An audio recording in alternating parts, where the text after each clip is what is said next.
Hello, ladies and gentlemen. Welcome to Northstar 2 here for the Rocket League tournament. I am Tierney alongside my good friend Wolf, and we have a barn burner of a day in front of us here.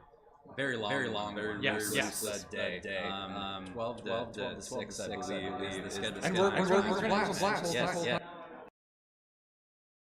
The upper Midwest here to battle it out for Northstar 2. For, I believe, the first time Rocket League is taking place here at the Northstar event here at St. Cloud State. We're here in the Esports arena at St. Cloud State University, and we got people upstairs in the ballroom, we got people downstairs here for Rocket League, and there's just a whole lot of action taking place today.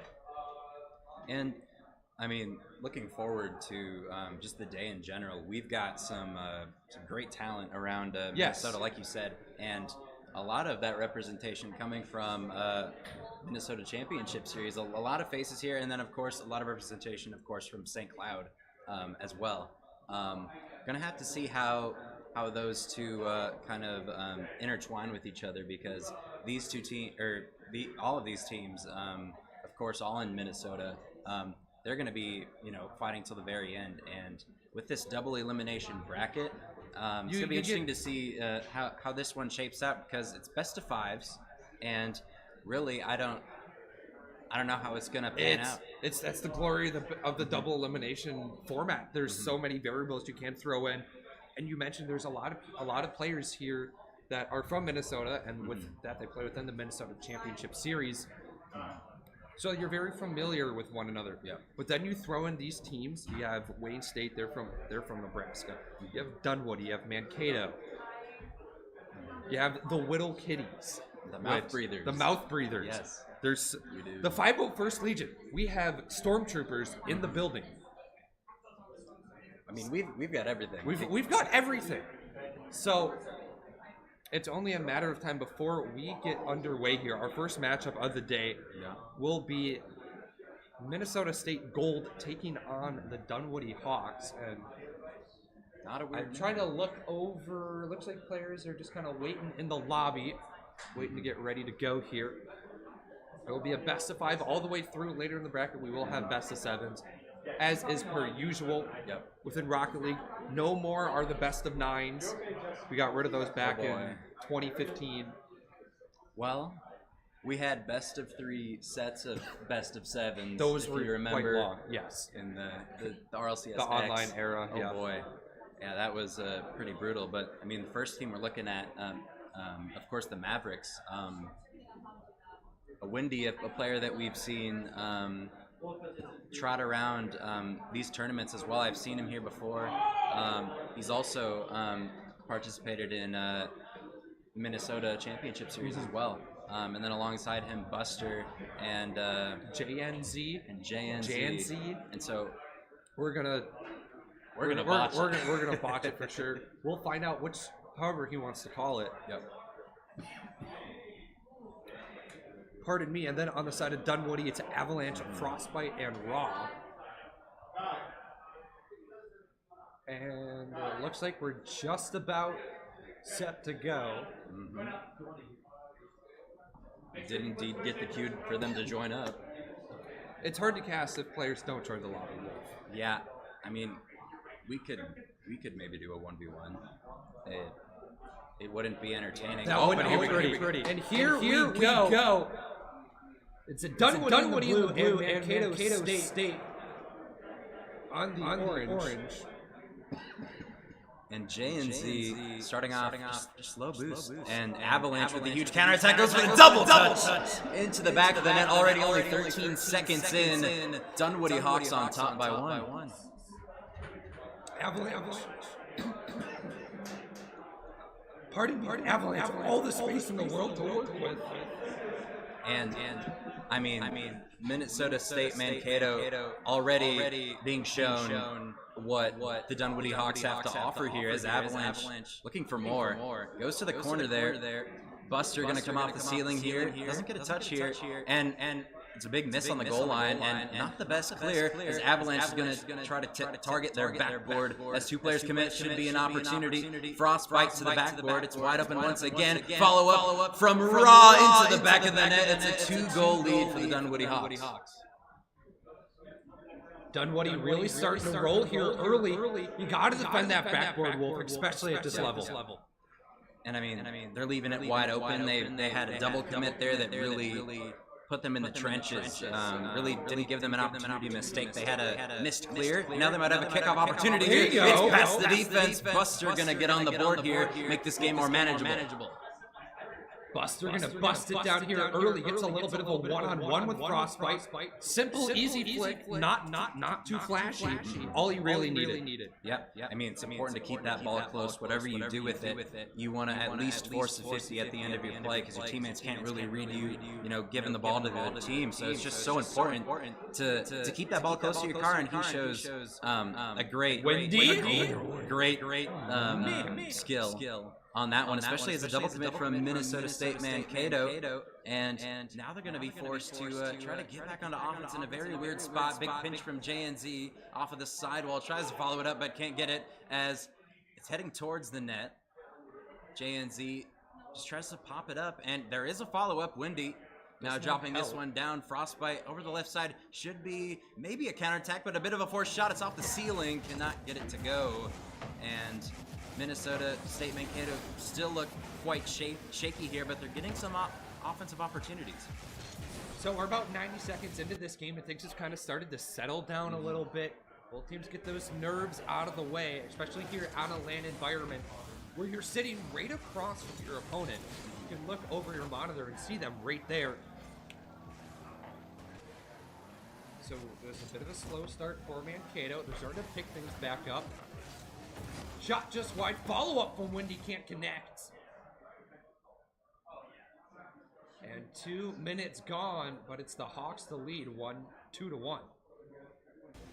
And starting to see some physicality out here. We didn't really see it in the first 2 minutes, honestly, but they're pretty sure back-to-back demos as both teams trade physicality blows. And now it might be an opportunity. Dunk comes through for JNZ. Shot going to be off the mark.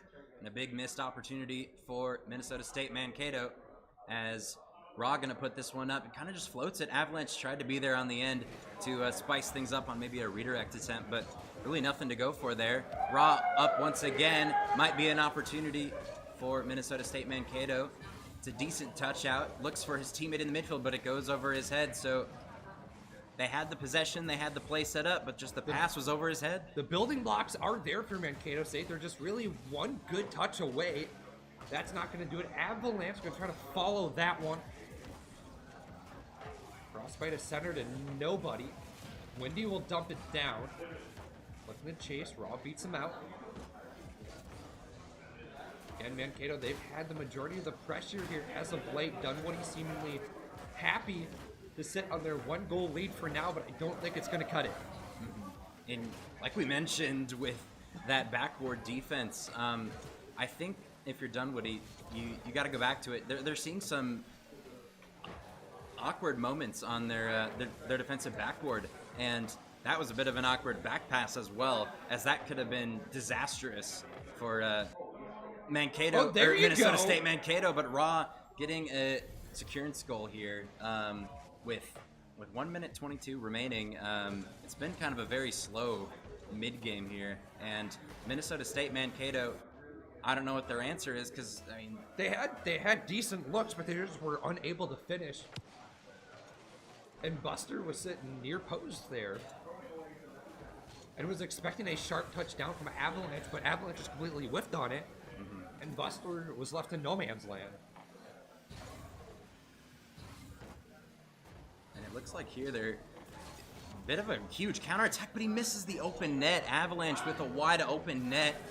Gonna send that one wide, and I mean they're up 2 goals here, but definitely can't count out Minnesota State Mankato here, as JNZ gonna go up the wall, gets intercepted by Avalanche. He's definitely one of the fastest players on the pitch right now, and really making Dunwoody stand out, as all of these players might have an opportunity into the back of the net. 2 players commit And that's the advantage I think that Dunwoody have right now. Their offense is dangerous enough for Minnesota State Mankato to double commit on their back end, and it really forces them into a bad situation to be in. And with 20 seconds left, when you're controlling the game pretty much at this point, even though it's in their end, you've got nobody on Mankato that's got possession of the ball. And so there's only 10 seconds now as we talk about it. Windy not able to do much there, and with 5 seconds left, this game is pretty much over unless he somehow gets that one into the back of the net. Game 1 going to go to the Dunwoody Hawks.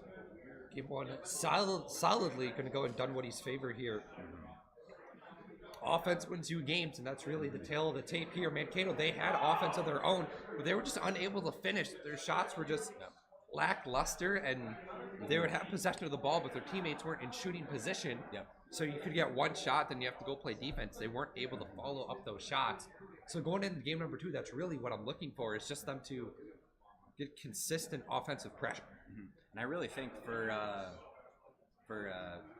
Dunwoody, I mean, they just look flat out like the better team. I think even though it was kind of shaky in the middle, the speed coming out from them, their teammates, everyone getting involved there on the offensive side.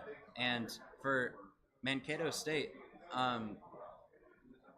I mean, you were seeing one player up at a time, kind of just not really taking possession. Even if they take the 50, they don't got support from their teammates. So whether that's boost management, not being in the right spot, they're struggling with it, and it's making Dunwoody pretty comfortable in this series. And I think you have to go to the demos like we kind of saw in that mid-game. Yes. We need more of that from Minnesota State Mankato and more team cohesion if we really want to see them have a fight in this series, I think, because right now Dunwoody look like the favorites as they're going to try to pepper that backboard, but it is going to be denied as Avalanche in the midfield going to concede the ball to a JNZ who tried to pass the ball. That's what we need to see. And you talked about the building blocks. They've been there, but the pass has just been off.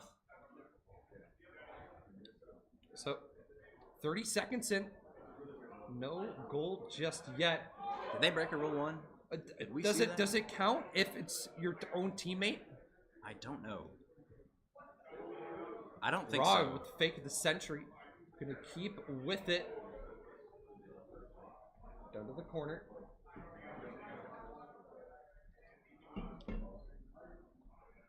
Trying to get this one through, but JNZ right there. Plenty of time. And again, it's the positioning of Mankato is really what I'm focusing on here this game, because that's where they lacked in game 1. Avalanche looking for a sidewall read there. Raw gets a beat. It's an open opportunity as it's going to go off the crossbar. Raw's going to put it away. Dunwoody Hawks strike first once again, and this one's just wide open. Windy forces a tough shot up high, but the follow-up from Raw's, he's going to bury that one. So Mankato caught out a little bit on rotation. But now Buster looking to chase this one down, gets it taken away by JNZ. Windy's going to finish it off. And for the first time this series, we got a tie ball game, and I talked about it in game 1. You got to defend that backboard. Yep, big response for Minnesota State Mankato. Go down early like they did in game 1 and respond immediately pretty much in this game number 2. And it seems like they almost have to fit into this counterattack play style because, I mean, the entire time they're on defense, when Windy's up on the ceiling, maybe that's, the spark that they need. They need some confidence to go for shots like that and to have that offensive prowess that they lacked in game number 1. And we might just be starting to see something new here as Minnesota State Mankato advancing the ball. Raw now to the corner. Gonna just give it away. Frostbite low boost not low boost, decides to save that boost, grab the demo. Possession, it is going to be a double, but it's denied by Minnesota State Mankato once again, as this one's going to float into the air. JNZ going to get beat. It's going to waterfall down, and it's going to be denied as Frostbite, I love this touch, he's going to take it all the way back, grab boost, hopefully grab possession, but he doesn't follow it up. It's a dunk almost going into the back of the net as Dunwoody look to counterattack. Dunwoody, I don't want to say they're playing with their food a little bit, but maybe letting off the throttle as we don't really see that sense of urgency. Raw left uncontested, gonna bury. And Wendy just tried to get that ball away, but it doesn't put it in a safe spot. Yep. I think it's honestly a bit of a misread there. You can see how he approached the ball, and of course the way that he touched it was not what they hoped for. In that scenario, that could have been an open opportunity for Frostbite. Avalanche looking for another double. This one a bit too difficult that time, as they still hold on to that 1-goal lead, and it might be a counterattack shot. Another good touch to kind of keep that in the zone of play, but Janzi goes missing. A bit too overcommitted there for that ball. Player goes missing, and now Wendy they're on offense, but it's only him, so it's just going to dump down. Even if they get this touch here, it's just a free ball for Avalanche, and he takes a great control touch over one, looks for a waterfall down, and a follow-up from Raw, and the mechanical prowess from Avalanche really showing here for this Dunwoody squad. Avalanche really the catalyst here in this series. Doesn't get the double to go through, but Raw's right there to back his teammate up. That's what we need to see from Mankato, especially on that second man. Being in position and then being able to score. Because right now it's deja vu 3-1, but this time we still got a minute 40 to go. Buster gonna fan on it. Wendy gonna kick it upfield, not chase it himself. But Avalanche gets a good 50, goes back to the opposite corner. Buster gonna get demoed for his efforts. Avalanche pinch attempt. Part of me is gonna get saved at the final moment, as that would have been flashy goal of the series. What a save! And that's a huge save for Dunwoody. That was the best orchestrated play we've probably seen out of Minnesota State Mankato, but they're still going to be on defense after that failed conversion on offense, as Avalanche going to take a 50. And now some space given to Minnesota State Mankato, but low boost, Wendy can't recover, and now it's pass 2, passing play, wow. It goes to Avalanche, and they utilize each other, but at the same time, Minnesota State Mankato, I feel like they're almost in the right positions, but they're missing the ball, they're not forcing a 50, it's just a free net because they can't connect with the ball. There's a difference between hitting the ball in the open space and then hitting the ball towards your teammates. And right now, MSU Mankato struggling to really do either. And for Dunwoody, you know, they pardon me, they have the talent and the wherewithal to know where their teammates are and get the ball to them. Granted, it's as easy as it sounds. An open net's going to come out for Janzi. Going to cut the deficit back to 2, 24 seconds. They have some life, but they're not going to get 2 more open nets. They're really going to have to work for it here. And I mean, they'd gladly take a kickoff goal here, as, I mean, Frostbite on that play, just backflipping, just unfortunate. Really, probably not even should have been a goal with that backflip, as it's not likely to happen. Definitely not what the player was intending. But with 10 seconds left, they're doing a good job just containing the midfield, as 6 seconds is left. And I mean, at this point, I mean, like you said, I think they are playing with their food with this amount of time left, going for another shot. Dunwoody on to match point with a comfortable win there. At one point, you know, at the beginning of the game, Minnesota State Mankato tied it, but overall, I mean, these last 2 games, Dunwoody has had the upper hand in these ones. Yeah, we see the 7 shots from Wendy there. Again, when a team can put on 7 shots, they're doing something right. But if one player's doing it, they're exceptional. But he had how many goals? 1, 2? 2 for 7 isn't going to cut it, especially against a team like Dunwoody, where they're just relentless on their offensive attack. And then on defense, they're just solid all around. So what can you do to break that down? I don't know. I mean, we talked about we've rarely seen physicality from either team here. But for Dunwoody, they don't need to change anything because, I mean, they look comfortable out there. And for Minnesota State Mankato, it's the complete opposite. We've got 1 man up on offense, and it's just not enough to sustain offense. I think you really have to go for the demos. Yeah, you can't have you a one-pronged change something. attack. We haven't seen really a change. They have covered the backboard well, but when they have covered the backboard, Dunwoody has an extra touch to the backboard while controlling the ball midair. And so if you're Minnesota State Mankato, I think at this point you just have to keep this ball close and go for demos. I mean, keep it simple. But right now, it's going to be difficult because Dunwoody are so fast, and once they have control of the ball, they trap Minnesota State Mankato well in their defensive side. Short angled shot. Clear from Frostbite, doesn't make its way through.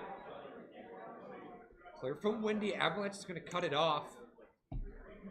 And again, we see that third man there waiting at the midfield line, just begging for the Mavericks to bring the ball to them. And they do just that. There's a fake. Buster in a one-on-one kicks it out off the side. Going to bounce back mid. Avalanche shot on. Windy save just a bit better.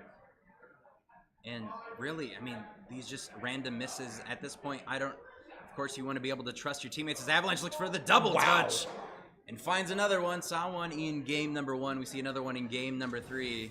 And just a beautiful first touch. That backboard wide open, and he finishes it well. Just looks routine for him. I mean, it really does. I mean, he could probably do it with this monitor off at this point. It's kind of impressive. I mean, he definitely is standing out for Dunwoody in terms of flashy goals and just speed in general. I really think he's a player to look out for in this tournament. As right now, I mean, Minnesota State Mankato, you don't want to be in this situation. You're down 1, you don't have offense. Player does go missing. Hopefully going for some more backflips as this one's towards the net. Avalanche, again, mentioned him.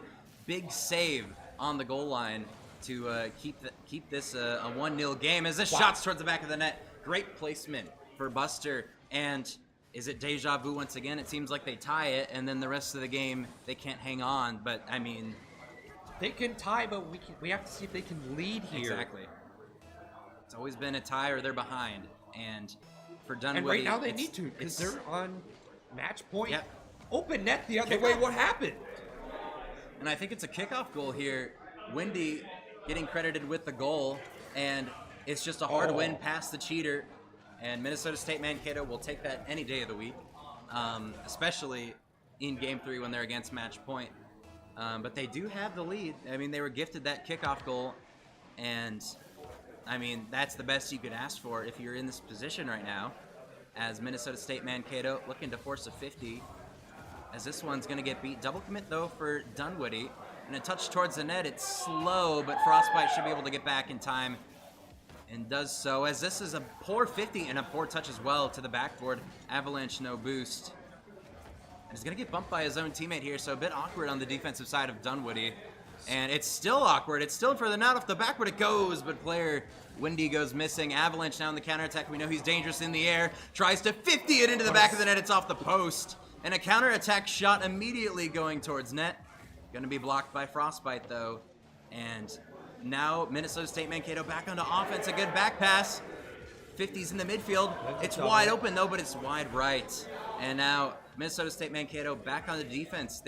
They've shown that they can be on offense for glimpses, but they need to have that final product. They need to have the shot. They need to have the pass. They play well with the lead is one thing I'm noticing, is that they're in the lead, and you can just see the confidence oozing out of them here, late here in game number 3. And for Dunwoody, it's quite the opposite. They're scrambling to figure things out. Things that worked in the first 2 games aren't working here.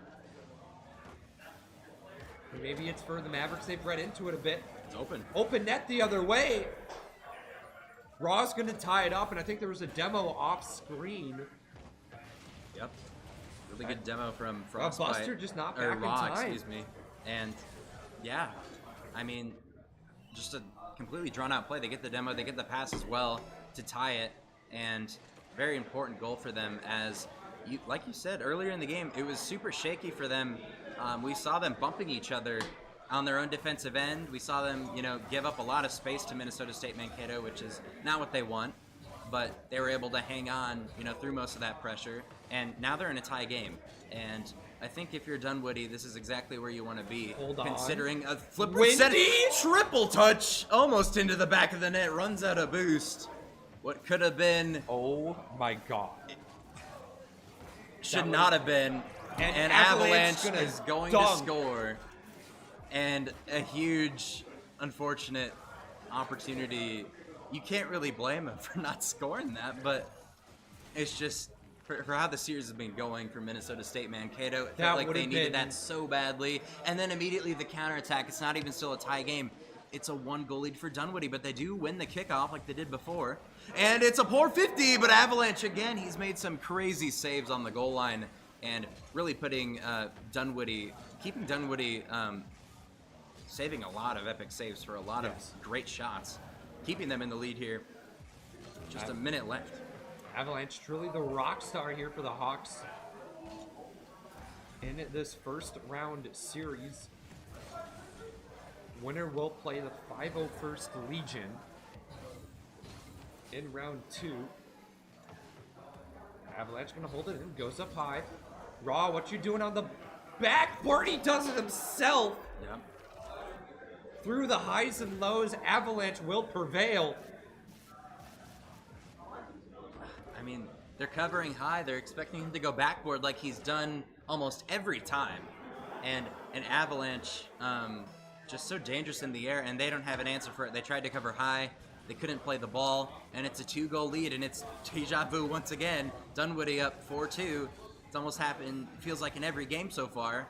With 30 seconds remaining, Minnesota State Mankato has to transition quick. They do beat one, but Avalanche is just waiting as third man. He wants them to punt them the ball because he's just sitting with 100 boosts waiting to make a play. And they can't deny him in the air. He's clearly a threat to Minnesota State Mankato. And right now, with 10 seconds left, they've got offense, Ernie.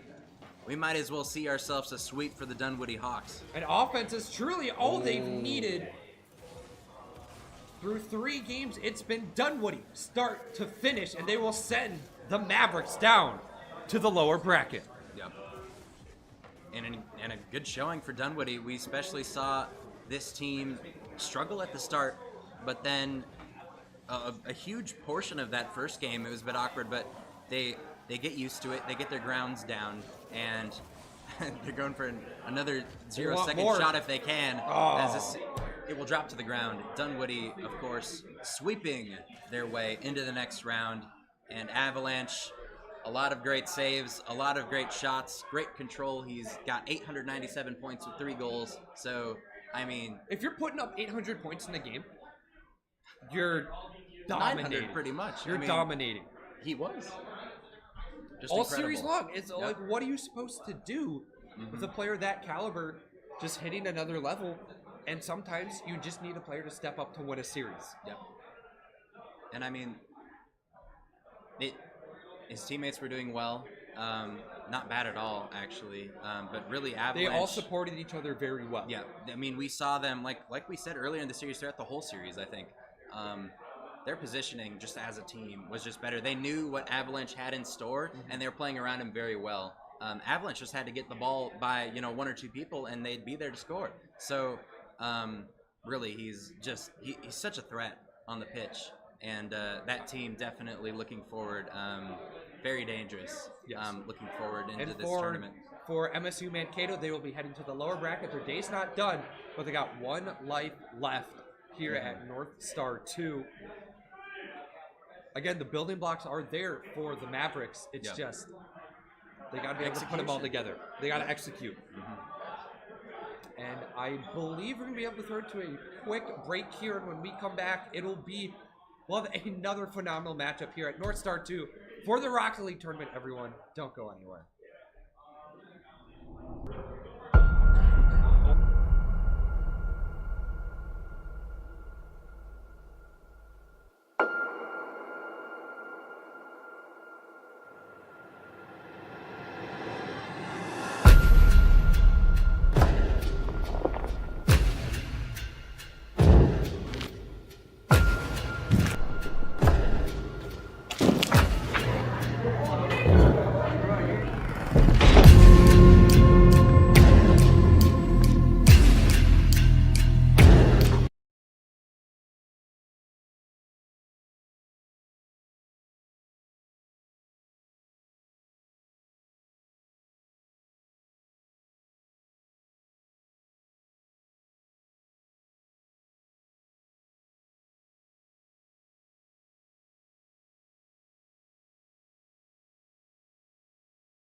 Before we get into our next match, we want to give a huge shout out to everyone in the St. Cloud and Minnesota communities who made this event possible. Thank you to our competitors who have followed the Northstar. Events like this would not be possible without the love and support of grassroots communities. No event can operate without kind, hardworking staff and volunteers behind the scenes. We are so thankful for them, and we are thrilled for the future of this event. Hope to see you at Northstar 3 in March 2025.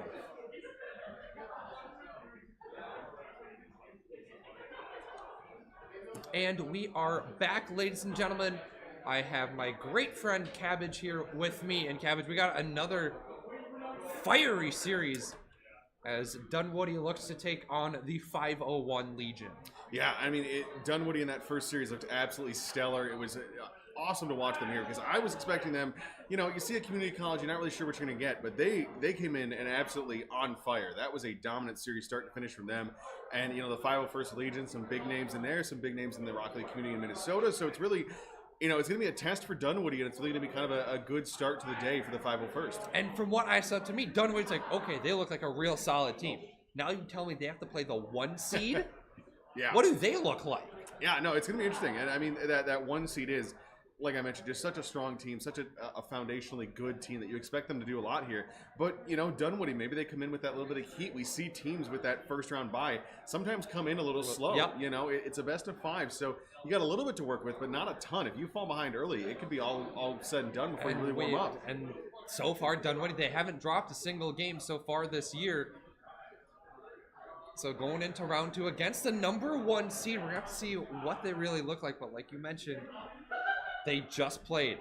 501 has been looking around a little bit here. And before we go into it, we got another quick ad read. This one looking at Invincible 8. Northstar is proud to announce we're partnering with Invincible. Wisconsin's premier Smash tournament is back for another 2-day show, June 1st and 2nd, featuring crisp waterfall brackets for Melee, Ultimate, P+, and Rivals of Aether, as well as several open entry side events. Power is being given back to the people, and you won't find it anywhere else with more options to play. With several vendors and food trucks on site at the venue in the heart of downtown Madison. This is truly the can't-miss Smash event of the season. The winner of each main bracket at Northstar will receive free entry into Invincible this summer, and the winners of the main bracket at Invincible will in turn receive free entry in the Northstar 2025. Yeah, I mean, I've been surprised to see. I'm more of a Rocket League guy myself, but yes, seeing the number of fighting games, of course, you mentioned it earlier, upstairs in the ballroom, it is. Well, there's everything. It's there's a ton. 6 things going on at once. It's so much entertainment. There's so much going on, and I didn't realize that, you know, Minnesota, kind of a hotbed for a lot of fighting games. A lot of good Smash really teams. The upper Midwest. Mm-hmm. You know, Madison, not too far of a drive. Couple hours, you know, but it's really teams that are doing well. You know, players are doing well. That I was like, you know, we have some decent players for Rocket League, but I was like, we actually have some big names for the fighting scene. It's impressive, you know. It's good. And I was waiting in the check-in line, and people behind me were like, "Oh, hey, how's it going?" I'm like, "How do these people know each other?" Oh yeah, because they all congregate to these FGC events. Yeah. And you know, at some point, as much as you are competitors, that community builds. You start to become buddies, and you start hanging out, start doing friendlies online. And with all these events all across the upper Midwest, you know, there's a lot of opportunities for these players to compete. Yeah. So going back to this matchup we have now here. So Northwood 501st, or excuse me, not Northwood, wow, excuse me, Dunwoody, sorry. So taking a look at them, it was really, you know, Avalanche was the key in that first series for Dunwoody. Is that something that the 501st focuses on, or do you think they just kind of focus on playing their strong game? I think you focus on yourself, but you have to respect Avalanche for what he can do. Because he can really flip a series on its head. Mm-hmm. Yeah. So going into this one, again, you don't need to solely focus on him because there is still Raw and Frostbite you have to watch out for. But going into game number 1, we're going to have to see how it goes. Yeah, and this one, so 501st looks like we've got, I want to say 4's Lux and then Flow. So we got, okay, Flow's the third one there. So a couple of apps in there, but we'll see what the Dunwoody Hawks can do in this one. Early touch down the field. Lux gets that one back to the side while Avalanche see if he can set it up, because that was the big thing too that impressed me, is he was not only on that defensive side, but it was setting it up and shooting both. Off the backboard, Lux gonna think about it, thinks twice, gets to be floated. to take in. Yeah, now Fours, he's going to push up on this one. Avalanche trying to get the clearance here. That's what I saw a lot of from him as well in that first matchup, was just solid clearances down the field, giving his team kind of that space to breathe. Lux out towards center. He's going to chip it backboard. Anybody there? No. Raws to come back and take care of that one. It's a little bit behind, but nobody on the other side for the 501st Legion, so gives them an opportunity. Frostbite, chance for a shot from range. Just taps that off to the corner. Lux put this one back out towards middle, but Avalanche an easy clear. Back in on offense there. First minute gone here. Nobody with too dangerous of an opportunity yet. Frostbite looks to change that here. Put that one out towards mid, but a nice clearance there. And the 501st warming up into this one pretty nicely. Like you said, not too hot, not too cold, just right so far. Both teams, again, testing the waters, as I don't believe these teams have ever played before. Yeah, I don't really know. It's kind of that weird event there. Avalanche, another chance there. We saw some nice double taps in that first matchup, but nothing on that one. It's a nice defensive stand out of the Legion. Flow shot low there. Avalanche, another good save. Takes care of that one as Raw and Frostbite. Counter, but again, that one just out of range. It's a miss there. And a miscue for 501st gives us our first goal.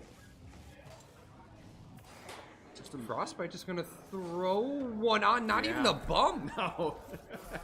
Just a miscue, you know. But the thing is can you blame it on them not being warmed up? You could. I think the biggest thing for the 501st is just, you know, honestly, I don't think that you're going to beat them with one goal. I think you need probably 3 or 4 at least to beat them, because they've got that offensive pressure and then can also just sit back on defense. Of course, you know, we've seen Fours before. Defensive mastermind. He was an absolute wall most recent MCS event. So, you know, things like that we'll have to watch out for. Avalanche, again, he's up right on the backboard. Pinch. Gonna go to the opposite corner. Flow chasing this one down, but it's really a one spearhead attack. Easily readable. Fours gonna keep it central. Lux gonna kick it forward. Now 500 first. I'll just call them the Legion. Yeah. Quiet here in the opening half of game 1. Not really been able to get a whole lot going on offense. Chance here. Lux can't find the bump on the Frost. And they're going to have to try again. Well, and the biggest thing, too, with Dunwoody right now is their defense is not just on that goal line. They've had some nice saves on the goal line. Avalanche tallying another one there, but it's also the midfield touches. They're out, they're pressuring, they're really putting the, you know, kind of putting the clamps down on their opposition, really making sure they can't get comfortable, they can't get those plays, you know, even started really past that midfield line. As they pressure forward on this one, Four is going to rip that one in. Chance there, and it's a miss as well. So both sides with a critical miss so far, and it's 1-1 with 2 to go. From way downtown. And you could hear Four's roar here from the casting booth. Mm-hmm. And sometimes a team just needs a little bit of a breath of life, you can say. That might just be it.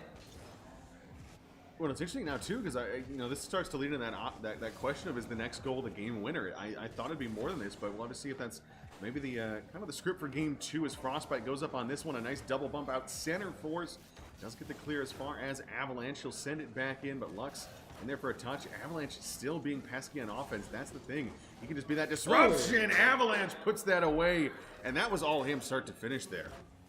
Start to finish, it's the read off the wall. You have to defend the backboard no matter where it is. Not much more to say. Just another little miss on the back wall there. Lux in a really awkward spot. That's that's not impossible to really get a good touch there, but you got to get something to prevent that. As now Raw is going to have a chance for the flip reset here towards the corner. Four's stationary there for a second. Yeah. Interesting strategy. So, minute 20. 501st trail by 1. Raw, there's a bit of a nuisance touch. Avalanche. Who else? What a save! And that one might keep 501st in it. They just barely hang on for right now. They got 60 seconds to work with still. On the chance here, Flow tap out towards middle. Double commit for Dunwoody, but Raw, great control there. Gets that one all the way downfield. Avalanche transitions that one into a shot. Nothing out of that one is Frostbite trying to pass backwards, but sends it up onto the sidewall. Lux off of the ceiling overruns it a bit, and he's going to give that one away to Avalanche. Dunwoody's still putting on the pressure here. Brock gonna look to hold this one in. Button hooks back. Frost will cut in. Trying to work in the corner is Lux. It's a centering 50, but no teammate there. There's a key demo, but the ball's in the opposite end for it to work. Yeah, and I mean, it's good team play here for the Dunwoody. You see them just nice soft back passes, not getting too aggressive, not getting too ambitious there, just finding those light touches to keep it in their opponent's zone. And now 10 seconds left, just kill the clock. Nice chance out mid for Raw, excuse me, his Flow sends this one off to the corner. But I mean, this should be it. Dunwoody should take the first one here unless Fours can do anything with this one. Bad touch by Frostbite. Fours keeps it up there. Lux, does he have the pass out towards Flow? He does, but Avalanche sidewall will try to drop this down. No, it's out towards mid. And that ends it there. Dunwoody, another strong game there. Both sides with those one mistake, but then Avalanche, it's that individual play. It's that huge touch there. Just takes it off the sidewall, puts it into the corner, puts it out towards mid, finishes it himself. I mean, that's that star player putting it in his work right now. And it's just a big statement when that's the #1 seed that they just beat. Granted, it was only game 1. And they were sitting a little bit, but again, they're warming up. We have plenty of PC setups here. But that's a statement. Yeah. I don't know if the Legion came in walking in here be like, okay, we got this. We're the 1 seed. But you got to be able to respect your opponents a little bit here. And right now, the Hawks are taking it to them. Yeah, well, and the big thing there, too, is I talked about it midway through that game. That midfield defense, that's the big thing for me, is the fact that they're not really giving the 501st a lot of space to work with. It's very much so, you know, they're pushing forward. They're preventing those attacks, because that's the biggest thing of the dangerous part with this 501st team. You give them space in the midfield, they're going to start putting it off your backboard, off the ceiling. There'll be flip resets, there'll be passes. It's just that setup phase that really is being shut down. And we know how skilled they are. We have seen them in the Midwest Championship Series plenty of times throughout the past seasons. So we know what to expect from them. It's just a matter of time of when they're going to kick it into gear here. Yeah, and that's the big question right now is, you know, what's the response from the 501st? You had a nice response in game 1. You fell behind on that mistake early, but you were able to bounce back and at least make it close. Almost take it there, but unfortunately fall apart. Is this one a shot off the backboard? Fours, can he put it in a dangerous spot? No. That one's sky high into a waterfall. Now a chance here for Flow once again. He'll put it out mid. Lux, nice touch. Avalanche, another huge save there. He's everywhere. It is both ends of the field. It's quite ridiculous at this point. He's at one end scoring highlight clips, and at the other, he's making highlight saves. Fours. Gonna try to get this one through too, but he's bested by Avalanche for now. Lux looking to swing it around. Couldn't find Flow. Yeah, I mean, Avalanche, you know, just going to see what he can do in this game, too, as Lux dropped that one down at the midfield. Frostbite and Raw both on top of that one. Frostbite will carry it off to the corner. It's going to bounce back and go towards Avalanche once again. Chance for the solo play, but he's demoed before he gets a real opportunity to jump for it. So it's going to be an attempted clearance there. 501st. Get it off to the corner. Now it's awkward there. 2 players out there. Avalanche shot mid. He's got it. Nice setup there. That one, the team play out of the corner, and Avalanche just coming in as the sweeper. We saw it all throughout that first series. The team plays from Dunwoody, picture perfect, and it's almost like they drew that one up. Well, and for the 501st, they're really struggling with their corners right now. It's something we don't, you know, weird bounces, awkward touches, and things like that, but you expect players of this caliber to be able to handle that. That's the big thing. You know, one of those factors that separate the best players from the lower players is reading those corners, being able to react, being able to make it work there. And in that one, it was just another mistake there where there was 2 players on that one, and they still got beaten over top. Raw unable to stretch this one out. Avalanche trying to keep it in the corner. Just being a pest. Centers one. Frostbite's not there. Float streaking, and he's got Lux in support. Throws it center. Double commit from Dunwoody, but it looks to be all right. Redirect top cheese just wide. Fours, good follow-up, but Avalanche, another save on that one. Now keep on pressuring here as Float. Gets that one out towards mid. Raw should have the clear. He does, at least off to his corner. Fours up for this one once again, but, you know, for the 501st, it's got to be something a little bit more centralized. You can't do so much out of these corners. They'll try to get it out towards center here, but it's shut down there. Avalanche, good pressure from behind. He gets bumped off of it, but he's got 2 defenders behind him. They'll send it off to the sidewall. Frostbite still on the pressure there. Players still trying to get forward. Avalanche gets up for the save. Another one there. I mean, it is just the Avalanche show right now for Dunwoody. Lux tried to pop it over one, but he runs into a mountain named Avalanche. Didn't clear its peak. Fours looking to hold this one in. Past one. That 50's going to drop straight down. Raw's there. Lux not ready for it. 2 minutes to go, and the 501st just knocking on the door. They can't break through. Yeah, now a chance of the counterattack. There they go. Overextension by Dunwoody. you know, you can kind of sense it. They kind of smelled the blood in the water. They really wanted to put that one away, but a nice pass on the outlet there. Lux on that outside wing there. He's able to just put it out towards mid, and it's a nice finish there. I couldn't have timed that any better. Just when I was like, okay, where's the offense? We finally get the offense. Frostbite's going to fan on it. Avalanche in there with a good cover to make sure that doesn't get too dangerous. Flow up towards mid. Luck's going to be up for that one as well. Interesting. Yeah. I don't love it. I don't love that touch trying to get it out there because that's really against the flow of your teammates. It's too fancy. It is. Ford's able to hold this one in. Frostbite's right there. Avalanche trying to cherry pick.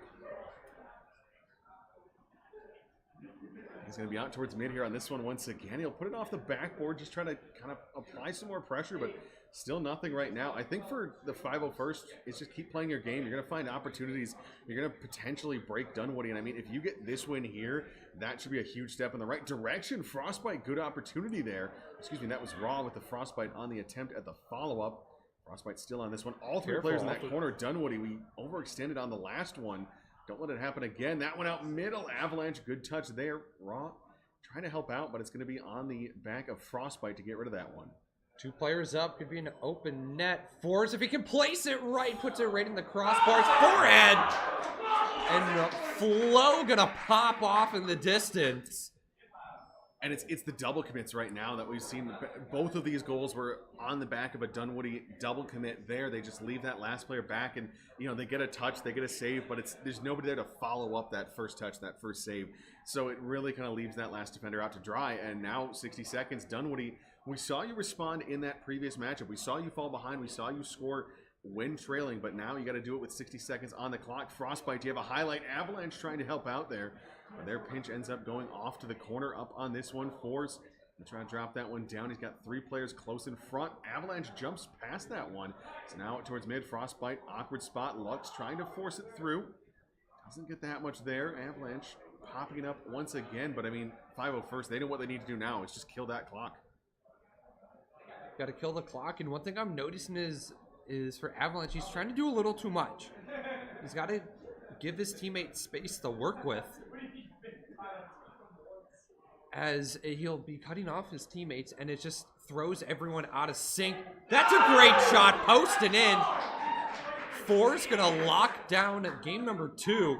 Yeah, and that one's a good response there. Just a miss on the backboard. Flo getting the assist on that one as Force almost misses it, but hey, you know, post in. He wanted that one, we'll say, but it's style a nice point. Yeah, you know, yeah.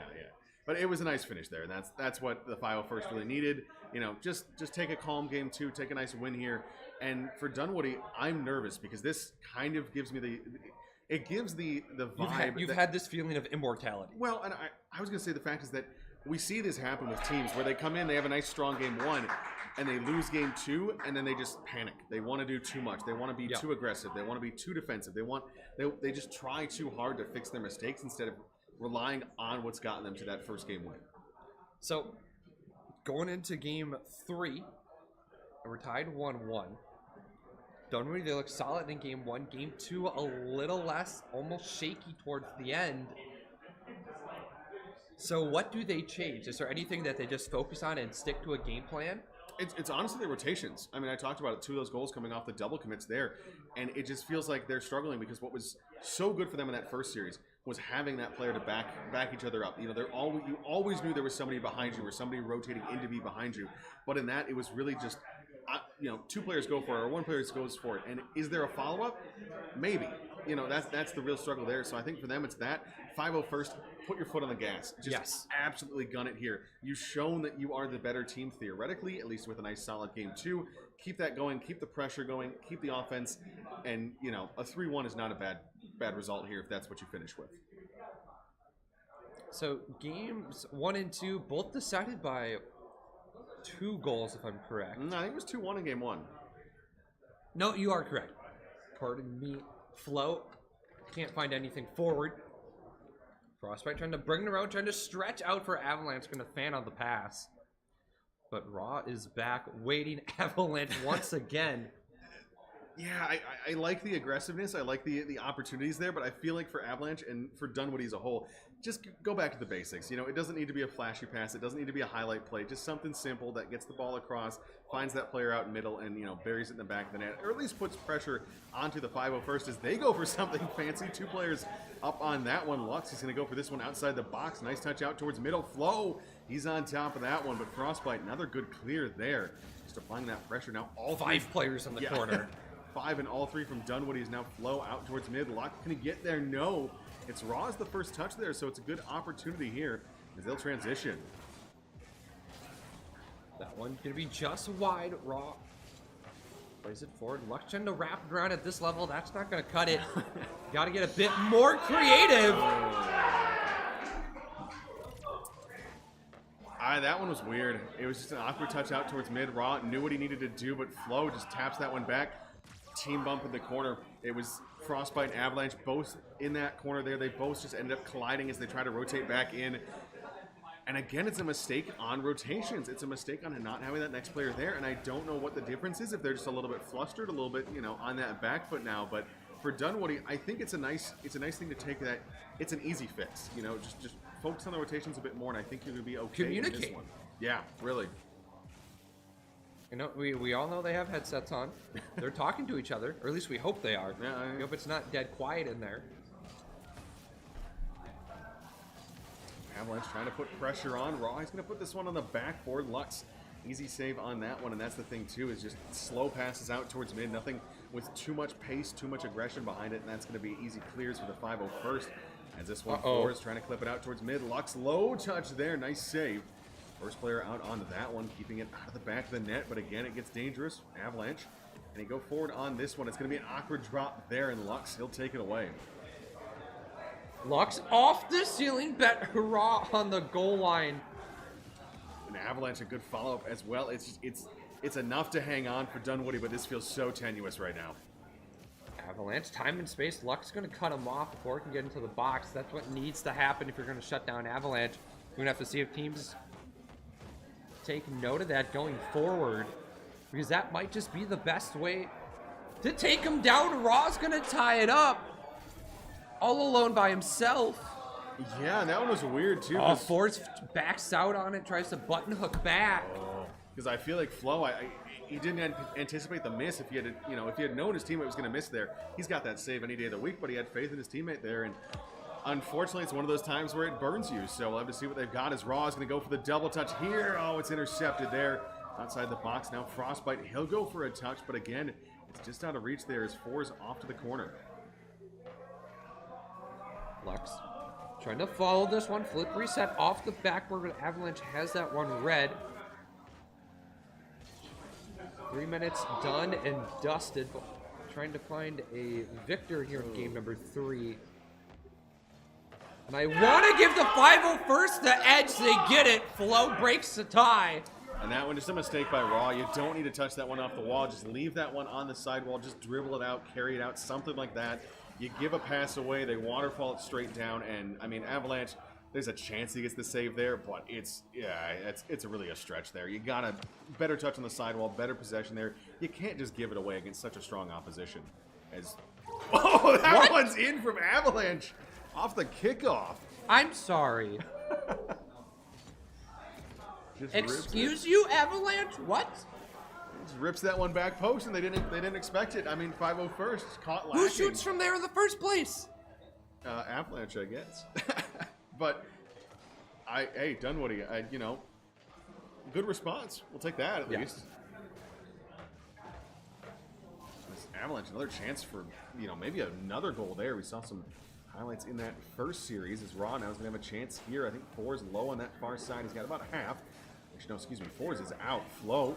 He's got out here. Avalanche trying to put that one out mid. This might waterfall Frostbite. See there in the back post? No, it was Raw jumping out from mid. Frostbite goes up on this one, but it's a little bit too slow out of that corner. Should be a regroup back on defense here, but 50. Yeah, it's weird that they're going for that. I just let him take possession there and go back on defense. Raw, nice touch from midfield. Flo, good touch out there. I get trying to be unrelenting with offensive pressure, but it's a little out of sync at times, and it just kind of fails what you're trying to execute. And it's dangerous again because it just gives those opportunities to the 501st Legion who will capitalize. You give them space, you give them a counterattack, something like that, they'll make you pay. This one off to the corner. Force, he'll set it up for Lux. Looking off the backboard, there's third good player. shot. Not quite a good idea, though. I mean, that's all what we three like to players see. bid on it. Yeah. So you know it was dangerous. Frostbite gets bumped, still makes contact with the ball. Going to be all right. 20 seconds left. We get our first overtime of the afternoon, at least for the stream. I bet we probably had. Avalanche just wide. Raw's going to fan on the attempt. One final rush. Flo's going to catch. Pops. And Avalanche will put it to the corner. And we will go into extra time here in game number 3. Winner's going to go to match point. Yeah, and that one, another dangerous opportunity. I feel like both teams had a chance in those final seconds. Now Lux, he looks to finish this one. Avalanche, good save off to that far side. Raw, nice follow-up there as well, not just giving possession back. So tap this one down, give it to Avalanche. That one got through there. I don't know how. That went like through his It car. really did. But now Flo, he'll chip this one up, looking for Lux. Double commit. Double commit with a pull shot in there, I think, as well. Raw, he'll chip this one up, but Another double. Avalanche. I think you got to meet him in the air. You can't allow him to get to the backboard like that. We've seen him burn teams too many times already today.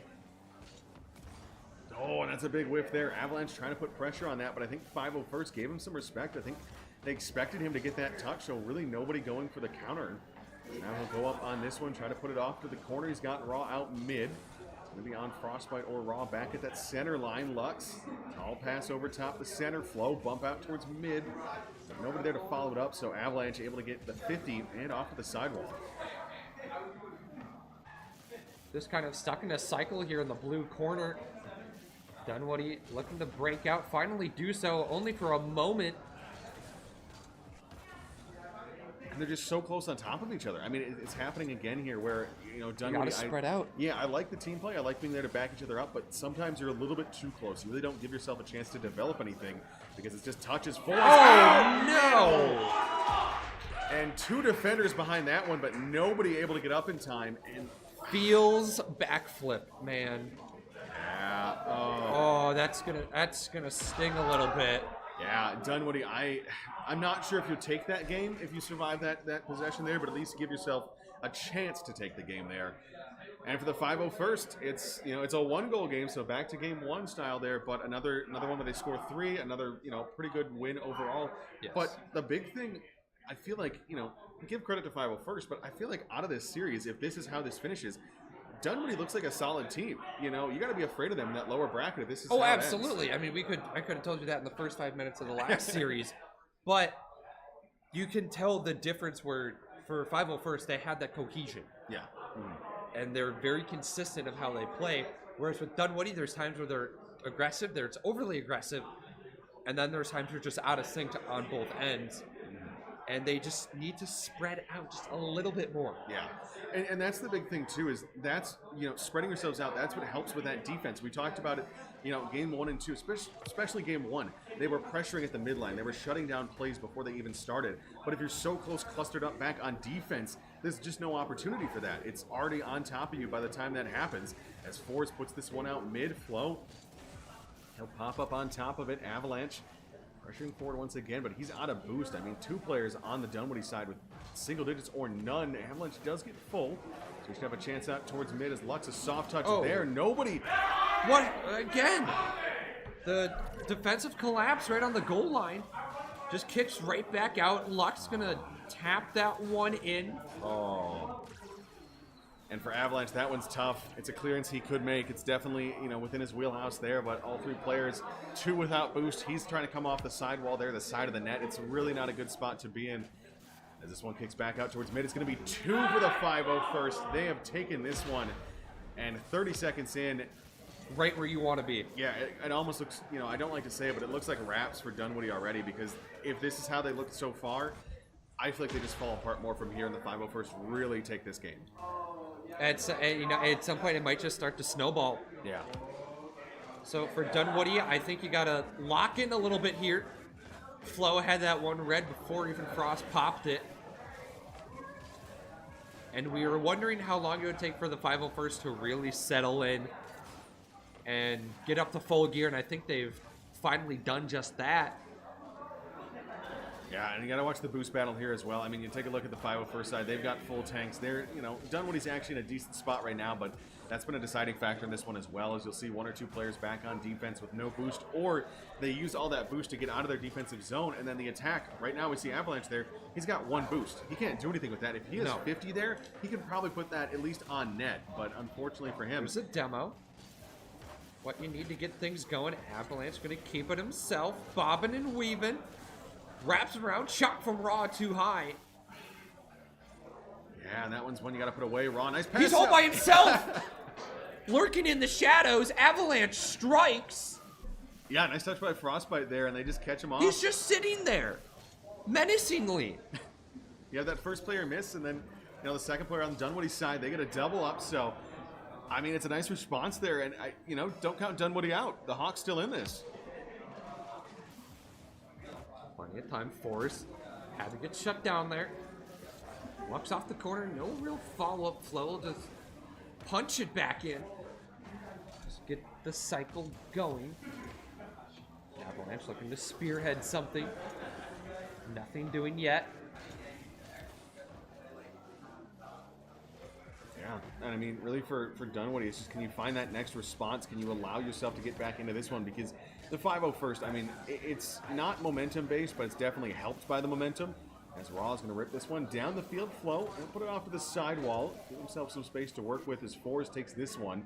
And get a pass out towards mid. He should get something close, but a big clearance there. Flo has to get up and knock that one down. Frostbite will send it forward. He's got Avalanche off to the corner. Quite a touch there, out towards mid. Raw's up for that one, but he's going to miss it there, as it goes just out of reach for him. Halfway through game 4.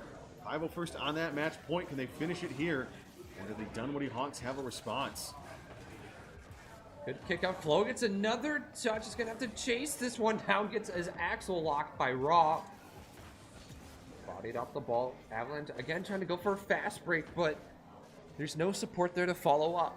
Yeah, and that's the biggest thing too, is the 501st. The rotations have looked really solid, so they usually have, at least that one player back and another player getting ready for the defensive stand, so it's really, not too dangerous. A demo might be something there, but Frostbite can't get the follow-up in from there. Ford's going to have a tight angle shot here. Can he put it away? No, he goes top shelf off the far post. That one looked good there. Really nice opportunity out of Fords, but it's nothing. Now Avalanche, he'll send this one down. Wants Frostbite. Up off the ceiling. Avalanche maybe something out middle here, but nothing. That's a bit out of reach there. Dunwoody, I like the opportunities, but again, it's solid defense, 501st. And right now, they don't really need anything else. They can rely on their defense. They're stout there. We know they have the offense, but right now they don't technically need it. 90 seconds to go. Avalanche trying to drop one down. Raw goes top shelf. We're tied to a piece. And this is a weird one, too, because, again, it doesn't feel like it should get through, but 501st, they just don't get somebody up for that one. It's a beautiful waterfall there from Avalanche. Just puts that one right off that top corner. Finds Raw out middle, and, that's been the recipe, at least of Dunwoody. Even if they're struggling on offense, even if they really struggle to get those plays going, they find that one magical moment and they put it away. As that one's going to be a miss there. It's You're huge. kidding. 501st, if it's a tough angle, but you got to put that one away, is now Avalanche. On the counter, it's going to kick out towards mid. Ford, soft touch there. Dangerous, but Flo. Nice clear. I like the passing play.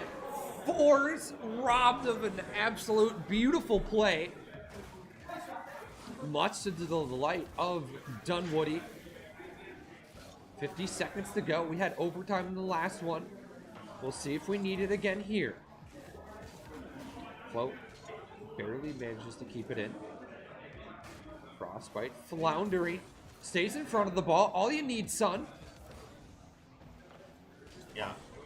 And honestly, for Dunwoody, I feel like they've done better here, where it's just playing back, playing calm when they need to be. That one dangerous, but Frostbite, another good touch. Awkward. And they finally get this one to go through. Yeah, and I mean... Oh, the Avalanche has got... I think he was just trying to drive past the ball, kicked it back off the backboard. He might have put that in off his own car there off the post, too. That was a weird one. I mean, it's tough. You got 3 players in that corner, and I think the heartbreaker for Dunwoody there is if they break out of that corner, they've got all three attackers in that tight space, so they might have a chance. As now Raw, he'll look to counter. Avalanche shot from range. Lux, can he drop it down? He can. Is there a response here from Dunwoody? They got 15 to go. Frostbite up off the backboard. Avalanche, soft touch out towards middle. Is anybody there? Raw, he's going to try to be the hero. He's got to put that one up off the backboard. Raw, no, it's denied on the goal line. Avalanche, soft touch out towards middle. Chance here still, but he's going to get knocked down there. And 5-0 first, they will take it. But the big thing here is that was not easy. Yeah, that was, barely. Yeah. For Dunwoody, you battled with the 1 seed. Yeah. And they barely got by. Yeah. I mean, back-to-back 1-goal games there and just a couple of mistakes in game 2. Different universe, Dunwoody wins that. I mean, they look so good. And they're easy mistakes to clean up. That's the big thing. I'm excited to see them in the lower bracket now, see what they can do. And, of course, we'll get to see this top-tier team continue on the top of the bracket. But, I mean, overall, I think 5-0 first showed why they are that number 1 seed. They showed their composure. They showed that they can find ways to win. But I feel like they made some mistakes, too. I feel like they are definitely, of course, not unbeatable because we saw them lose a game here. But I think even in a series standpoint, I feel like I would not be surprised if we saw Dunwoody later on. But again, there's still a lot of others very stout teams here at Northstar 2. Not 4, 2. So who knows? We may see them. They may get knocked out. Yeah, and that's the big thing, too, is it's always those interesting kind of the head-to-heads how they're not always what you think. You never know. Yes. Dunwoody might run into a team that's on paper a lot weaker, but just doesn't mesh. But they're red hot. Yeah, even somebody on a streak there. We were talking about hockey earlier today. Sometimes you just run into a red hot goaltender, and that's all it is. Yeah, so we'll have to see there. But 5-0 first, like we said, continuing that top one there. I don't know. There's not much else to say about it. Just a nice finish from them. Little nervy, but they get the win. Yes. So going forward, again, we're gonna have to throw it to another break.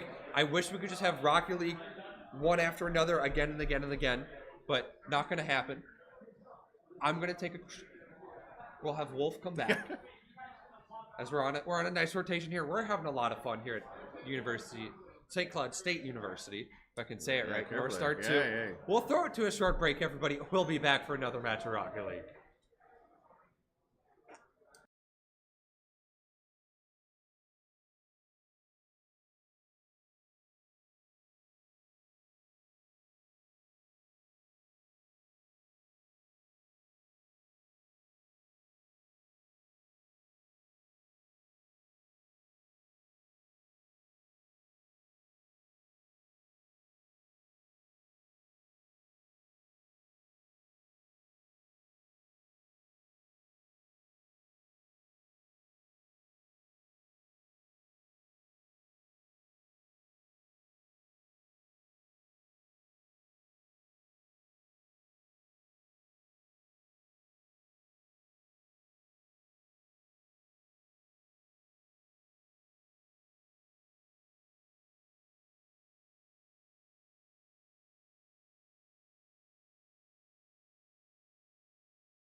Hello, ladies and gentlemen. Welcome back to the Northstar 2 tournament. And we've got our third matchup, at least on stream of the day.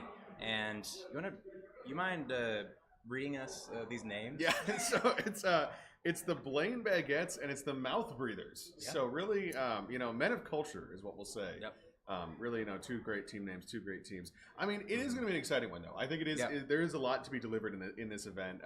In this matchup here as well. Of course, we talked about Calster, AA and Tactics, a team. Yep. If you're not familiar with them, played for the Bulldogs, played for my alma mater. We like them, we love them. But they're a good team. They've got some good stuff there, and then kind of Kai's reign on the other side. He's got three guys from St. Cloud. So it's gonna be interesting here. But I mean, what we got. I think we're both rooting for. I'm just gonna be blunt. I think we're both going for Calster's team. Yeah, we're a little biased. I mean, hey, it's gonna be a good one. I think this is one of the ones that should deliver. I don't think we've had one. We've not had one go to 5 on stream, and we've had, I guess, it was a sweep in the first one, then a 3-1 that last one. So maybe a 5-game series here. That'd be a nice little change of pace. We got some overtimes in the last one at least, so that was at least something for the extra there. But that's the thing is what do we see out of these two teams? Big thing to talk about too. The games we've seen so far. Teams, they lose, they're in the lower bracket. This is a lower bracket matchup. So if you lose this one, you're out. You're done for the day. So somebody going home from this one, winner continues in this lower bracket. It is a gauntlet in that lower bracket because it is like super long. It's like 5 or 6 rounds deep in the lower bracket, and then you face the champion in that best of 7. And I'm assuming there's probably a 1-game advantage. Exactly, Yeah. So game advantage there, but we're underway. And Blaine Baguettes, of course, like we mentioned, going up against the Mouth Breathers. As we get underway into game number 1, straight Captain Cat and how do we want to pronounce that? Do we call him Bet? Beta. Beta? It's Beta. The A isn't showing. A is a little short. Can't be A. Same with the tech. But right off the way, Calster. Is that Calster in? Is he in the Octane? What is he in? I couldn't tell you. It looked like a weird car. I think he's in the Octane, but.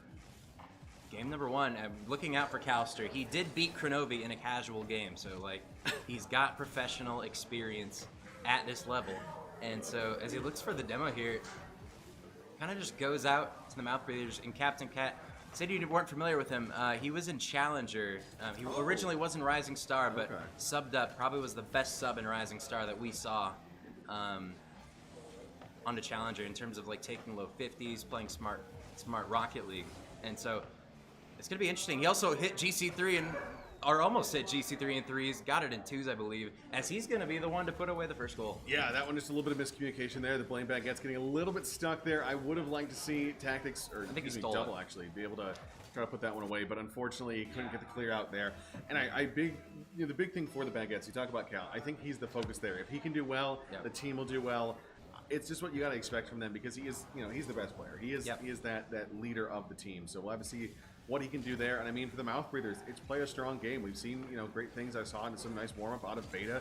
Saw him hit some nice shots there. So we'll see if he can continue that in this one as well. As Double puts that one off the backboard there. There's a chance, but Calster goes up for this one, trying to get the double. Nice clear there.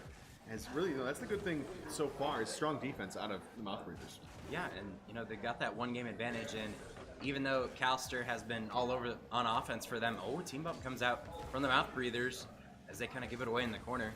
I really think that the Blaine Baguettes haven't shown consistent offense. Calster's been getting some really good touches and some threatening ones at that. But as a team, they haven't been able to hold consistent pressure. However, they have been on offense quite a few times. It's just a matter of executing on offense when it matters. So Calster over 1, 15 boost, gets it over another, beats 2 players. As it's going to be a counterattack towards straight. Tactics going to deny it. Yeah, and it's just back and forth at this point. A lot of midfield play, and honestly, a lot of giveaways. As it's the team that's going to take possession. In the end of it, is going to be the one to get this next goal. Yeah, and honestly, for me, I feel like the Blaine Baguettes are a team that, as stupid as it sounds, plays on vibes. I think there's not a lot of logic there. There's not a lot of not a lot of solid Rocket League. It's just kind of, just vibing. They're having a good time. You don't have to worry about mental on that team really, either. you don't. No matter what the score is. We heard them right off that first save. There was that opening save off the crossbar. Cal just laughing and then shouts out, "That's a clip." I mean, it's a team that's having fun. So Watch out for that as Calster puts this one on frame, but nothing too dangerous. Beta able to handle it with ease as they'll try to transition out there, but Double puts it up. Tactics, does he follow up? No. That's Captain Cat off of the corners. Calster pressures there, a nice little clearance. Cat will pressure on that one as well, but it's going to be sent back towards the Mouth Breather's end. And a lot of back and forth midfield play as Tactics and Calster collide midair, and now left alone, it's an open net for Straight if he can get it on target. And the Mouth Breathers go up by 2 here, as unfortunately the midair collision from the Blaine Baguettes was not cool enough to defend that shot. No, that one would have been pretty sweet if it had gone in. That definitely be a moment there. But unfortunately, they get nothing. And I mean, it's been solid. I don't know what the solution really is for the Blaine Baguettes. I feel like it's I don't know if it's just play a little bit more structured because, like I said, they don't really have a lot of structure. But maybe they're just here to have some fun. Maybe just throw their hat in the ring. So. We'll see what they bring up here, see if they've got anything in the final 90 of this one. Tactics, nice shot from range. Beta does get the save there, but Calster should be able to pass this one out mid. Doubles there, but it's a little too slow. That one with a little bit more pace on it would have been dangerous. Calster keeping it in a good spot there. Tactics flying in. Again, opportunities there, but it's just out of reach. Is, keeping the pressure going here. Mouth Breathers have to stay back on their defensive line for now. Yeah, and can't really. I imagine they're trying and they have the vibes. So I think we're gonna go with they're trying here, and I think Calster here. I mean, he's trying to do so much right here, but nothing really panning out for the Blaine Baguettes, and it's just against a more complete team, honestly, in the Mouth Breathers right now. As it's a really good demo. I think if you're the Blaine Baguettes and you really want to try to lock into the series, we don't give away the ball like that, but. I think we have to slow the play down, make it simple for Double A and Tactics, and just keep it slow, take 50s, open up space for Calster, and you might find yourself back into this series. Yeah. This point, it's too far-fetched in this game 1, though. Yeah, game 1 definitely gone. It's going to be kind of a question of, depending on... Wait a minute! What a... Oh, the chirps are coming out there. They're in good jest, but pretty funny. Nice little shot by Calster there. Drops that one off the turf, so maybe there is a chance. I think it would take 30 seconds. It takes some big mistakes out of the Mouth Breathers. That's the biggest thing here. Yeah, nothing really out of it. Double might get a chance there. He's going to put it sidewall. Tactics. Can he get back around? No, it's straight with the first pressure on that one. Bounce shot once again. Might be into a dangerous spot if Calster can put this one out towards mid. I would have liked it on target. Almost an own goal. Beta. That one would have been a tough one to swallow, but does get that one down the length of the field. It's now Calster. Rips this one the opposite way in 10 seconds left. It should be Mouth Breathers, game 1. Yeah, and 2-goal lead with 5 seconds left. Ball's in the air, not really possible to score within that amount of time, but it's a great shot from Tactics. Was that a flip reset? What are we seeing? As he gets the flip reset off the touch, follows it through, and he's got the land content. It doesn't matter at this point. He doesn't need the game.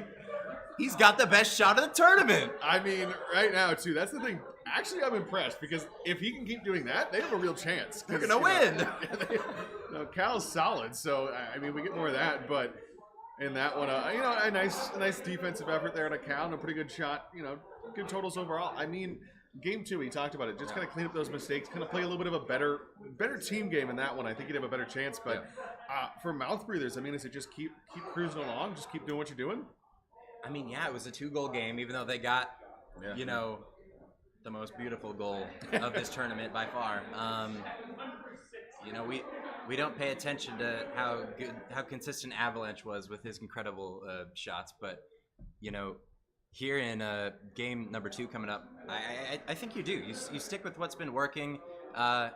Score lines 1 goal, but it's really a 2-goal game if you think about it. 0 seconds doesn't really matter, but it does because that shot was crazy. But heading into game number 2, that's the momentum they need, right? And I'm excited to see what the Blaine Baguettes has to offer because Calster has his clip save, but we haven't seen a clip goal yet. And when he hits one, we're gonna hear him. Yeah. And I'm just waiting for that moment. Well, and the other thing is too I mean, talk about it with the Baguette side. I feel like if they just get a little bit more structure, I think they're going to be in a great spot because they're a team that has that individual. It's just that's the biggest thing. But we'll see what they've got here in the second one. Straight looking for a clip of his own to start us off here, but that one does end up going wide. It's going to pop out towards center. Beta Still following in on that one. Tactics will take this one forward for a moment. Pops it up into the air straight. He'll be up for this one. A team bump on that one, but Captain Cat, nice clear off to that far sidewall. And able to send it down the field as well. Calster looking to take control here, but it's going to get denied by Captain Cat. He's been all over the place. Had 2 touches off that wall to get a huge clear, and then also dunked Calster there. As Blaine Baguettes, I feel like it's going to be a lot of defense, got to be a lot of clears, and I don't know if it's sustainable, but it might be when you've got Calster on the boost, on the wall with 100 boost, and unfortunately not able to do anything there as 50 seconds pass in game number 2. Captain Cat just going to lob this one up, looking for a teammate, but they're a bit late. And Calster, again, I mean, he's all over the place. He's the first man. He's the last man. He saves everything. Yeah. And that's the difficult thing about the Blaine Baguettes is their defense is going to be really good. Unfortunately, that pass just a bit too high off of the bounce for his teammate to get anything going there. But 0-0 game. Looking better for the Blaine Baguettes.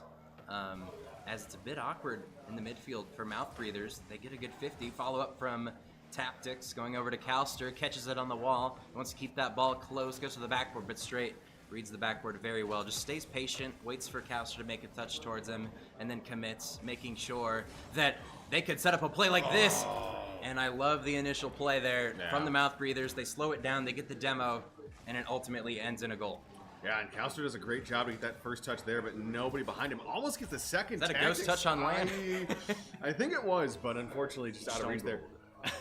Well, and the thing is here right now, too, is I feel like whenever Cal has a chance on that sidewall, he's having to go so laterally. He's not able to put it straight towards the net, straight towards the backboard or anything like that. And, you know, you can take it across the field, but he's so high with it that it really doesn't do anything. It doesn't really open any opportunities for your team. And it's tough to see because it's definitely, you know, he knows he needs to go more north-south there, but just can't get it. As this one we Captain Cat out towards mid. Chance there. That one's a soft touch out center. And it's 2-0 mouth breathers once again. Yep, and it's really good control from Straight here, leaving it to Beta, who gets it to Captain Cat and then dunks. Has that full faith. Even with a poor commit there, what could have been, ends up being a goal. And it's just everyone being involved for the mouth breathers, and that's something that you kind of don't see from the Blaine Baguettes, even though we have not seen their full potential yet, of course. As Calster going to take this ball into the corner.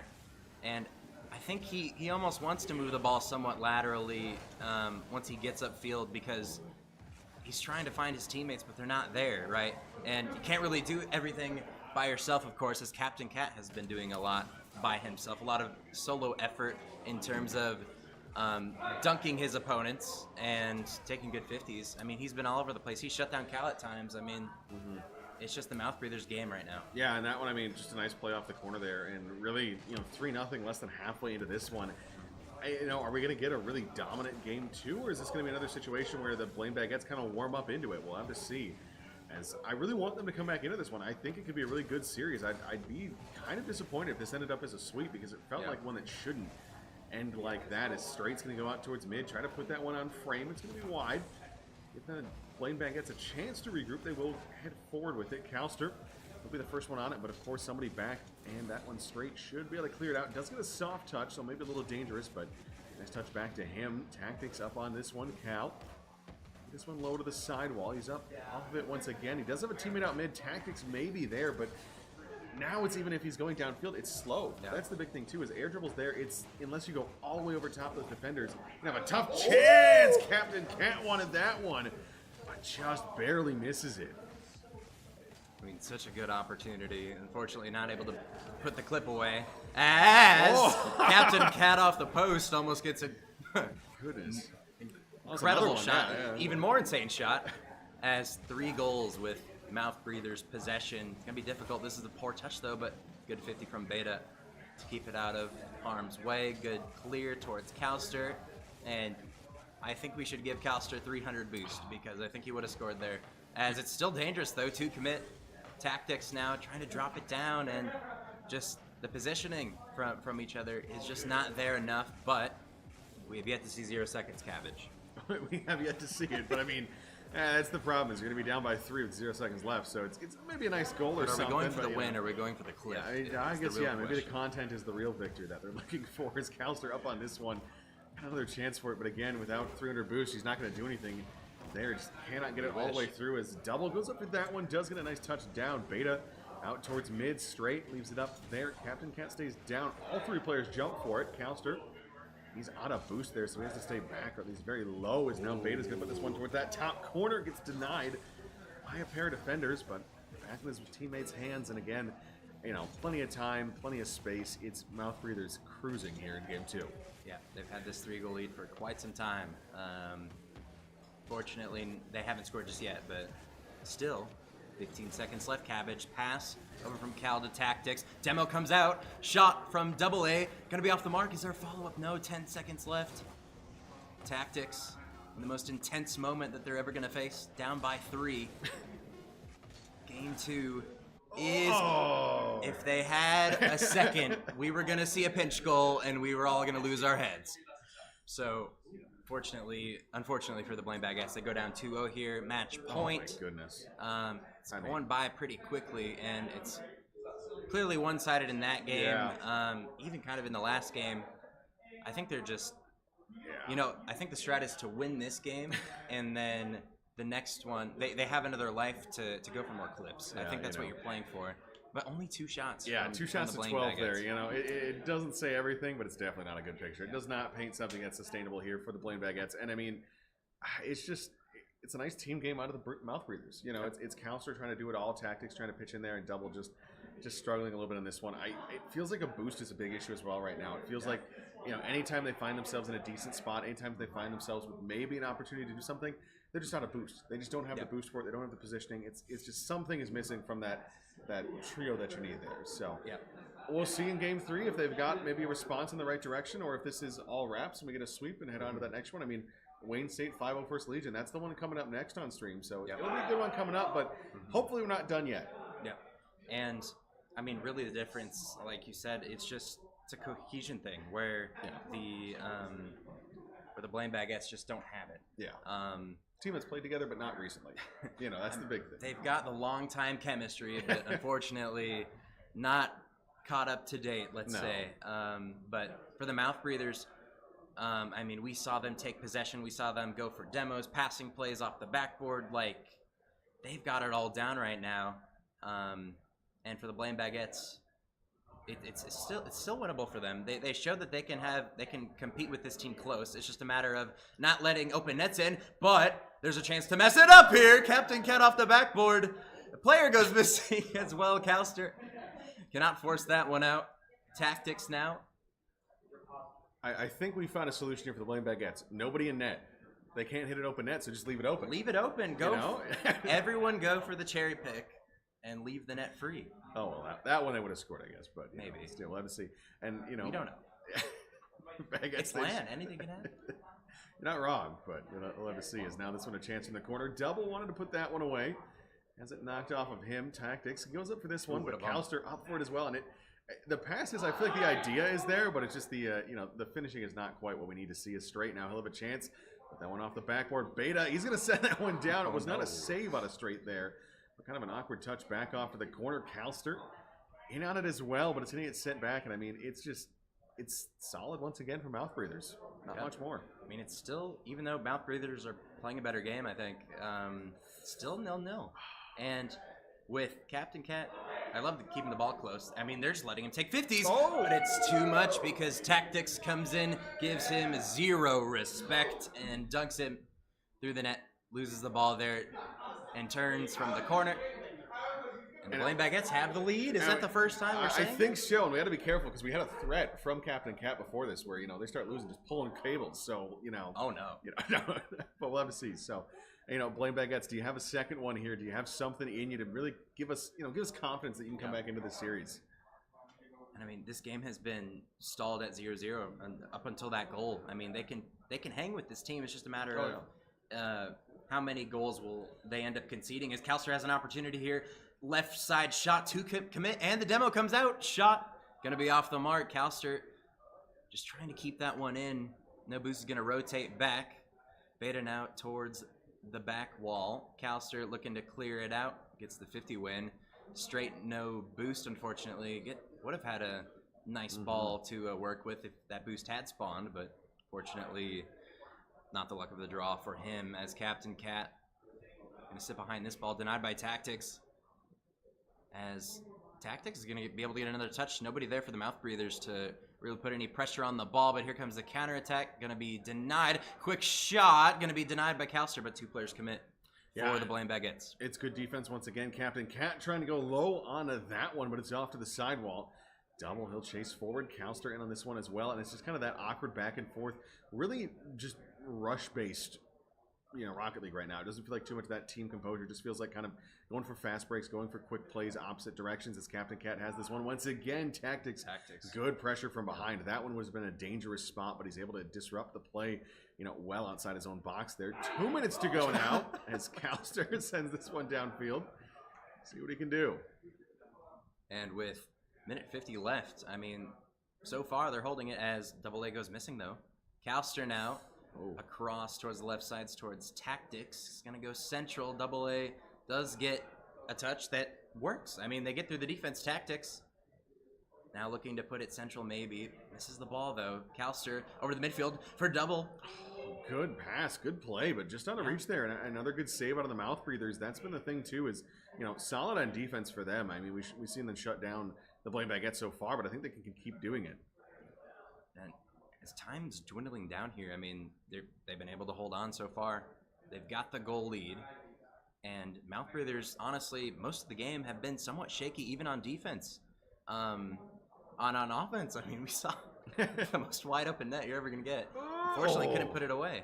And with a minute left,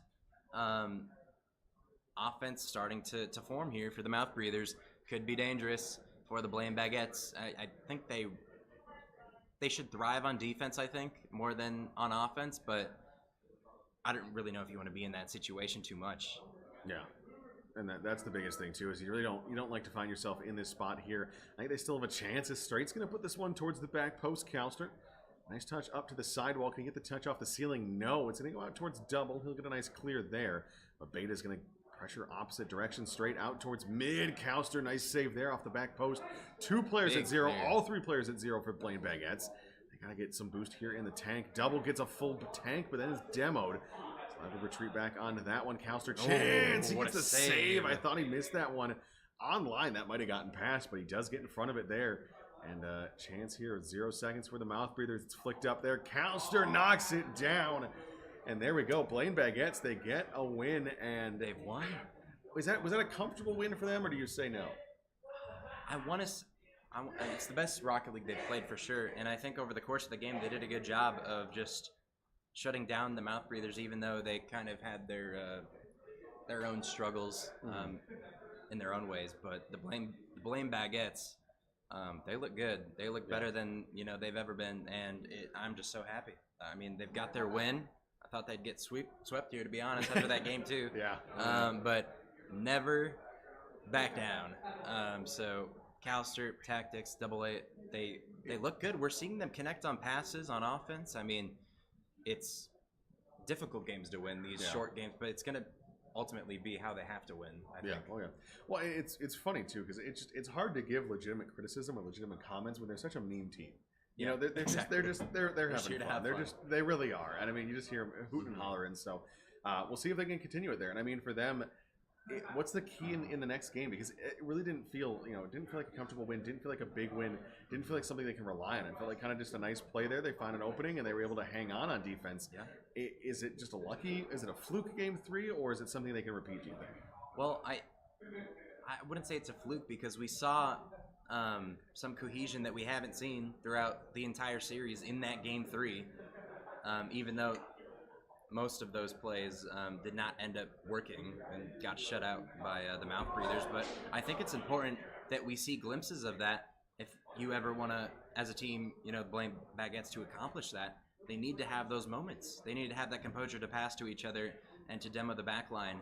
And right now, on offense, goes Calster, drops it down. It's a bit awkward, though. Going to go into the corner. As Beta going to get a pinch downfield, but Calster should be there. Gets a really good touch around 1. Can't get it past Straight, though. As now Calster, another touch on the ball. It's midfield. Shot comes out, but another save by Calster. I mean, he's just barely landing. He's somehow able to get a touch out of harm's way. And I think, honestly, right now, it's the touches. That one was a nice follow-up there by Tactics, but it's felt like a couple of these clearances have just been, banging the ball downfield, which we talk about that a lot. We talk about that being a big separating factor between the best teams and those kind of lower-ranked teams. So I think for Blaine Baguettes, if you want to keep going, Cal, another nice save. He might have a savior already in this one in the first 90 seconds. I couldn't tell you. But we'll have to see as, again, they're back on defense. Calster, nice clear. He does have 3 so far, so he's got that. Is that one top shelf? Tactics can't get to it. And the mouth breathers, it's just pressure. Insurmountable right there. They keep on pouring it on, and Calster misses on that first touch, and he just can't get back. I mean, had no boost there. Could only get 1 touch off of the wall. And fortunately, the support on defense could not hold up for that shot to go in for the mouth breathers. And it's big because they shut them out in the previous game, and that was the only time they won, and it was by 1 goal. So you got to be able to respond here. Double A into the back of the net. Perfect timing for the Blaine Baguettes to get back into the game. Yeah, that one, Calster. Nice pinch off the ceiling. Straight knows he has to get over there, but doesn't expect Double to be there that quick. Nice shot there, Captain. Almost back in time, but unfortunately that's for Double. more than 70 points. Yeah, not bad there. So we like to see that out of Double. Like to see him get involved, be there for that positioning plays. Now, Tactics and Calster both into the corner. I don't like how those are the 2 players with 0 boost, and they're the farthest forward. That, not a good sign once again, but they're able to regroup, get back here straight. Can he put that one out towards center? Dangerous there, but Double gets a nice enough touch. Captain Cap puts it away as well, and it's just awkward. Yep. It really is for the Blaine Baguettes, and I don't know why. And unfortunately, Double A, the 50 went in the worst possible spot. Pretty poor 50 there to go up on the backboard, or up on the ceiling to the backboard, and then of course the shot read by Captain Cat. And when you're on defense like that with low boost, or even with full boost, you're not positioned for a 50 to go awry like that. And so it's just almost an inevitable goal if the other team can read it. As the mouth breathers, they get back that lead. And I think, they were able to respond immediately. Calster almost might drop this one in, as mouth breathers are all over the place. If they control the ball here, they might have a chance. Tactics gets it past 2, but they're moving the ball somewhat laterally. Double A now has none. Had 59 boosts to work with, but didn't use any. And I like the boost conservation, but not the way that he needed to use it. I feel like, but there's a counterattack opportunity here. Good 50 from Double A. Calster trying to control this one. Gets it over to, can he put it away? It's saved by Beta. Another shot coming in, gonna be blocked again. Beta has so many touches on the back line that he does not want this one to go into the back of the net, and is going to cut off his teammate. He wants more. He wants all the savior points. Yeah, another touch by Beta. How much boost does this guy have? As this one almost getting through the defense into the bottom left. Oh my goodness. It's just absolute chaos. It's a lot of fun. Beta is just Vatira on defense. I don't know what we're seeing. Yeah, and interesting too for the Beta name, but he's just being like absolutely challenging there. Another one. That one's kept out of the back of the net. Tactics, can he put this one away? No, it's going to take a bad bounce there. That's a Duluth bounce. That one's about the worst possible Wait, did he chance. Miss? Beta? No. Beta's going to put it away. So he does get a second goal in the game. 2-goal lead there with a minute 20. It should be mouth breathers taking this one, and I think for Blaine Baguettes, they're going to be kind of disappointed because that felt like a winnable game. Again, it felt like I feel like it is. It is, but I feel like it should have been 2-2 right now. Yeah, it could have definitely been closer right now. And with the minute 21, there's time, but for the productivity of goals that we've seen from the Blaine Baguettes, it's not really been there. Tactics, squishy save. Another save comes out as they're trying to hang on here with a minute left. Counterattack. We're back passing it to Beta, who I think honestly deserves that goal after all of those defensive touches. Even though he cut off he's got like this blue lock mentality where he's cutting off his entire team, has to be the #1 striker, and unfortunately, for the Blaine Baguettes, it worked. Yeah. It honestly shouldn't, if you think about it. 1-person offense, 1-person defense, but it's gonna be an open net here. Bar down, and it's an own goal. Unfortunately, the most Blaine Baguette's way to probably go out in a series. It's an own goal here. Unfortunately, that one's tough though. You don't expect double to do. You can't read that. You got to give your opponents respect. You can't think they're that bad that they'd miss the double. Well, and send it straight down as well. I mean, anywhere else on the goal line there, he maybe has a chance at it. But for the Mouth Breathers, they will see who they have to face next in the lower bracket. They'll continue their run there unless we see some magic in these last 30 seconds. Okay, winnable. Yeah, let's not get ahead of ourselves here. Calster cuts it back to 2, but it's more mistakes. Is what we need. I mean, think about what happened in that game 1 where it was 2-4, something similar. They were down 2 goals. I think it was 1-3, 2-3 at the end of the game, right? But they didn't win the game, but Tactics had a nasty shot, and I think that's what they're playing for right now, as I think that touch was playing for a goal. But I think we go for the clip here, as it's a bit awkward. Captain Cat, he's got boost. 50 goes out, does get a touch, but Tactics a bit late there. Really good doink as that with 5 seconds left, beat on the defender into the back of the net.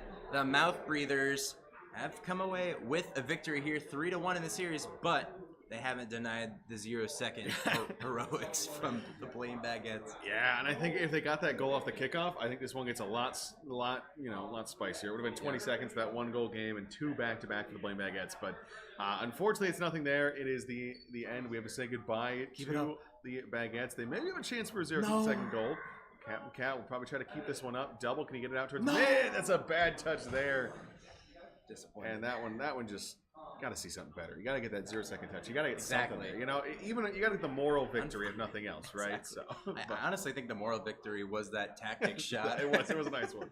That was absolutely insane. I mean, it felt like a victory for them when they scored that goal at 0 seconds, even though they lost the game. Well, and at the end of the day, if Mouth Breathers don't win at all, I mean, I think that the Blaine Baguettes would have won this series if that's what it comes down to. They got that clip, so that's these two teams should have been in the final. I think. But yeah, no, it was a good one. I think it's good to see the Mouth Breathers, see them move on, see what they can continue to do. It's just the Duluth curse. It's really just against them, I think. I feel like for the Mouth Breathers, though, I want to see more cohesion on their side too, because they are a team that we do expect more of that cohesion, being a 3-stack that does play together. So we saw some moments, but kind of faded away towards the end of the series. Which honestly could be the fact of just how weird the Blaine Baguettes play. You kind of adapt to what your opponent's doing there. You can't play good against weird gameplay. That's a tough one. So we'll have to see what they do there. As I think we're going to throw it to a break here coming up next. We've got Wayne State, and it's the 501st Legion, right? So that one, number 1 seed against Wayne State. That's going to be a good matchup there. And really, winner of that one, you expect to potentially see in that grand final. I mean, very likely. Yeah. Fours, Grayson, and it's Fours, Lux, and Flo. Yeah. Yes. Also known as LJ, Grayson, there's Arcanian. Stop changing names. There's a lot of names. I've been Freight Cabbage for like 6 years. We just need it for casting. Stay with Freight Cabbage. I don't have experience with changing names. I don't do that. But yeah, gonna go to a short break here. Coming up next, gonna be the Four Show. He won Minnesota Championship Series in the last, in our event, up in River Falls, Wisconsin. So. Gonna look out for him to perform well in this next matchup, and we'll get to you guys after a quick break.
ladies and gentlemen, for our fourth on-stream matchup of the night and the afternoon, I should say.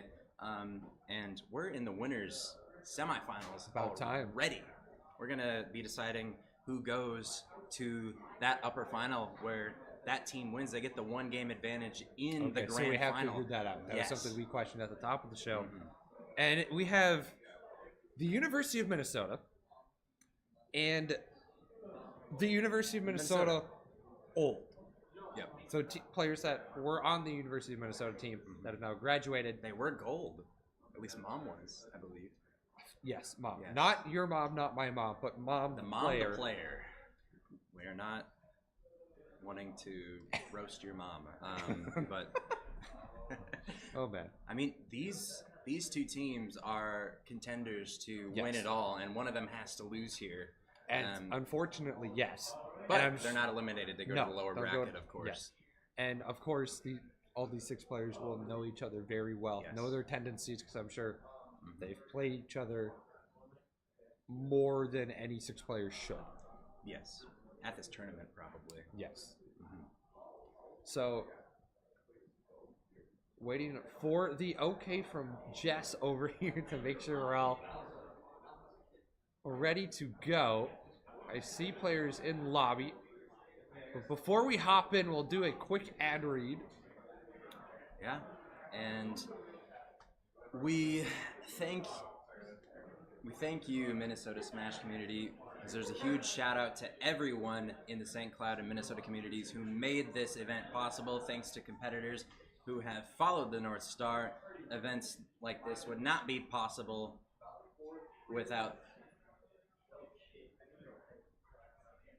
no event can operate without kind. Hardworking staff and volunteers behind the scenes. We are so thankful for them. We are thrilled for the future for this event and hope to see you at Northstar 3 in March 2025. So I have great news. I have the bracket in front of me, which is I'm always a big fan of brackets. So as we saw on stream, we had the 501st Legion take down Dunwoody. Wayne State took down Microsoft Paint. And then the University of Minnesota took down the Mouth Breathers, and then Minnesota Old took down the Blaine Baguettes. So that's where we have reached our winners semifinal. 501st will play Wayne State off stream, and then the 2 University of Minnesota squads will duke it out with the Mouth Breathers and Microsoft Paint waiting in the lower bracket. Yep. And We're down to 6. Down to 6. Microsoft Paint, a team that we haven't seen on stream yet, but interesting team that has formed. Mal, Stratus, and Power. Of course, from St. Cloud. Forming as a team who Quite a pickup team. Yes. All I mean, there's three- quite a few, but Yes. we're very diverse with that team. I feel like it was like a looking for team chat, and they found each other there. They're like, hey, I plan on going. You're gonna You be plan there. on going? Yeah. Oh, hey, this guy plans on going too. Yeah. Why don't we just Wanna team win? up? Yeah. Team name? Microsoft Paint. Microsoft Why? Paint. I don't know. know. You have Word, you have Excel, there's PowerPoint. At least it's not the Whittle Kitties. Yeah, that's... I'm really glad I didn't have to say that on stream. But we're just hanging out a little bit longer. We're waiting for this next match to get underway, get everyone into the lobby. That's the key thing. Yeah. But yeah, this has been a phenomenal event so far. We've had over 215 sign-ups. I think the goal for St. Cloud was 140, and they absolutely smashed that. And then there's a handful of games going on upstairs. Smash Ultimate, Melee, Tekken, Mario Kart. Someone's got a VR setup up there, and we are underway between the 2 University of Minnesota squads. The old guard in the orange, and the current Gophers in the blue. Radman gonna dump this one forward. Liege in the Honda Civic. It is. He's used the Honda Okay. Civic for quite some time now. I think all of the last 2 seasons of Minnesota Championship Series, we've seen him in the Honda Civic. Very interesting car switch, though. Right when it came out, we kind of just stuck with it, but immediately University of Minnesota. Do we call them blue? University of Minnesota blue? I was gonna say the blue would be the U of M, and I was gonna say the orange team would be the old guard. The old guard. Just out of respect and just to be able to differentiate between the two teams, because we don't want to say the U of M and the U of M. Be a little too convoluted. Bismo looking to center. Golf can't get there. And Radman going to open the scoring for the U of M. Ghost just could not get up high enough for that one. So close. And a quick thing to note, this is a best of 7. So we have a long way to go in this one. And Bismo up from Narnia there, kind of comes down, misses the ball, and do have that 1-goal advantage here. Bumps coming out! Oh, no. Coffin into the back of the net.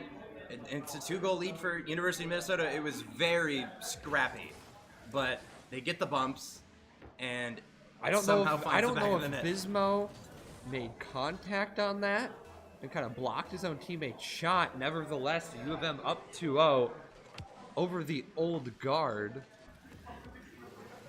Coffin gonna loft that one high. Radman all by himself. Ghost will cut that one down. And then dribble it the other way. Radman to Bismo, back up field. Liege not gonna turn on it. It's gonna be Ghost once more. Good pressure from the U of M. Trying to answer was the old guard, and Mom gonna bury this one. Had to bank it off the post, and it works. Both these two teams really confident in sending a guy forward to go for that extra bump or demo onto that back line to create space for their team. And Mom had a lot of space there to work with, hooks it wide, and it goes post and in, almost unsavable at that point with that placement as they get it back within 1. And now University of Minnesota on defense, as they're going to have to deal with this onslaught of pressure that the old guard are going to put towards them. As Ledge now to the backboard it goes. Almost there to follow it up though. Bismo now, no boost, just kind of force this forward. It might be open, but it's going to be off the mark towards the right side. And an interesting thing to note, all these players have LAN experience, but I believe the University of Minnesota has a somewhat recent LAN win in a Mankato State Maverick tournament win. I believe that was in the fall, and it was yeah. So it came down to a 0-second goal or something. It was absolutely crazy. So they've got the experience.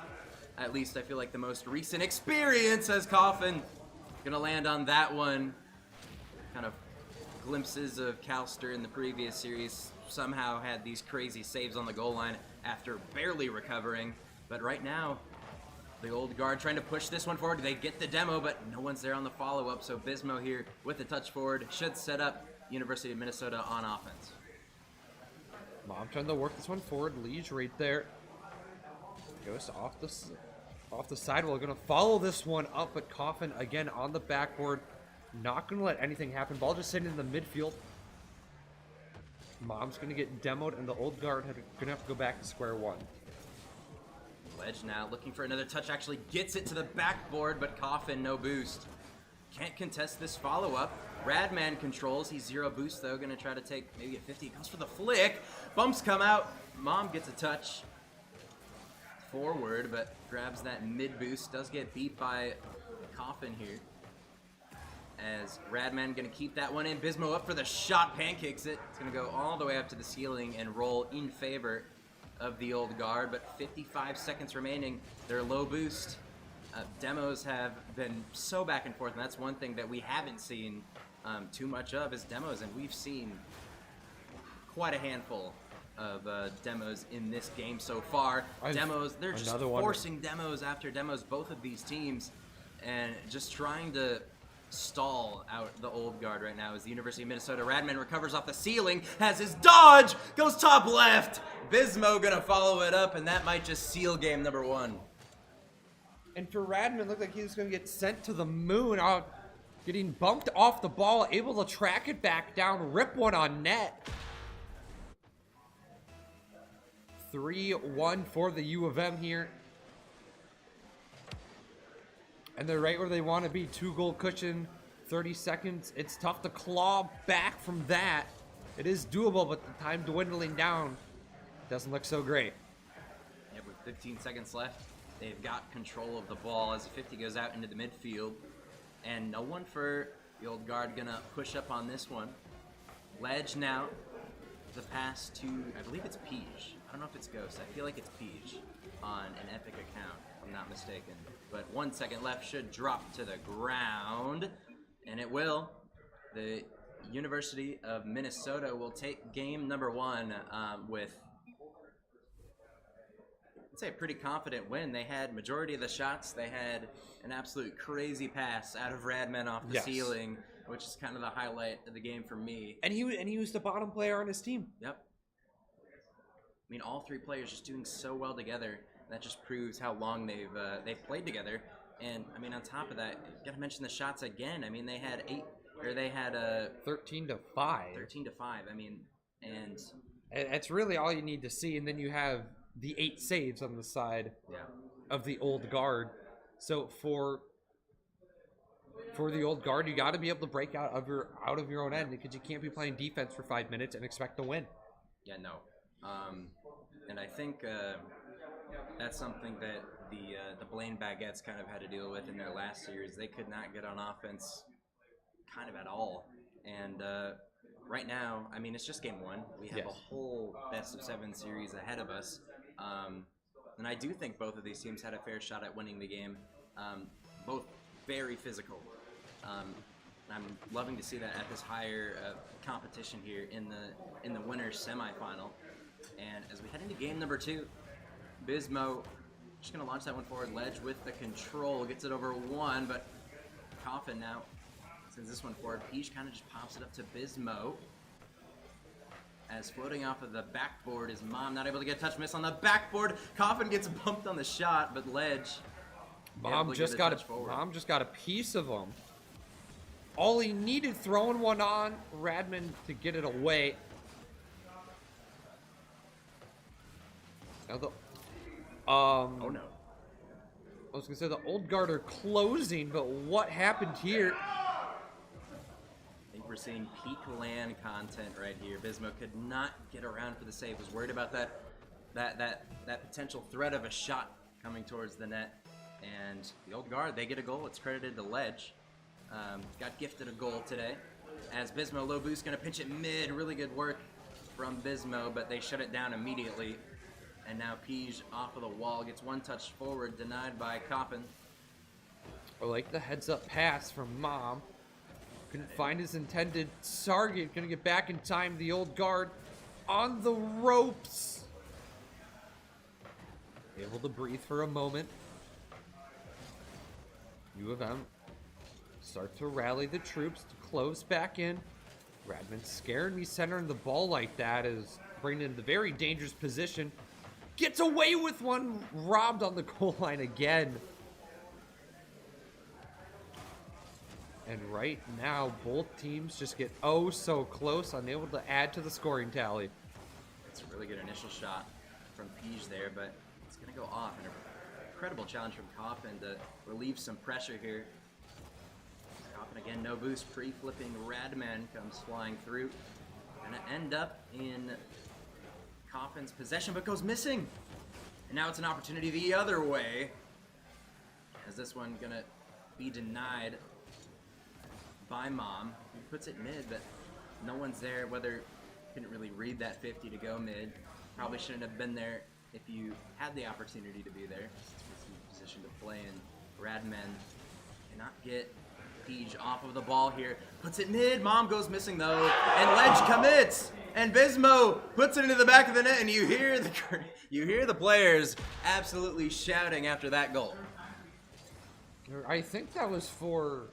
Was it? The Wayne State 501st series. Actually, yeah, you might be right. They're very loud. And I think Wayne State might have taken the game off 501st. But back to the matter at hand, we'll call the game in front of us, not the one that's far away. Peach trying to work this one in the corner, off the ceiling. Not a lot of boost to work with. Bismo passed one. But Mom in the corner, Coffin, soft touch, gets to the other side. Old Guard right on the ropes! Leash to get the lead back for the Old Guard. And it's a great pass, and Coffin not able to cover it in time, was rotating inside of the goal there. Could not make a quick enough pivot turn to cover that angle. And the Old Guard, they get the lead back here in game number 2. Bismo low boost off the kickoff. And Ledge gonna go for a bump there. Connects with it. Radman gonna grab that corner boost and go for some demos on the back line. But Coffin looking to try to be just disruptor, rotating back, maybe going for some demos. Just constant physicality from both of these teams. Just waiting for one team to make a mistake. And it was that open net from earlier. I mean, really, that was quite a big mistake. As Radman off of the corner. No boost for Coffin, but a really good challenge to stall some time for his teammates to get back and get boost. Sometimes that's what you need to do. If you don't have boost, you need to buy time for your teammates. You just got to be a pass, stay in front of the ball. You don't necessarily have to do a whole lot with it, but just be a thorn in the side for the opponent. Might be a shot opportunity here for Ledge, as Mom gonna pop it a mid no boost, waiting for the shot for Peach. It's gonna go bar down and out.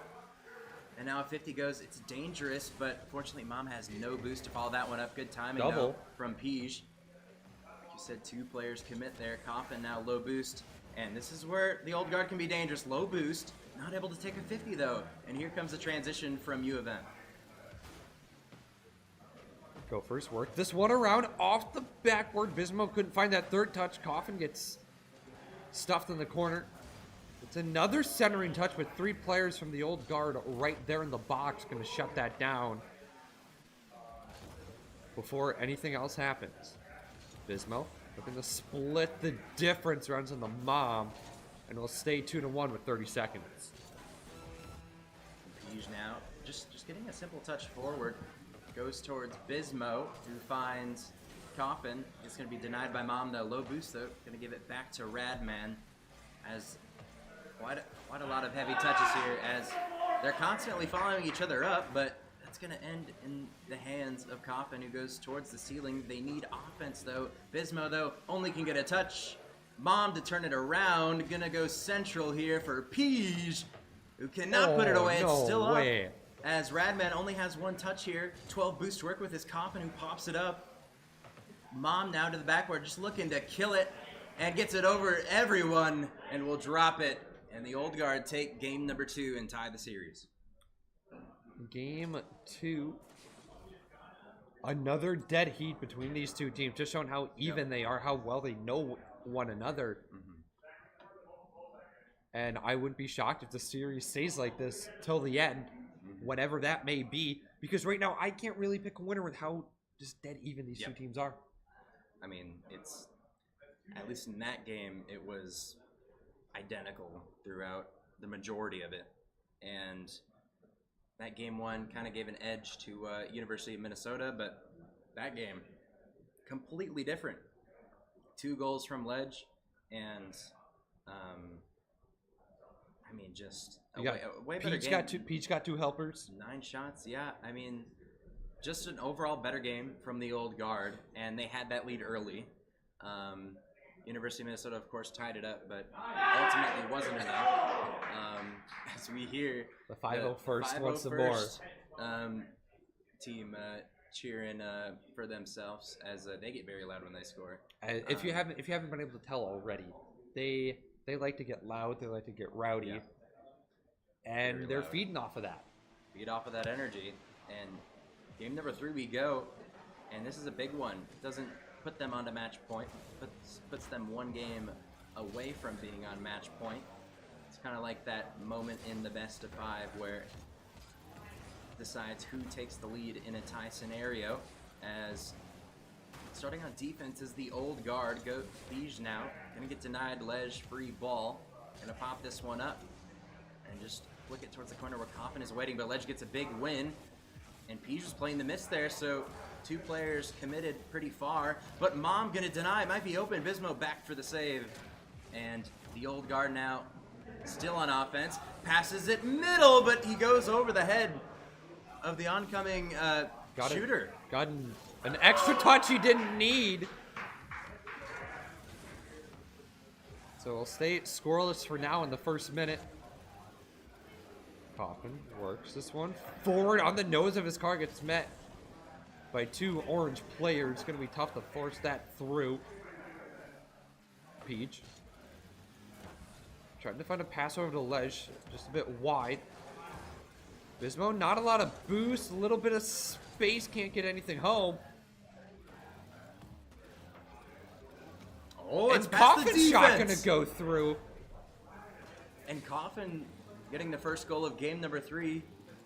And it's just all kind of on, all 3 players on top of each other for the old guard. I mean, it's almost like they were all playing first man there and completely discombobulated. Oh my god. As Ledge almost puts it in his own net, Coffin gets rewarded with another goal. And the old guard are falling apart in the game, in game number 3. Oh, that would have been kind of nasty as an own goal. But nevertheless, U of M up 2-0 now. For the old guard, they have their work cut out for them. They need to get possession of the ball. Mom makes another good save on the back end. Going to still work this one forward to the corner.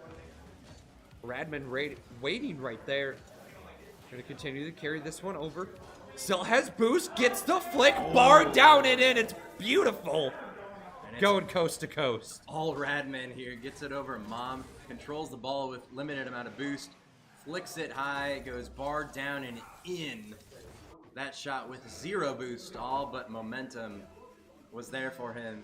And he's able to put it away against, getting it past Mom, and then Mom again with another defender back there as well. Mom with a really good 50 though. Ledge coming in looking for the bumps. They are down by 3 goals here. It's going to be definitely a mountain to climb as we approach halfway through game number 3. Mom goes low here. Going to be denied by Radman and might just punish the defense as he finds another one. And the University of Minnesota taking this game away from the old guard, and it's not even halfway through the game yet. 4 goals in 2.5 minutes is tough to give up. And right now for the old guard, they've done exactly that, so they've really dug themselves a hole. I've seen crazier things happen, but with just kind of the way they're playing right now, 4 goals just doesn't seem like it's in the cards for them. Maybe you start looking towards game number 4. As in a best of 7, you have some games you can drop if they don't start off your way. But you don't have an unlimited amount of those. And it's getting to that point where this game could be important. Mom putting this one away. It's still 2 minutes to work with. Quick goal, quick response from the old guard. And there's time. They just got to continue to output quickly. 3 goals in 2 minutes, more than doable. But they got to get one here within the next minute if they really want a chance at this. Shut down right on the box. Mom's soft touch. Nothing really develops from it. Leash off the backboard, trying to get a centering feed. Coffin's down in the corner already. And right now, the U of M looking to pick up right where they've left off. Back on offense. There's a double commit. It doesn't matter. Bismo makes it 5-1. They get that goal back immediately after Old Guard could not score the entire game. Up until that point, Bismo, great shot. Mom, no boost, cannot get the save onto that one. And University of Minnesota get back that 4-goal lead. That nice security blanket as right now, I mean, they're on pace to take this game number 3 and are definitely have that momentum going into the next game so far. Can the old guard spice things up and have someone step up in a big moment like this where they kind of need the confidence boost, I feel like? Yeah, you need a confidence boost, and sometimes you need a clean slate for that.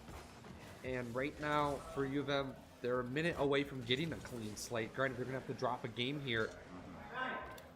But it just didn't start out the way they wanted to. Granted, they were able to get one, but it just wasn't enough to really hinder what the University of Minnesota has done so far. So I look to this next intermission between games for the old guard to really talk things over, be like, okay, here's what we need to change. And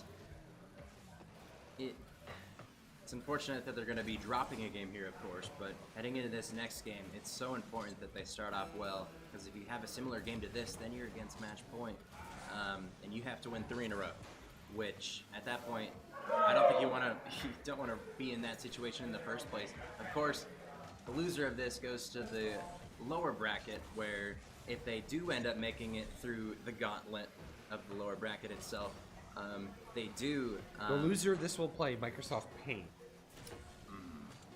which is that team of Power, Stratus, and Mal, if I'm correct. And it's a good team. Yes. It's going to be definitely difficult for them. But even if you are able to make the gauntlet run, of course, like in that best of 7, you're down a game as well, which, unfortunately, for even playing more games, not going to be really beneficial. But of course, you'd want to be there than to not be there. As shots pretty even in this game, just University of Minnesota way more efficient, and I think that start was really the difference in this game. Yes. That kind of like made it blow away within a matter of seconds. It was an own goal off the start, and that's always a tough one, where you kind of you hurt yourself at the start, and then you got to dig yourself out of that hole, and it's just difficult to do. So going into game number 4 now for the old guard, as we call them, the old guard, the old University of Minnesota squad. Yeah, there's things they have to sort out, because right now it's just the new kids on the block, or the current Gophers are kind of showing the old guys that they're still left in the dust. Yeah, and we've seen, I mean, they've been able to take a game. They have shown that they can hang with this team. Just that last game got off to such a bad start that it's definitely difficult to go up against. As if you can prevent situations like this, 2v1's really good demo from Peach to prevent that threat on net, as a good counter demo from the University of Minnesota, as Radman going to take a 50. Low boost. Just going to rotate out now as Bismo, top right, maybe off the post, but has another touch on it, and I don't know if that helps University of Minnesota or not. There was a follow-up shot there that definitely was not the touch to go for, but now Mom flicks it up high.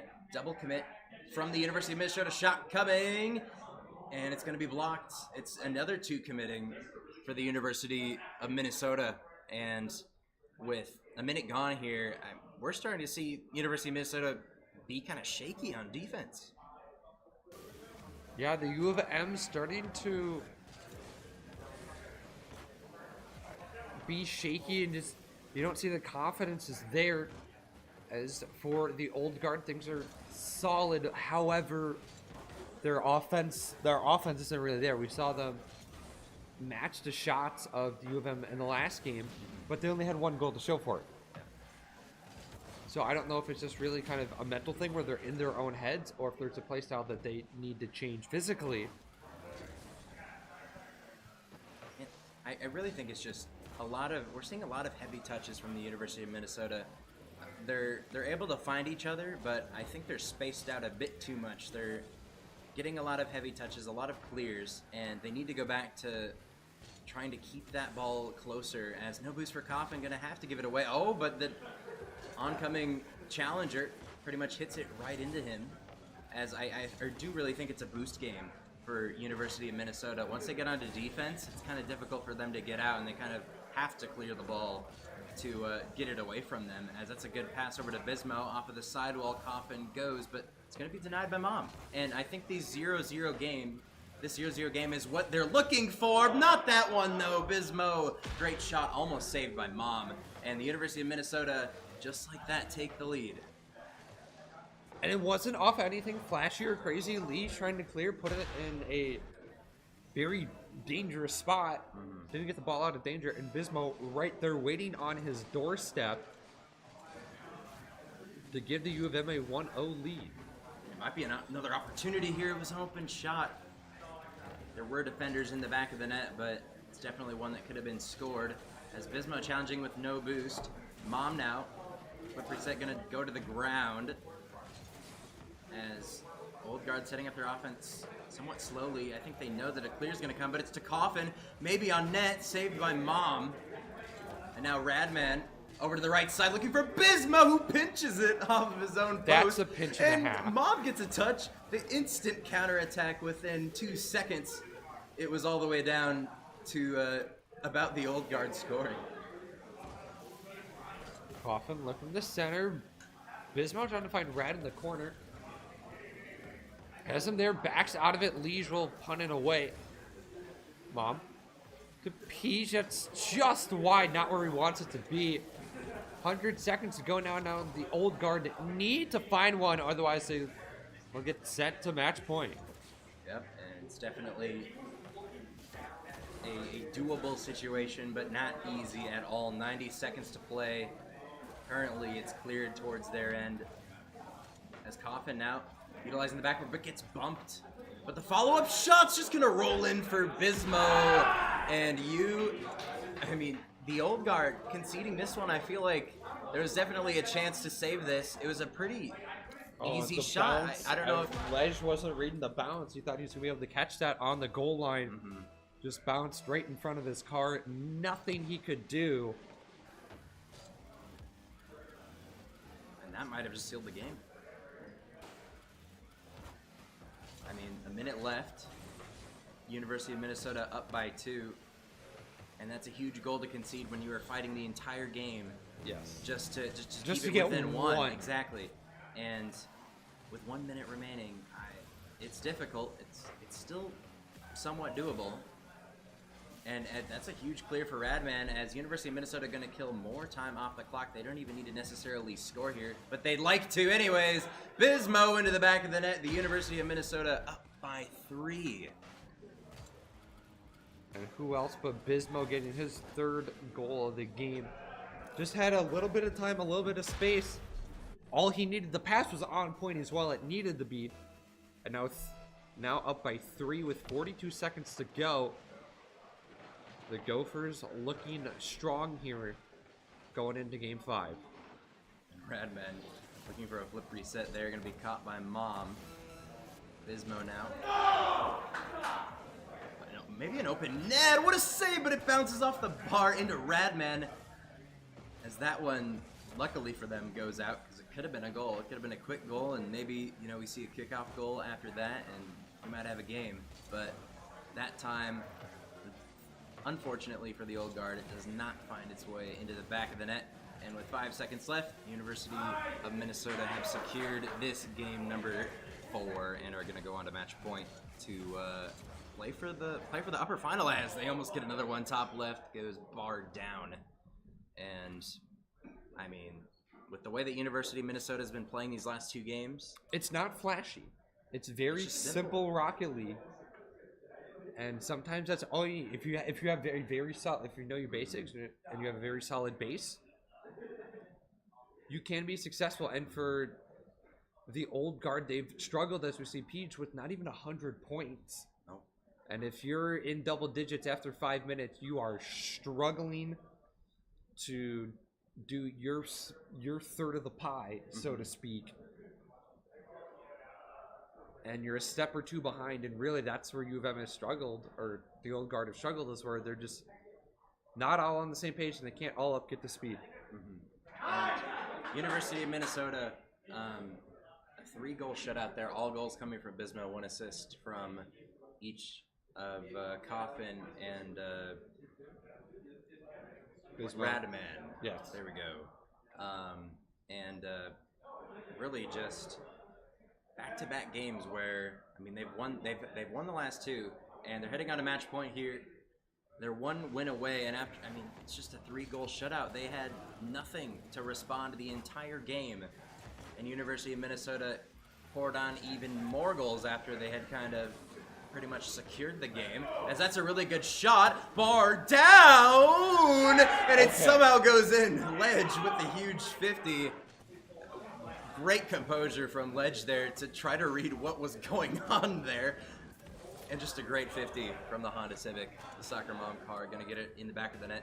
And that's what they need. They need to start off nice and strong in that game in this game number 5. And they got the goal, but they might concede a kickoff goal here. Ledge now. Low boost to work with. They're just going to take a 50. Mom now trying to advance this one forward. Getting a bit more confident they are as they go on to offense. As that's a really good cut from Ledge off of the sidewall. It might be an open net, but it's going to be denied by Radman. The old guard right where they want to be. That's a great feed central. Legion didn't have any boost. Now gets them off the ceiling. Another centering feed. Neither player there. This one trying to be a pass. Gets it past one of his teammates accidentally on the back pass. Mom gets deleted.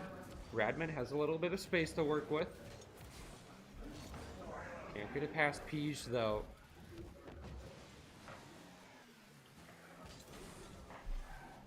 And I mean, with just a minute gone, old guard might have just gotten faked on the defense. Way. They play it low, and it somehow finds its way to the back of the net. They tie it up, and it's Radman who goes low here. Ledge no boost, could only force it, and Peach jumps early, not able to get a piece of the ball, and that's how the game gets tied up.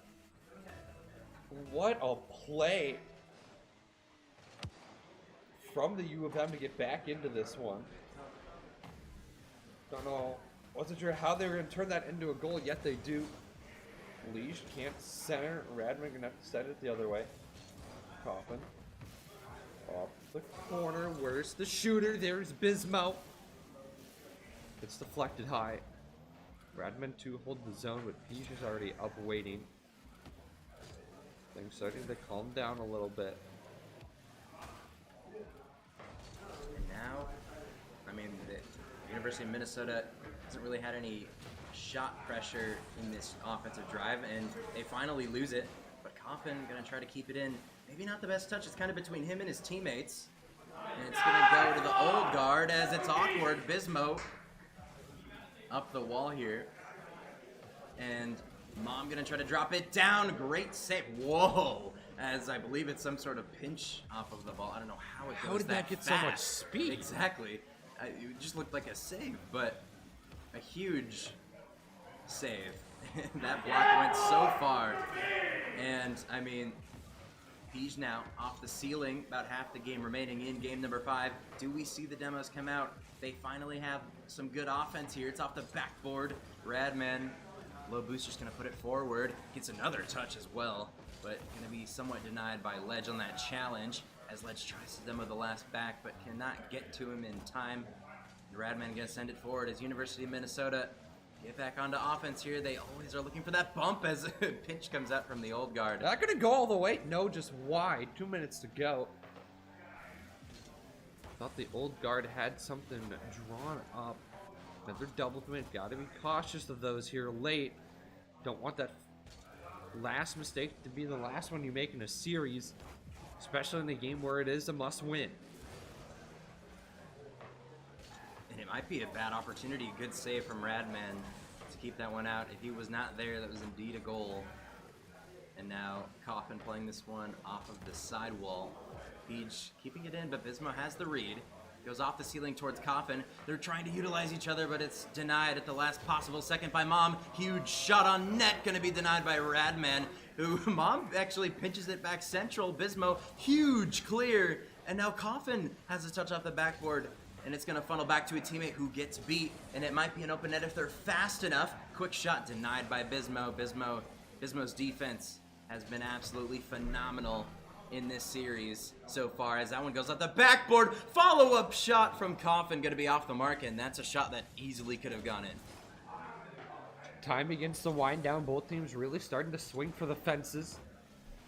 Bismo, bit of a floater. Coffin couldn't follow up. We'll see if he'll turn back on it. Radman to Coffin. He gets shut down. Gophers looking to end it here and now. There's a big demo. Centering feed, but it's Liege to stand tall. To keep the old guard alive for a moment longer. Wonder if this will go to the lower bracket, end up playing Microsoft Paint. Coffin, not the strongest touch. Able to follow up, get it away, and we might get OT. We might just be, but a player goes missing on their back line. As 2 players commit, 5 seconds left, he's going to waterfall down. Bismo can't really recover, but he does. And it's going to drop. All that touch was needed. Gets it out into open space, and we go into overtime in a possible decider match here.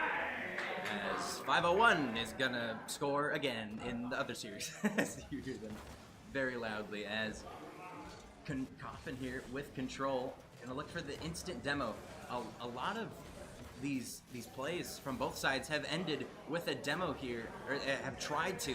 Recently, the execution part of the bumper demo has not been there. Teams have been able to avoid each other on that bump, as that's a really good 50. Time is given to Peach here, and let's see what he can do from the corner. It might just be into the back of the net. I don't think they thought it was in. And the old guards steal away a game, and they find themselves heading into game number 6. I said it in the previous series. Again, who shoots from there? You're on that 45 angled corner wall. I don't know how you expect that. You don't. It doesn't happen. So the old guard look to stay alive for a game more as they win this one in overtime off of a crazy shot. And I mean, from the corner, just absolutely insane. I think that the defender thought it was wide. And yeah, you can't blame him. Yeah, we kind of saw him just like sitting in net there, thought it was wide. Because how many times does that happen? Someone tries to shoot from that angle and it's just, see you later, far post. Yeah. This one just tucks itself right inside. Mm-hmm. And this could be the breath of life that the old guard needs. Exactly. I mean, they needed the game to stay alive in this series. And they got it. So heading into game number 6 here, Mom gonna give that one kind of away to the backboard. As 0 boost to work with here. 2 players commit. Could be a good opportunity, but Coffin gets bumped off of the ball. Cannot follow it though. Mom does go missing. And Ledge over to the left wall, kind of just gives it away to Bismo as they try to look for each other in the midfield, denied by Mom. And now Coffin advancing this one to the corner. And the old guard going to be denied by Bismo, who forces Peach to get a nice save. A much needed one. Don't want to go down early here when you're against match point for, it has to be 2 times in a row now, as they already got through the 1 game. And with a minute gone, low boost is the old guard, and finally slowing the ball down. We don't see it often, but in that moment, we did see the play just completely slow down, and I think we have to see a lot more of that from the old guard if we want to see them complete this this incredible feat, which would be Spaceman sweep. Not sure. Down 1-3, have to win 3 in a row. I mean, you could call it the partial reverse sweep, is how I would say it. But I think if the old guard can slow it down, they can find success. On their first offensive possession, they had the ball down there. They were playing it slow, but they didn't have any boost to work with. Yeah. And from there, your options are very limited, and the defense can tell pretty quickly if you don't have a lot of boost. And I mean, right there, Coffin, no boost. Follow-up shot forces 2 to commit, and it's just that miss that caused absolute panic on the guard. As this one's going to be somewhat dangerous. 50 goes out towards the left side. Peach goes cutting, and it goes to the corner in the waiting hands of Coffin, who kind of just gives it away. Peach now, first touch, a bit too far. That's going to be somewhat caught. Mom gets a touch over, but no one's there except for himself to follow that one up. Radman, it's going to get played below him. Fours now. Excuse me. Coffin Wrong now. series. Wrong series indeed. Bismo, no boost. I mean, a lot of these players are low boost. I don't know if it's starting to get, if the pressure's starting to get to them, or I think it might be for the U of M. They want to end it here and now, because if they don't, then they go to Game 7, And all the knowing that pressure's they, on them. and then all the pressure's on them because they know they could have closed it out the last 2 games and they didn't. especially in that overtime. I mean, and we have this game to play as well. 2 minutes, but it's an open net for Pige, and it's a great 50, and the Old Guard take the lead here late in game number 6. Oh, it's a Radman double going jump. for the squishy save, just fans on it. Not the hardest save in the world to make, but it's still a very mechanical one. Kickoff, going the way, Mom just wide. And Lee's gonna double up for the Old Guard. And I mean, that's the save attempt from Radman. All he has to do is dodge, but unfortunately he double jumps down. It's a mechanical error. He has to flip. Unfortunately, double jumps down. It's not what he meant to do. And immediately after that, good 50 on the goal line with limited boost.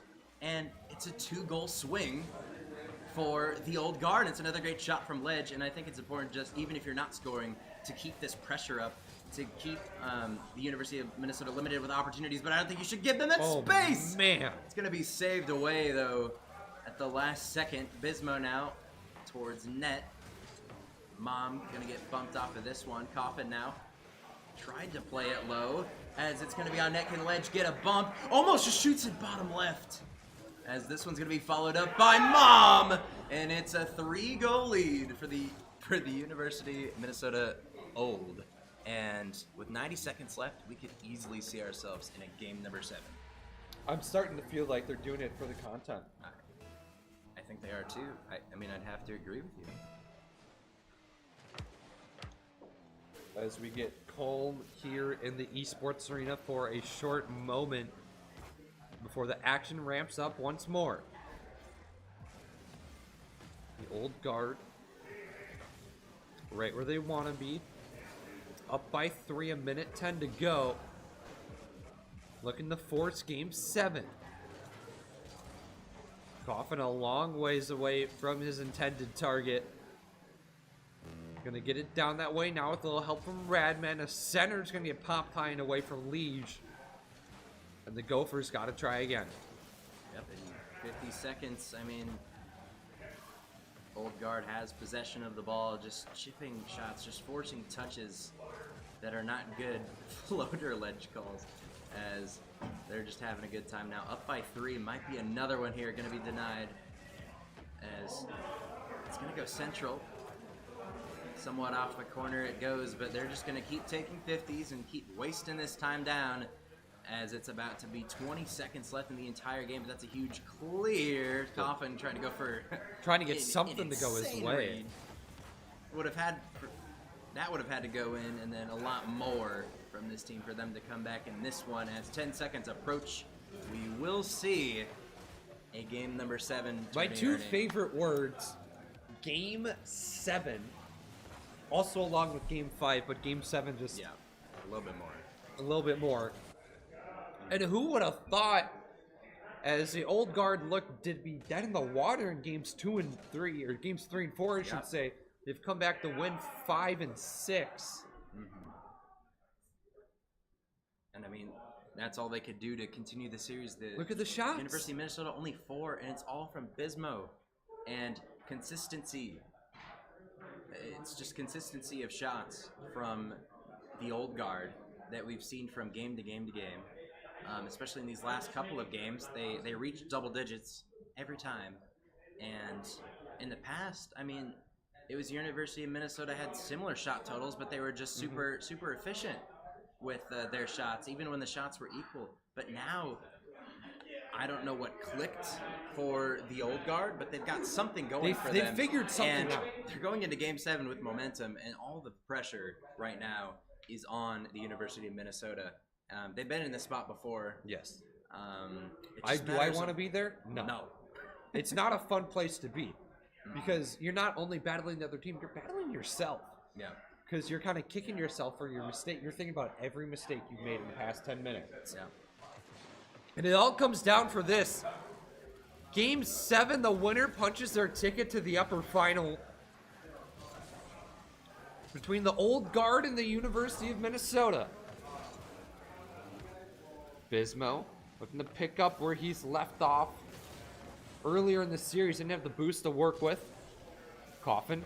Oh my. Off the ceiling. Bismo just high again. Radman trying to finish. It's pushed away by Mom. Opening rush from the U of M. Looks strong, but they got it buried. And I'm loving this confidence coming out of the Old Guard, starting aggressive here in this game number 7. I think both teams know that the name of the game is to continue to use that physicality, boost starve your opponents, because we start to see some poor play when players get low boost, as it's a floater towards net, and Radman can't save it. Mom scores the first goal of game number 7, and the Old Guard take the lead. Just Mom gonna throw a change up, and Radman just couldn't find the angle. And for the Old Guard, where was this in games 3 and 4? Yes. And Bismo gonna go the other way, and we're knotted back up. And it's an immediate response off of the kickoff. Bismo just a clear. It's a clear on net. And Ledge can't get back in time. So much power on the shot from Bismo. And it's such a crucial goal, even though it just happened like that. A minute gone, tied up at 1 apiece. And now Pige looking to extend this one forward. As Radman's going to deny Coffin's for that one. Quite far away, not going to be able to get back to it. But Pige, low boost, Mom looking to catch it. And does so well. Gets demoed off the play though. Coffin now towards the right wall. Unfortunately, I don't think that's what they drew up on that. I think he tried to catch it. Instead pinches it off of that wall. As Pige to his own backboard. Can't get another touch. He's not zen out here. This might be in the back of the net. A very dangerous situation for the Old Guard, but they get out of it, and now he's got the corner boost as well. Good force from Mom. That's a really good challenge. Goes all the way to the corner, and the Old Guard somehow stay on offense. It was just in their end, but immediately they're back on offense. Gophers looking to put this game away here in game number 7. Everything on the line. Radman looking to center. Can't find anything. Coffin gonna try the same thing from the same angle of attack. Gets met with the same result. U of M needs to start getting more creative than just these air dribbles off the sidewalk. I think they really need to go back. Both teams need to go back to that physicality that we saw so much of early in this series. We haven't seen a lot of demos ever since then. And I'm not seeing attempts to go for demos, and I think it's really the nerves in this game 7. They don't want to overcommit. Radman redeems himself after the botched save and is going to score off of a pass from Bismo cross field. And it's just an incredible play from the University of Minnesota. And Ledge just right there, too. Shot was placed just enough behind him. And it's so hard to make a save when that ball's shot behind you. And just the composure. The University of Minnesota is here in game number 7. And they've taken the lead with 2 minutes to play. And here comes the demos on the side of the Old Guard. Mom's going to get one. As Pige gets it past one, cannot hit a 50 though. And Radman will go off the ceiling, drops it down, but it's going to be denied by Mom.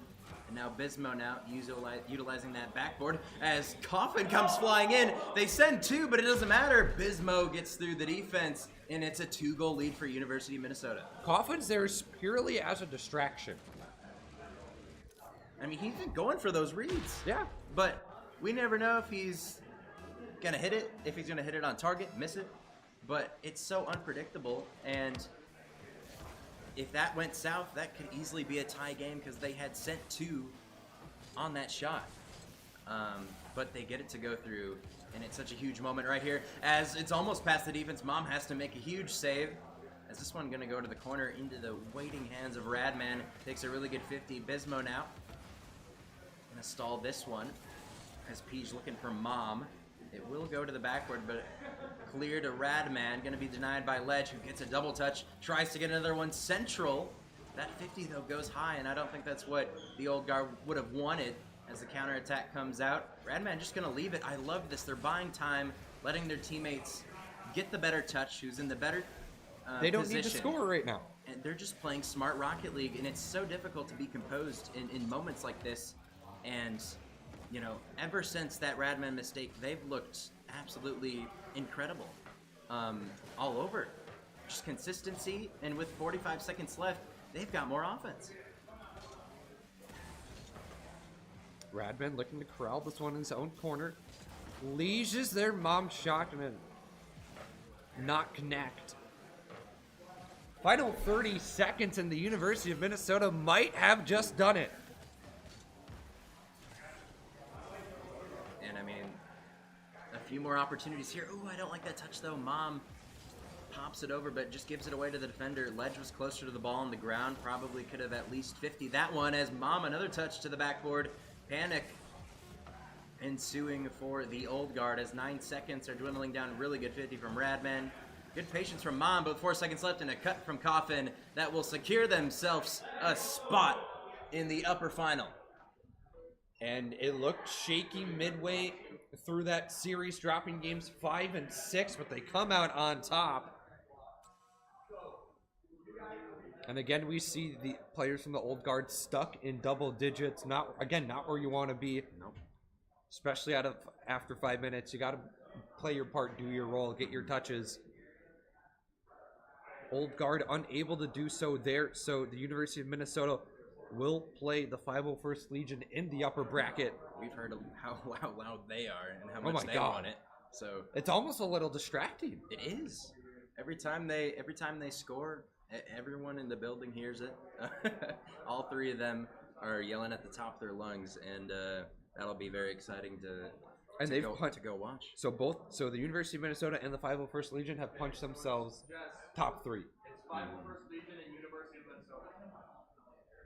And in the lower bracket, it'll be Wayne State versus the Mouth Breathers, and they'll play the winner of the University of Minnesota Old Guard and Microsoft Point. Yeah. Those two matches will be in the lower quarterfinals. And so I believe we're going to throw it to another break here, and when we come back, it should be the 501st Legion taking on the University of Minnesota for the upper final. So, ladies and gentlemen, get some snacks, get some water. We'll be right back with you for Northstar 2.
Ladies and gentlemen, welcome back once again. We're here, Northstar 2 at St. Cloud State University. My name's Chase Nuclear Nukem. I'm the director of esports here at St. Cloud State, and I'm the head organizer for the event. They pulled me on mic because I had to do it to them. Had to come back to commentate with my duo here in St. Cloud. It's Ernie. Ernie, how you feeling today? I'm having a blast. Granted, I'm slightly under the weather, but this has been like nothing else I've ever been to.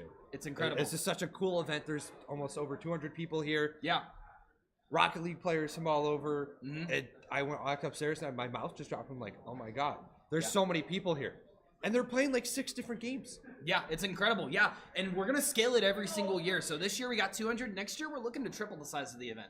This year we doubled the size of the event, so we went from 100 to 200 in just 6 months. It's not even a year. We ran this over the summer. Now here we are, 216 people at the event. Nothing to scoff at. Pretty excited about it.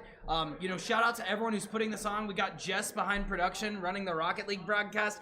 We got Kai out on the floor making sure players are managed. We got the folks upstairs running Smash Ultimate. Go check that out on stream as well. And we got amazing sponsors. Got to let out the monster, and you came in clutch last second. Everyone at this event was given a free monster upon entry, which is really, really cool that we can do that. There we go. And so we have the upper finals ahead of us. We have the 501st Legion taking on the University of Minnesota, the 1 and 2 seed coming into today's bracket. Indeed, the force is strong with these ones. Yes. The 501st gonna make a march. Probably get some imperialism here the esports arena here at St. Cloud State. Really excited, and we're going to jump straight into the action. This is a best of 7 series. University of Minnesota versus 501st. 501st Flow moving in. What's interesting too, Ernie, is a lot of these 501st players are actually committed to and looking to come to St. Cloud State next year. You know why? It's a great place to showcase your skills. You know, you have the esports director right here. You got the coach right here as well. We kind of know what we're doing, maybe a little bit, but we'll see if they can teach us a thing or two going into this I could game. learn a thing or two, that's for sure. Probably, yeah. Stuck in Champ 1. You'll get out. But that's Force now backing up, trying to play this midfield control. They're going to go to back post, putting up on backboard. Bismo rolling around. That was a nice save by U of M, but this is the 501st just railing these shots off the backboard, keeping control in this midfield. Yeah, what we've seen earlier from the 501 is that they're steady, they're stout. They don't do anything too wild and crazy. They play good, consistent Rocket League. Yeah, and that's what you need, especially like consistency is everything. You do want to pop off and have those clutch moments as we head into finals, and this is winter finals, so what better time to do so? But University of Minnesota is going to put one up on the board and pull ahead in the beginning of the series. Now, what I love about Best of Sevens is this first game is really just feeling out your opponent. That's what it's meant to be for. You don't want to put all of your tricks out there. You want to save some in the trick bag for the rest of the set.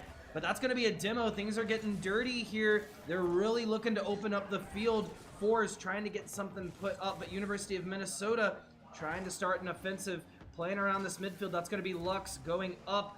Unfortunately doesn't find the touch they're quite looking for, and possession's going to go back to University of Minnesota, but that's going to be Fours passing back to control. Lux. Yeah, very, very good control. Keep the possession, and you mentioned that this is a long series. You can't win the series in game 1, but I've seen plenty of times where a team has lost the series in the first game where they just get out of it mentally. They can't claw their way back into it.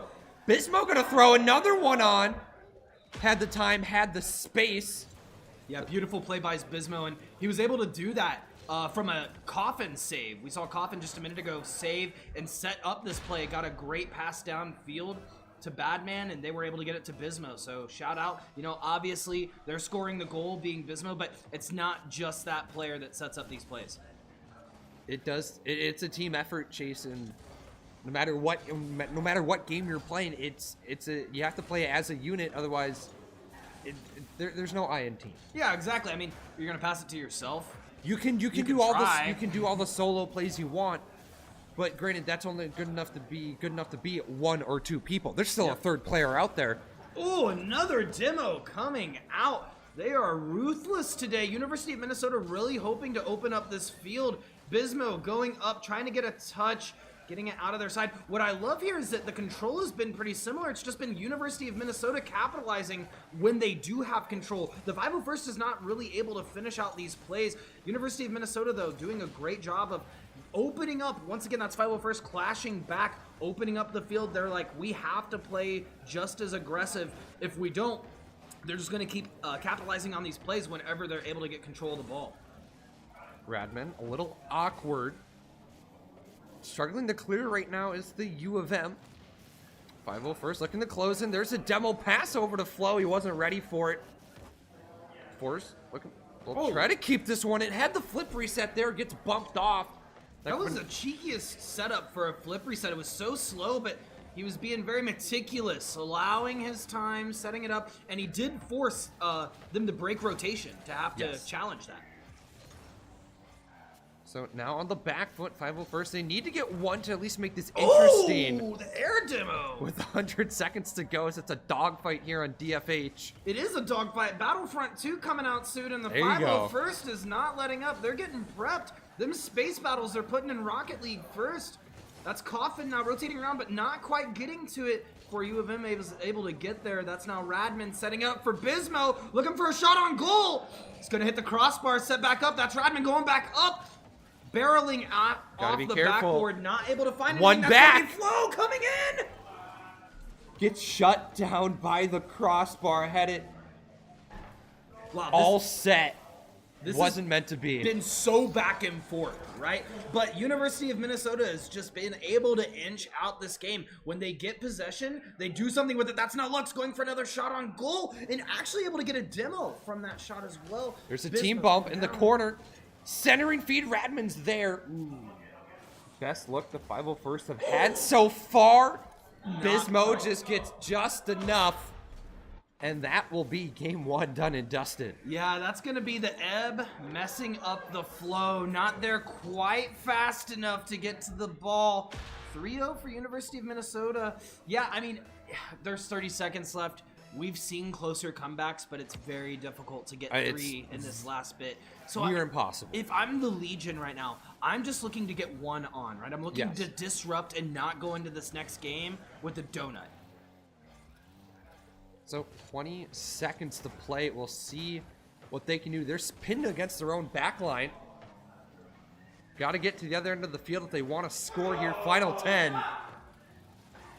Got some hype going on in the venue. Another set currently playing. It's probably semis, and that's Bismo.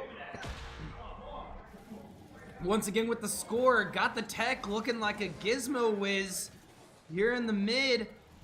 Taking it past Lux. Breaking some ankles. Are we watching Rocket League, or is this just straight soccer, man? Because, I mean, they're juking heavily. I mean, it can be soccer, it can be hockey, it can be tennis, it can be volleyball. Really, whatever you want to call it, it's my favorite. So, I'm not going to complain. That was an incredible first game. University of Minnesota really capitalizing on what they have. 3 goals going out for Bismo, really clutching it up. 3 for 7, yeah. 10 shots total on goal. 501st, they had a decent shot count. It's not like they didn't. I think their third had about 2. So that's 7 in and of itself. The crazy part is Bismo did that by themselves. The amount that the Legion were able to put out in terms of shots on goal, Bismo just equated. Bismo, he stepped up in Game 7 in the previous series. So he was able to do that, continue it here in a series that even matters more in the upper finals. So now going forward, going into Game 2, 501st, we're kind of looking to be like, okay, we know you're good. When is it going to show up? Right. That's the thing, too. I mean, they were putting shots on. Their rotations were just a little slow. They weren't able to capitalize and finish those shots in goal. So because of that, obviously, if you're taking those shots on goal and you just leave a stray one hanging, University of Minnesota is going to take it to the other side of the field every time. Every time. So we're going to roll into game number 2. 501st look to get on the board. Ooh, I would say that's a 501st kickoff lead at first. But no one's in net. What? Bismo. Bismo? 2v4? Bismo. 2v4? What? But no. He was just helping him out for the moment. He was like, I see. He's like, nah, you didn't need that one. Yeah, no, we're good. We don't need a lead. That was pretty crazy, though.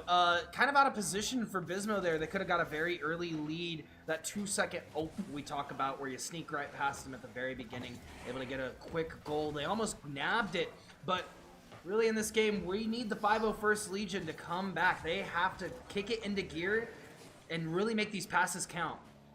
Don't want to start the series down 0-2. Granted, in the second series we saw today, the 501st against Dunwoody, they dropped game 1, but they were able to win the next 3 games to take the series. So they might just need a little bit of time to settle in. That being said, though, again, they're just all bunched up, right on top of each other. Flo and Lux looking for a demo, can't find anything. Force gets bumped. It's huge. Coughing, it's a huge save. 4 is able to get a rotation back in demo. What I'm really liking about the demos so far in the series is this is high-level demo play in Rocket League. They're getting them on rotations, and they're not going out of their way to demo. They are being efficient with it and effective. They're well-timed. You get the demo, and you immediately try to put a shot on what they're trying to do here. Forrest has to jump over his teammate. That's Radman now coming in, playing off sidewall, trying to pass to mid. But the rotation's a little late from Coffin, but he's still able to make it. Those are those kind of plays that I was talking about, Ernie, where the 501st just have to be tighter and they have to recognize where do we have control, where do we don't, and how can we pick up control. That's where the adaptive play comes in Rocket League. As we see a pass from Lux just thrown downfield into empty space, no teammate there. Float gonna button hook throw this one back for Force, gonna fan on it. Bit of a double commit from Flo and Lux, but Lux is going to continue on, get that back boost. Go on to make a play, but that's going to be Radman. If they can continue this up, they did just get a demo. They could have an open goal here. Forrest putting it up. Lux trying to take possession. This is the crazy part about it, man. Possession is pretty even across both of these teams. It's just securing the goal. Legion is having a tough time doing so. Good pressure! And the Gophers don't need much to break the 0-0 tie. Yeah, that's a great pass from Radman. Forrest trying to come in, play it off of Coffin, but honestly, the angle was a bit off. I think Forrest even touched the ball. Probably a very high likelihood it would have went in net. So, Coffin now putting it up in the corner. It's going to be Lux taking it. Bismo putting it mid. For Radman to catch, that's going to be another demo. Man, we saw like 4 or 5 demos in the first game from U of M, and the Legion took that to heart. They were took like, it personally. Nah, we're not letting you run on us like that. And they're getting these demos. As I say that, Radman putting up another demo. it's again well timed. He was on the ball. Lux taking that midfield. This is, I would expect nothing short of this sort of play in winners finals of this event. Yes. Both teams even all the way. Radman gonna cherry pick downfield. Could say it's pretty rad. He's all alone by himself. Yeah. He's the chess captain on prom night. There's no one with him. Unfortunately, yeah, you're absolutely right. But looking at this game, University of Minnesota, you think they're going to go for these wide clears, but it's never a clear. They're saving up on their boost. They're getting the ball out of their side when they get control. And 501st is trying to play that midfield control. It's very hard to play that midfield when someone's on the ball, air dribbling from one end to the other. Very hard to steal. Again, scoreline 2-0 again, but it's a close 2-0. Very. I mean, that's a meme, right? Everyone's like, yeah, it was 2-0, but it was close. Honestly, No, this is close, It is. though. It is, though. Like, very 501st have had great chances. You're just 1 or 2 touches short. Yeah, I think some drills would really do them justice. Yes. Coming back, watching the set, saying, because that's the other part of collegiate esports is knowing where your mistakes were, and coming back the next series is strong. It's just like if you're at practice for sports, for hockey, baseball, soccer, whatever. Drill. Because you're getting the, not necessarily the basics, but there's things that you do right that'll help you win games. And right now, those crucial pieces, yes, those last bit pieces that are just the fine details. The bit that's finishing the Lego set, right? couple of pieces you're missing that's at the bottom of the bag. You just gotta find That you them. think you lost, and then you call the Lego company, be like, I'm missing pieces, and they're like, no, you're not. Look again. Wait, I had this here, absolutely. 6 seconds left in this game.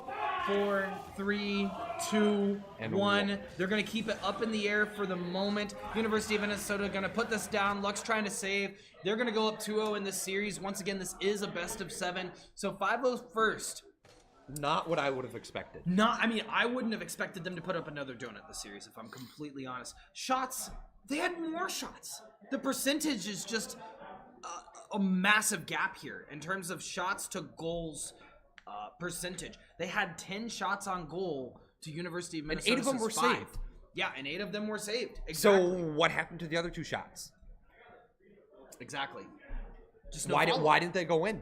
No follow-up. You always have to have a follow-up. Yeah, and University of Minnesota, they got 2 on of the 5 that they took. That is a 40% shot rate to Legion 0. Right? And that's the thing. They're doing great with the control. The control is there. It's just finalizing the play. All it's going to take for the Legion is they're just going to need to get 1, and then they're going to be in gear. Yeah. And this is also, like, we're talking a lot right now about the 5-0 first and them not able to make those shots. But you got to look why. University of Minnesota has a steadfast defense. Brick they have wall. someone there every time. And you look at all the shots that they've taken on the 5-0 first goals. And And then- every shot, knock, knock, Macaulay Culkin, no one's home, home alone, goals open. They, of course, got to take that. Oh, boy. So now we're going to go into game 3. I think it's time, Ernie. It's time. No, not. They got to... Pump the brakes. Hold on. Not yet. All Not yet. right. They're waking up, snoozing. But Here I'm we telling go. you, the janitor's knocking outside. Yes. All right? The sweep is inbound, and they got to be ready. They got to take this game, or we're going to let the janitor in. Bismo going to work this one downfield. 30 seconds gone. 5-0 first. Have had pressure first. Lux, he has some space to work with. Goes underneath. Crossbar, no! And it doesn't go through. The chaser for the 5-0 first just couldn't make contact, couldn't find the ball. It was bouncing awkwardly on the goal line. Gophers get away with one. You were the chosen one, Lux! You're supposed to bring balance to the game! Oh, we could go with Star Wars quotes all day. For those of you at home that don't know, the 501st is a reference to Star Wars. It is Vader's Legion. I studied Star Wars for years, so I'm lucky to know that, but if my quotes go over your head, I apologize. They set me up for it. That's all I can say. They set me up for it. Just like they set up Lux for yet another one! You were the chosen one, Lux! You gotta get some boost back on the score. Good. He had the boost. He had everything to work with. Double flip reset. Just high flow. Please, finish it, please. There it is. Okay, they got one on. Listen, I'm not biased Ball. towards either team. I'm not biased. I just wanted to see him get one in, man. This is the first one of the series. We're in game 3. They had to get one in. Okay, we can calm. Zen. We're okay. Woosah. All right, that's Now gonna be- the series really begins. Game brings the 3. energy immediately. So now, Radman, that's a rough touch. Lux just short. Bismo couldn't get it away. yeah, Bismo angling the nose properly there so Yes. that it's not an own goal. They get it above. Now without a boost though, down a creek without a paddle, needs to go back for boost. That's gonna be a demo. U of M gonna take one out on 5-0 first. Going down on 5-0 first 5. Bismo gonna play this corner, but that's gonna be Lux there. Taking possession, Radman playing this midfield, doesn't matter, Lux able to play back again, rushing this through the field and really barreling through the U of M roster. That's fours. They've learning from their lessons. They now have someone in goal, but the rotation back, the third man wasn't able to get there fast enough. Bismo gonna capitalize on it. Force plays it to the corner, just fans on the touch. Unfortunate. And Bismo just gonna have a Sunday stroll. With that wide open net. Tied at 1 apiece here. Game 3. 5-0 first, not out of the woods yet. Still half a game to go. It's a light touch. Radman gonna cut off Bismo. He had to hesitate. Lots of space for Bismo. Looking to wrap this one around the corner. Not going to work out at this level. Got to be a bit more creative than that. Lux. Working this one to the side. Force trying to get a tight angle double. Can't find it. Just stay in the zone for the moment.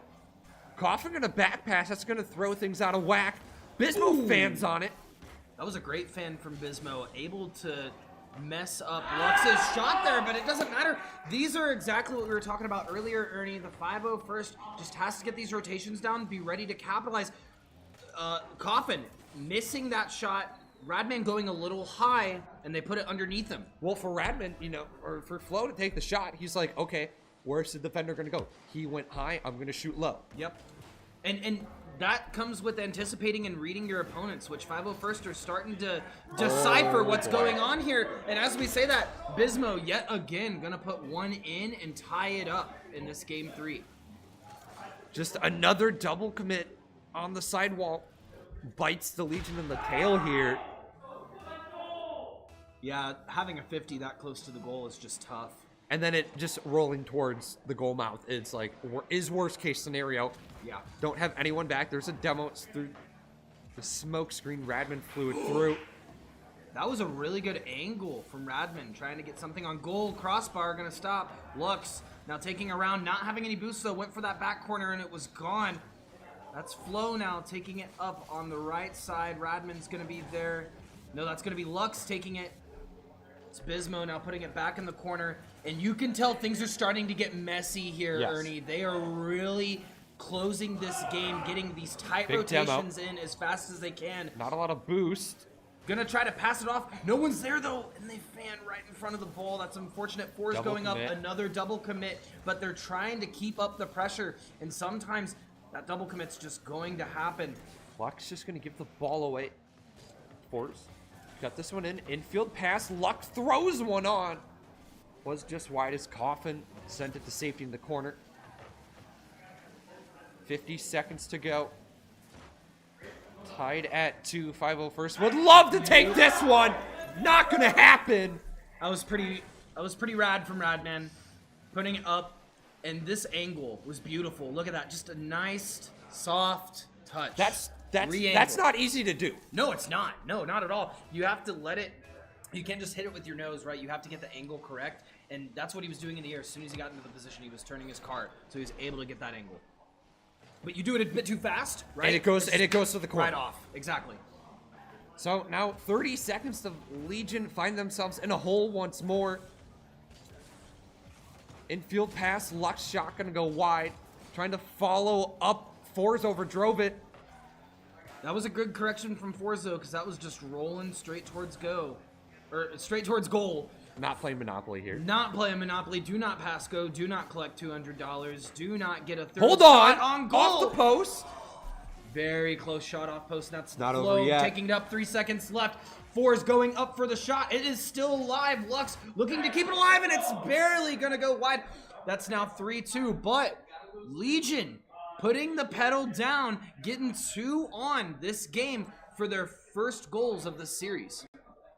It's a start, but you can't just have one player get involved. You need all 3 players to get involved. Exactly. Lux and Fours struggling to get on the goal tally. Granted, Lux with the 2 assists.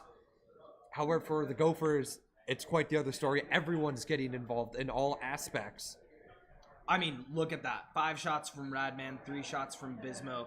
They're doing a phenomenal job. Coffin, although it doesn't have that many stats on the board, has a lot of control. So far today, he's been a great supporting player. Yeah, absolutely.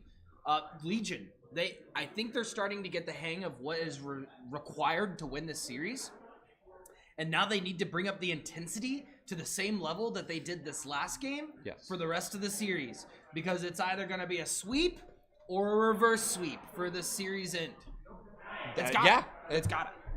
I mean, unless someone wins the game. No, unless the Legion win a game. It's got it. It's got it? It's got it. Do you have the script? I have the... Oh, right here. Yeah, this is how bracket's supposed to go. Okay. Right here. Wait, but why did that team lose? Oh. You're not on here. Ignore that. Nevertheless, we have game 4 in front of us here for the upper final. Winning team will punch their ticket to grand. And the Gophers look to do just that.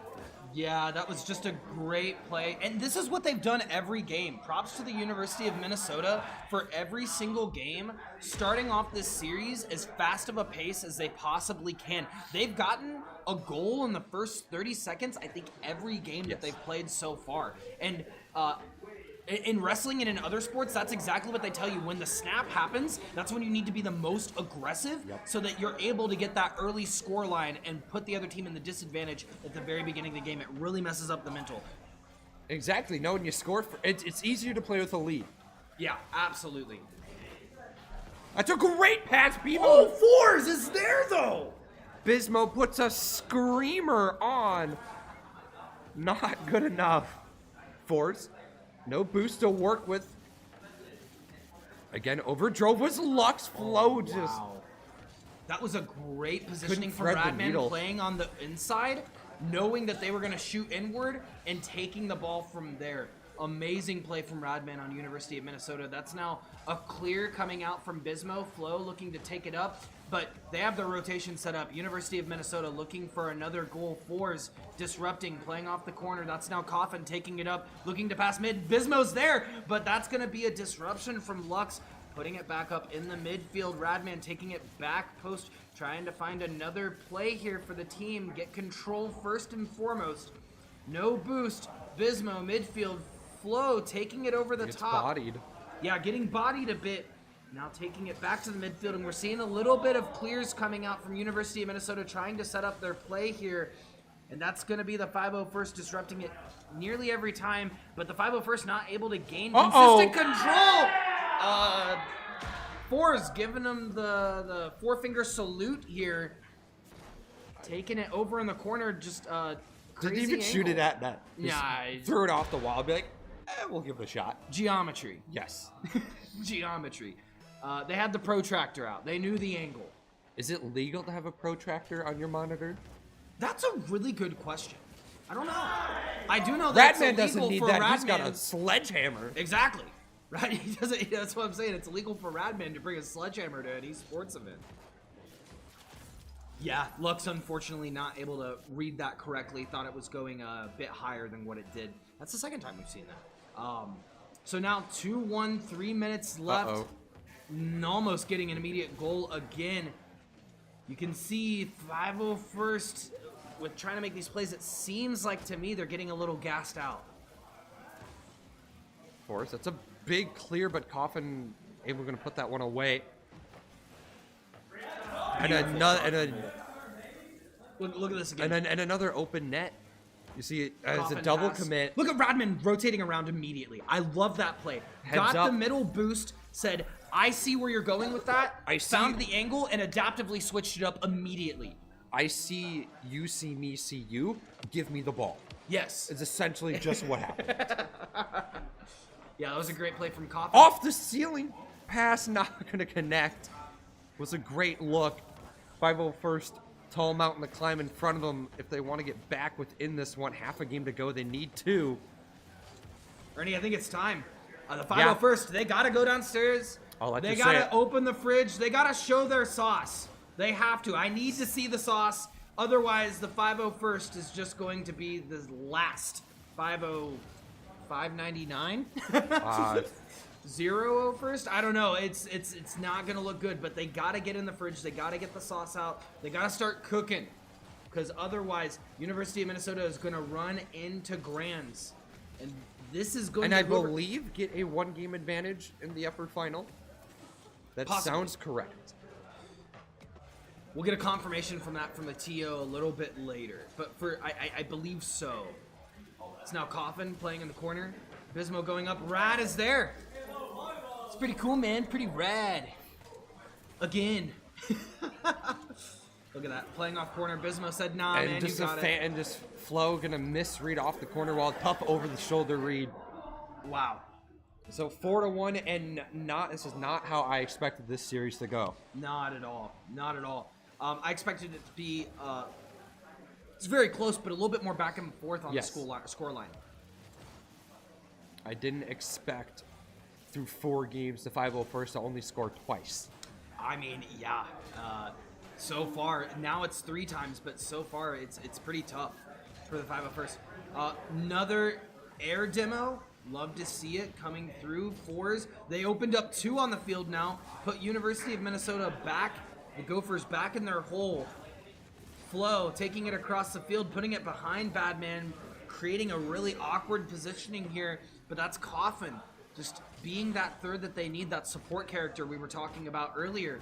Fours playing in the midfield, trying to go over, gonna find it over. Same over. That Coffin, works. and it's gonna go in. Fours pulled up the scouter, said, I know exactly where this ball needs to go. Over 1, count them 2, straight into goal, and Radman, no boost to get there in time.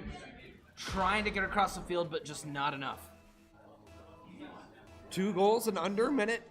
We've seen it happen. We saw it a couple of weeks ago with the St. Cloud State University Rocket League team as they played University of Montana. Oh, you can't miss shots like that, but that's Fours. What am I saying? Bringing it back. Oh my gosh, I'm shaking. They're turning up the heat, and it's getting spicy. It's getting a little dangerous. University of Minnesota got to be shaking a little bit. Be like, okay, we really got to lock it down now.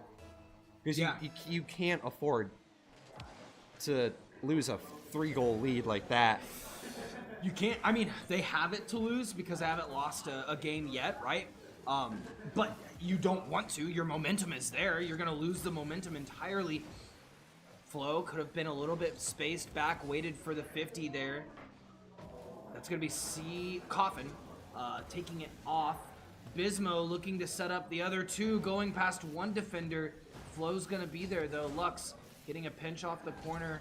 Now pushing it back onto the side of University of Minnesota, but Force is going to be there. Another double commit. You hate to see them. They've been rampant this series. You got to communicate, especially this late, 10 seconds to go. 501st need to go the full length of the pitch. Flo putting it up. Back corner, Lux. 39 boost. Taking it up. Flo passing it up, keeping it alive. That's now Fours taking it into the midfield. Lux going up in the corner. That's going to barely go on. And now that's going to be Flo. Oh, nearly getting there, but not quite quick enough. And the University of Minnesota will sweep the 501st Legion and move on to the grand finals. Come on in. Yeah, it's fine. We know. We saw you waiting outside. You can come in. Janitor's here, ready to sweep. Be like that. Event's not over yet, but I guess that's where we're at. So for the 501st Legion, their date's not over. They'll go to the loser final. Their march continues on, Yes. but in the lower bracket. And for the University of Minnesota, after a Game 7 win in the upper semis, they get a sweep here, so they'll get a chance to get a breather. Yeah, kind of reset a little bit before grand finals. And they're going to need it after that series. Absolutely. I think it's important to stay warm. We do have enough setups, so they should be able to play and continue to be warm if they want to, but you need a little break as well. Yes. Right?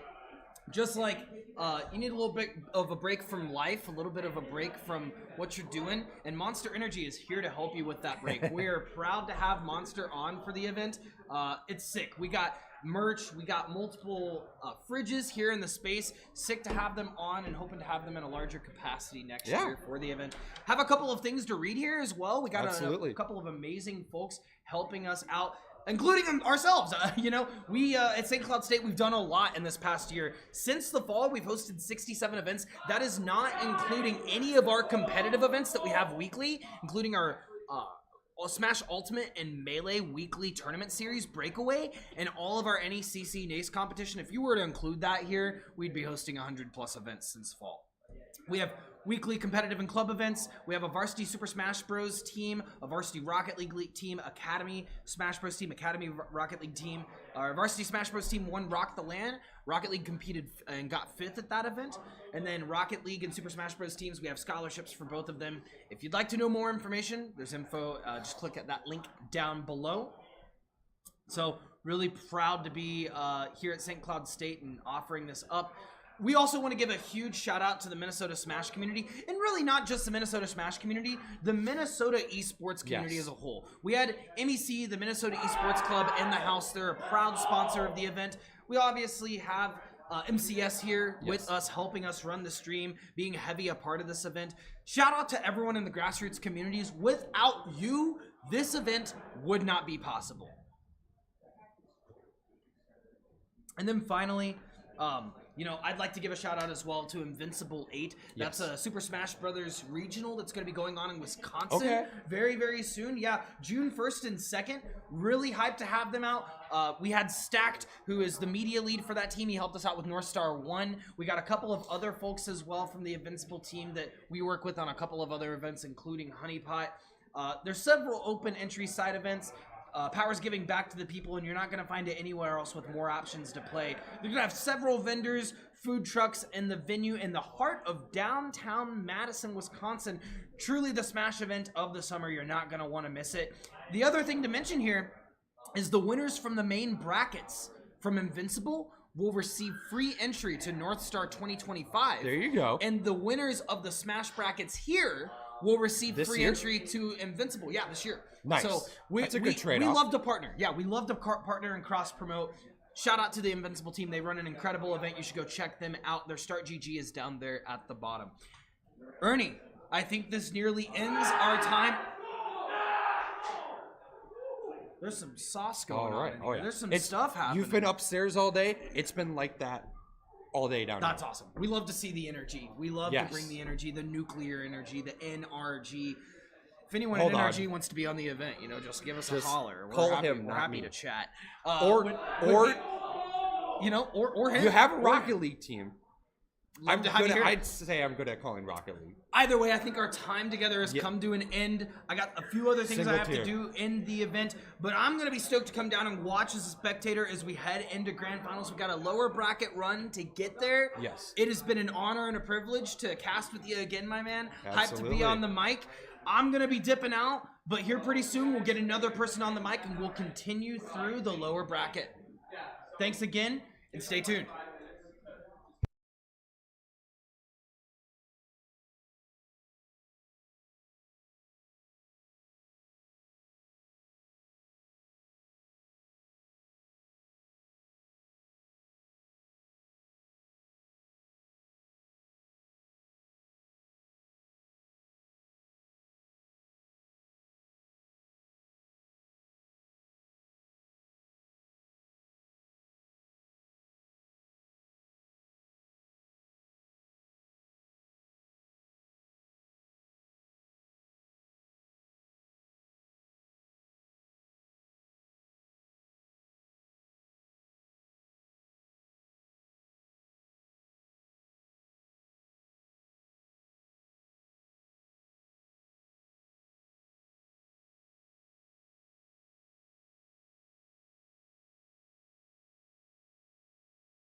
Welcome back to the Northstar 2 Invitational here.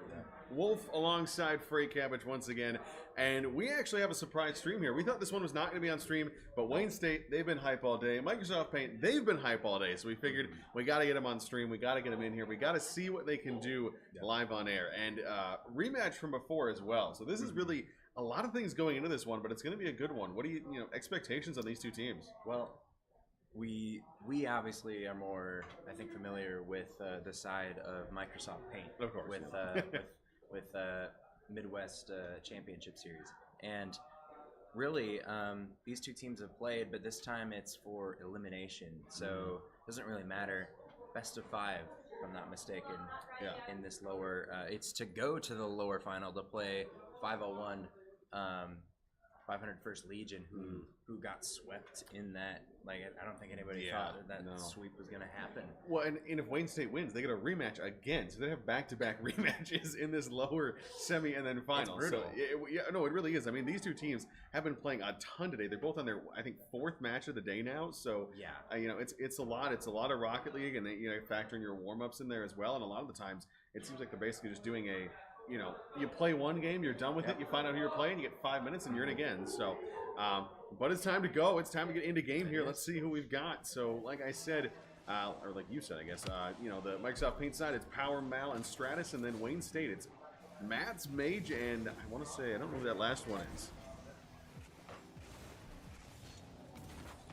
Is it King? I think it's Fluke. I think that's Flukerton. Flukerton. I think it's Flukerton, yeah. And King. All right. Well, it's interesting. Rage, former MCS GM, now playing on land here at St. Cloud State. As the whole squad of St. Cloud over there, including Maul, and I mean, they've got their own mascot. They've got a baby, just absolutely tearing it up on the floor. But heading into game number 1, right now, both these teams very loud. Very loud, which I love. Very similar to the 501st Legion. And this might be an opportunity for Mal as he tries to fit that one on the left side. And right now, Flukerton looking to get this one vertical as he's beat 2 defenders, but looks like there's one going to be back. I believe that's Stratus with the save. Power now. That was missing, kind of just leaves it for Stratus, but Stratus, a really fast touch, kind of loses it in the process, but they kind of allow them to catch the ball, and now it's going to be a free ball for Wayne State, and now they're on offense. And another shot from, how do we want to pronounce that? Is it King? I have no idea. I mean, I think Matsugaki? I think it's King? I have no idea. Gotchi, call him Gotchi. I don't know. Call him that. How about it? Gotchi. But I mean, a nice one there for Wayne State. A good way to get it started here. And it was that quick kind of back and forth where it wasn't really sure, what we're gonna get, which side was really gonna take the advantage here. And I mean, Wayne State, we've seen them come out hot. They've been a team that's really liked to kind of put the pressure on early. So I was expecting to see them score, but I mean, Microsoft Paint, it's been good defense for them. So it's kind of that back and forth of which one wins, the better offense or the better defense. And I mean, they break the barrier, they get the first goal, and Rage now shot towards net, bar down, follow-up shot from Flukerton, 2-goal swing for Wayne State. Yeah, and that one's a good start there, Stratus. An unfortunate touch there. I think he wanted a little bit of a stronger clear, tried to get it off the crossbar as well, but it takes a weird bounce there. So, it's a tough play out of the corner because we expect him to clean those ones up, but, you can't get them all, you can't win them all. So, we'll see what they can do from back by 2. Of course, a team that has done okay with their back against the wall. And I mean, Power was talking about this pregame where he was saying, they lose the first game and then they win the series. That's kind of been their MO today. So, I don't think they're going to be too concerned if they drop this one. I would say try to keep it closer. You don't really want to lose the first game like 10-0 and then try to bounce back in game 2, but you never know. Well, I mean, it's a completely different story. We're so used to best of 7s, at least in the last 2 matches. Now it's back to best of 5, and it's an elimination game too. Those teams in the best of 7s, obviously they're worried that they lost, right? But it's not the end of the world. They're still in it here, playing. Of course, the winner of this playing, I believe, 501st. Yeah, 501st, and the the issue is here, Wayne State looking possibly like they were gonna take away this game, but Stratus, we talk about him so much, even on previous LAN. It's just an incredible pass and a good follow-up, way to be there, and 2 minutes is manageable for Microsoft Paint to get back into this one, but they can't allow Wayne State to have that much space to create the threatening offense that they put on. Huge dunk from Power to the backboard. Follow-up shot going to be denied. Sent forward. Even more difficult touch. It goes central, but the bounce goes wide. And that bounce is super difficult to read and even to get on target. And Gachi going to put this one into the back of the net and retain their 2-goal lead. Yeah, and that one really just a nice touch from range there. Stratus trying to get on the follow-up there. Flukerton, I thought he was a defender at first too, and I was like, it might be a nice squishy save, and then I was like, oh no, that's his teammate. So he's just gonna let that one sail by, and it's a good response out of Wayne State. Again, stretching it back to a 2-goal lead. Stratus a good kickoff there, but Flukerton able to handle it off his own backboard. And now for Wayne State, just close this one nice and clean. Don't give them a chance in. Don't give them that second goal to bring it back to that 1-goal deficit. As this one once again, Stratus. Leaving that one there. Power up on the sidewall, but he'll be beat by Rage. To drop that one down. Mal, can he do anything off the sidewall? No. Power. Oh, he's going to miss on that one. And Wayne State keeping it going. 90 seconds left, up by 3. And it's a very unfortunate goal to concede there. It really seems like that might just do it. I mean, with a minute 30 left, up by 3, it should ultimately be a free ball for Microsoft Paint, but fortunately, it's in their net. Yeah. And now Wayne State with a huge lead, and with the way that they've been playing, it's going to be definitely difficult for Microsoft Paint to come back in this one, as it's all the way on their end. Full boost though from Mal, who pops it up off the ceiling. Not able to follow it up though, as the counterattack from Gachi might just be in, saved by Stratus though. And whenever Wayne State's got this pressure, it's great for them. It limits opportunities for Microsoft Paint because they're stuck on defense. They can't do anything. They need 3 goals, and they're playing defense. It's just not a formula of success right now. Yeah, and I really want to see from Microsoft Paint, I want to see touches with purpose. It's been a lot of, they're just trying to touch it downfield. They're trying to get something, and they do get contacts, but it doesn't have a purpose behind it. It's just kind of to hit the ball, get it a little bit further downfield at best, and it's not going to cut it against a team that really is, those strong fundamentals. Rage trying to put that one crossbar. Flukerton, he'll miss as well, so it's still, I guess, a 3-goal game. Nothing really, not really say it's still close, but, still a chance there. Is that one? Nice job by Power. Bar down. It's on the line. No, it's saved. Gachi comes in, takes care of that one, and nicely done there by Microsoft Paint to try and put the pressure on, but it's a great defensive stand once again. And you get your best look at the game right there. It's an incredible shot. And Stratus trying to get through the defense. They do score with 5 seconds left. But I just don't think it's enough time. I mean, just incredible, an incredible shot. And I mean, it was like 95% of the way in, and they save it to kick you in the behind even more. 2-goal lead here for Wayne State off of the kickoff. I mean, if they all set down their controllers, maybe there's a world where they're able to score. Yeah. But Wayne State gonna take game number 1 pretty comfortably. Yeah. And heading on to game number 2, I mean, they look at the shots. I mean, we're looking at 14 to 8, yeah. And Microsoft Paint kind of scrambling all over the place. They did get a lot of offense. Stratus with leading the whole lobby with 700 points to his name, even like 150 above Gachi. Just incredible solo effort. But I mean, everyone was involved in that game, but it was just not enough. I feel like Wayne State, they had too much composure. They got that goal early, and really put them in a difficult spot for the rest of the game. We saw the speed from all of them. They look really well together right now. So on this one, then, do you say, going into game 2, is it focused on the offense or focused on the defense? Is it Microsoft Paint that they need to step up and just say, fine, we'll concede 4, but we'll score 5? Or is it, we'll score 2, concede 1? Well, I think you have to start almost every possession starts technically on defense. And I think for them, what's really plaguing them is, like you said earlier, those really heavy touches kind of away from themselves, as it kind of leads to nothing, and ultimately, honestly, it's not it's not the way you're going to win the game. You need to be able to control the ball, take 50s, as got a delayed kickoff here. Will they play on? I don't know. Yeah, it looks like half the players are. yeah, I think everyone's think moving we're now, going. so I think we're good. But a game 2, time to see what does Microsoft Paint have to offer here. They said they're a team that's fine going down by that one game. Do they have a response? Can you put your put your money where your mouth is? Can you actually come back into this one? As that Stratus, quick pressure on that. Good defense out of Wayne State. And Mal, he'll go up for this one. Try to kick it far side, but again, it's not that solid of a touch. And, not much for now. They need to find a way to slow down the play. They're kind of just diving at each of these balls, and it's not really helping them. Even if they get a 50, because they're so fast that they don't give enough time for their teammates to grab boost and get into position. It's just constant go, go, go. And right now, Wayne State is happy to play that game because, I think ultimately, in terms of consistency and mechanical skill, I think they've got them. And that's why Microsoft Paint needs to be able to control the pace of the game. And right now, they're not really, but maybe forcing them to play fast is somewhat good for them right now, as there might be an opportunity. Rage up in the air, going to take a 50. Over to the left side, it's Mal. It's an impossible open net. Gotchi save. He has to get it off of his own post to get that one out.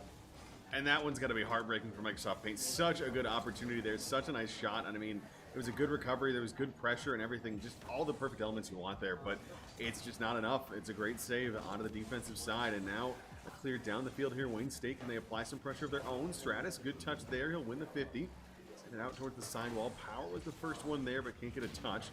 Now Mal, what can you do with this one? It's going to go sidewall. Drop down. Stratus once again. He'll try to kick it out towards mid. He's got a player there.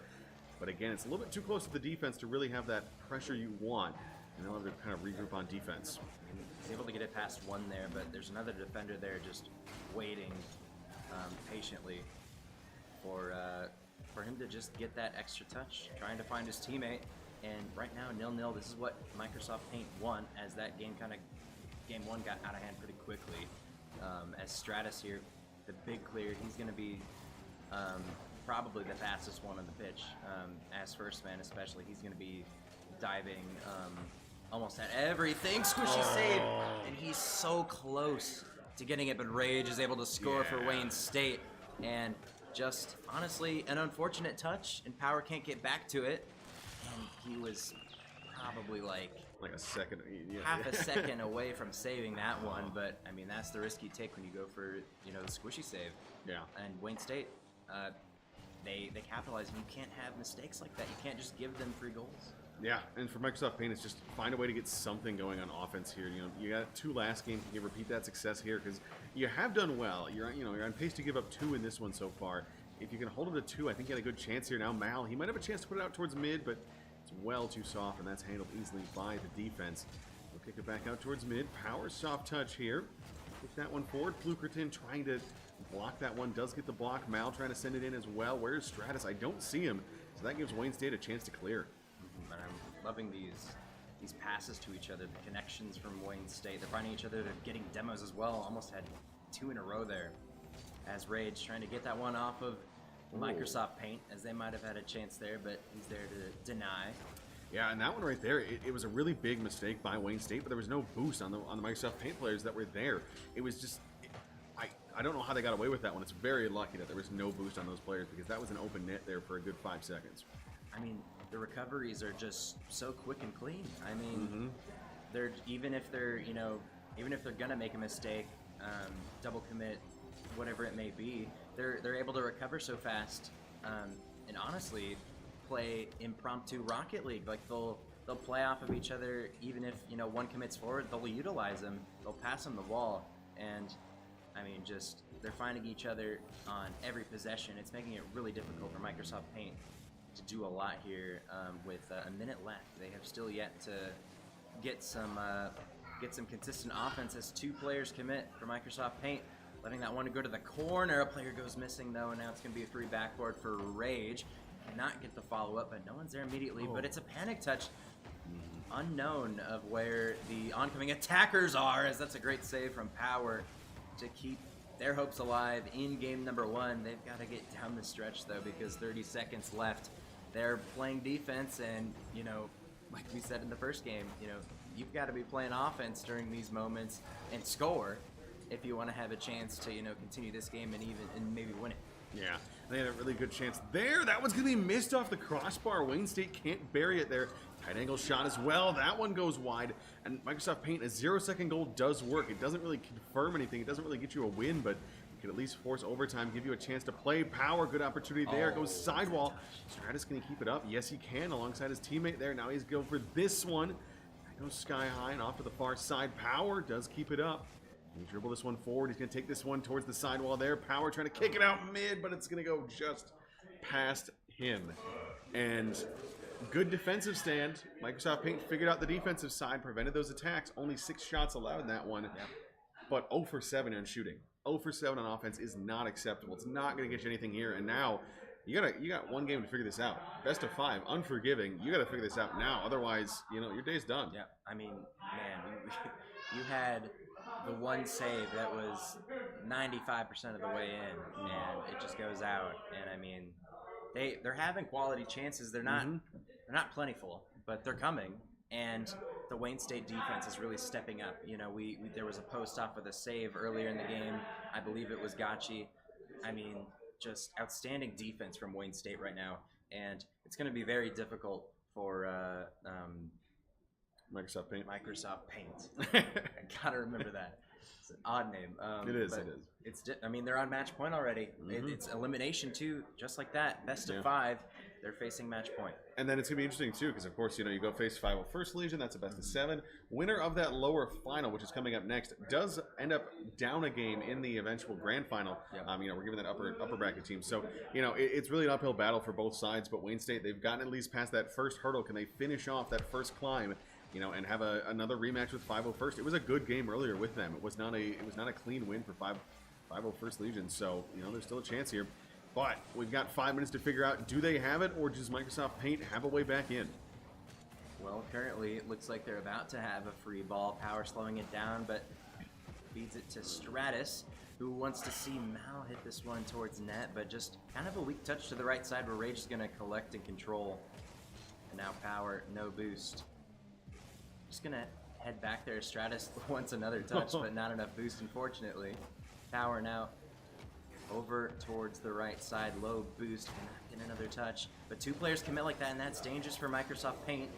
You can't have 2 players committing low boost in the corner like that. You're going to leave your teammate alone here as Stratus makes a great save. Great touch into clearance. And now a really good 50 and maybe some offense from Microsoft Paint.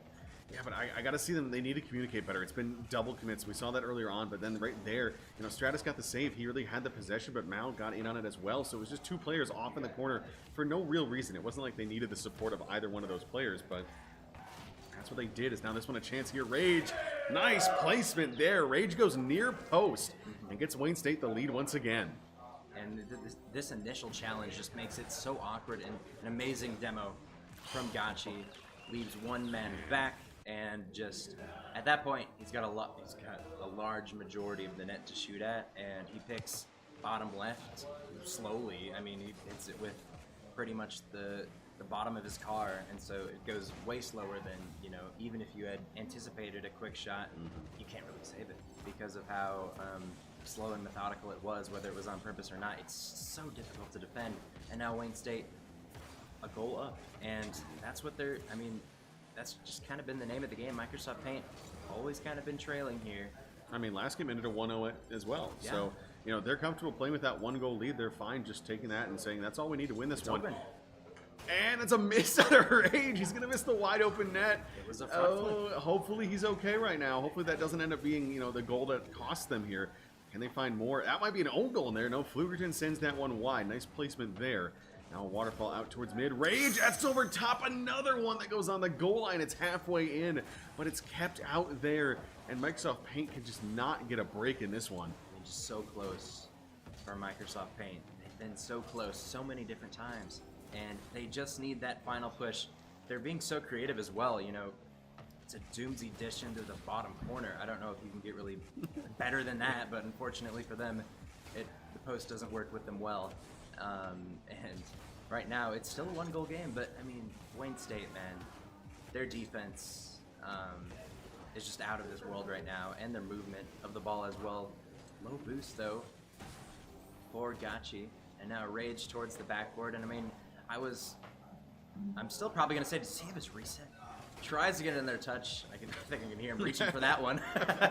As it's a counter-attack goal, and now, you know, we're looking back at that wide open net that we saw from Rage. It could have been 2-0, and maybe not even in this situation.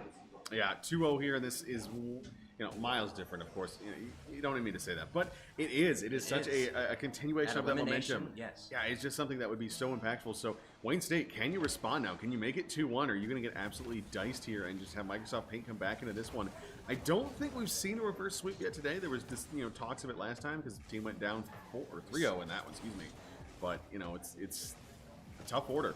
I think the closest was that University of Minnesota versus the old Minnesota team, where it went 1-3 and then ended up being a best of 7 where they could not finish it off. But that was probably, at least on stream, the most tight series that, you know, we've seen pretty much all day. As that's a big clear. Gachi gonna keep this one in. Is there a follow-up? No. Mao gonna hit this one towards the corner.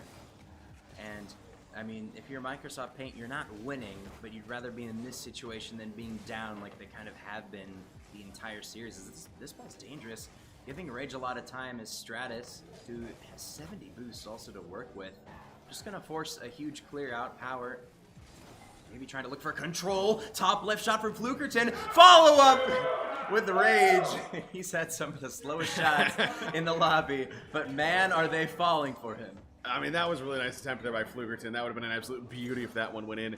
And Stratus is challenging. Well, and for Microsoft Paint, I just don't understand why they're playing so slow. I understand not wanting to just rush into everything, but there's so many possessions where they just sit with the ball and they don't do anything. It allows Wayne State to close the gap and then just cut anything off. Again, there it's a late touch. It's not what you want to see. So they gotta play faster. You got 50 seconds to tie this one back up, maybe force an overtime. Otherwise, you're going home, and if you do have a chance at this one, you gotta play faster. It's the slow play is killing you right now. Yeah, and they know how to play somewhat fast, but it's kind of been, you know, a negative thing for them. They've kind of been sloppy in the area, and I mean, I'm constantly thinking about that last play where it looked like Stratus had it almost covered, and if the shot was going to be close, he would have saved it, but it was such a slow shot that he couldn't do it. And Gachi with another goal, or Flukerton with the pass as well, with 24 seconds left, and Wayne State are in a prime position to sweep their way into the lower final. Yeah, I mean, this one has been convincing to say the least. It's been a solid series for them. You know, good to see that open net miss did not rattle the nerves, did not cause any problems for Wayne State, because you know, that could have been a real tilter there. If you lose this game and you're just like, oh man, what could have been, and then lose the next, you know, just a bad spot to find yourself. But they do well. They clean this one up without much doubt. Flukerton going for a highlight there as well. We get a 0-second goal, maybe for the road, maybe get something for Microsoft Paint. We talked flashy. Yeah, we have. Goals. You know, and that's really what we're here for, is the content. You know, cash prize, who cares about it, right? The content. But anyway, I mean, gotta say, nicely done by Wayne State. They take that cleanly. Yes. So as we've said before, they're going on to face 501st Legion up next. A rematch of earlier. 501st Legion did take the win on that one, but we'll have to see. As I mean, thoughts from that one? It felt like it was just a Wayne State good game, really. You know. Yeah, and I mean, we saw glimpses from Microsoft Paint.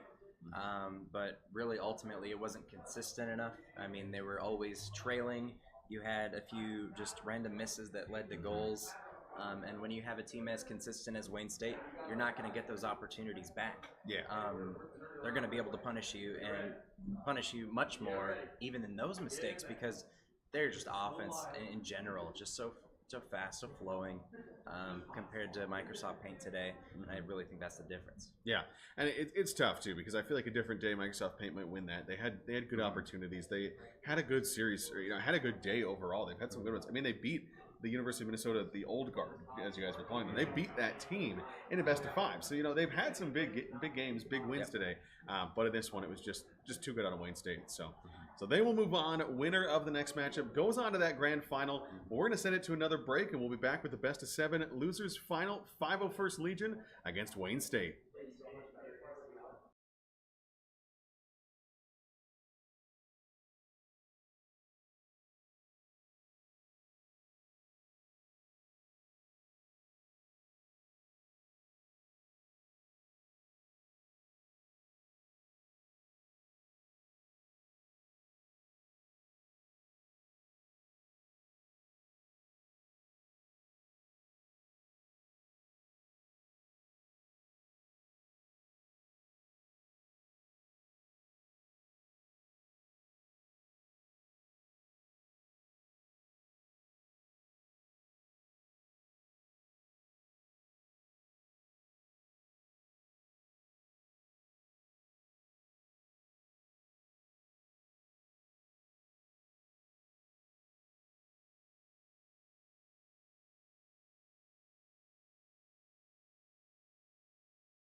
Welcome back, Northstar 2 here in St. Cloud. It is time for the losers finals, and it is going to be an absolute banger. It is Wayne State hot off of that sweep, going into a best of 7, going against 501st Legion. They want revenge. They got the win over the second matchup against Microsoft Paint. Can they get revenge? Can they get a shot at the Kings right now, which is that UMN team? I mean, there's only one way to find out, Cabbage. We're this far into it. We started with 10. We're down to 3. Yeah. And I mean, honestly, at the beginning of the day, I think UMN was definitely a favorite. 501st, once you saw who they had, definitely also a favorite. Wayne State, I don't know. They kind of came in as a kind of a question mark for me. I didn't really think they would necessarily not be good, but I just didn't know how good they would be. Yes. And it has been impressive. And so far, I mean, they've seemed like they've made kind of a lower bracket run here. Being able to win, able to take one game in the lower bracket, it's difficult to do because you have all that pressure on yourself already. But the way they dominated MS Paint, you know, they kind of look pretty dominant. Yeah. So it's like, okay, I think they can really go on a roll here. As 501st, they struggled in that upper final, and then they kind of just sat around. Yeah, and I mean, honestly, for them, it's just the big question is, can you keep this energy going? It can be so hard to play so many series in a day because this is now series number, I want to say 6 for them. Maybe it's only number 5, but it's up there. It's, you know, it's in the high single digits right now.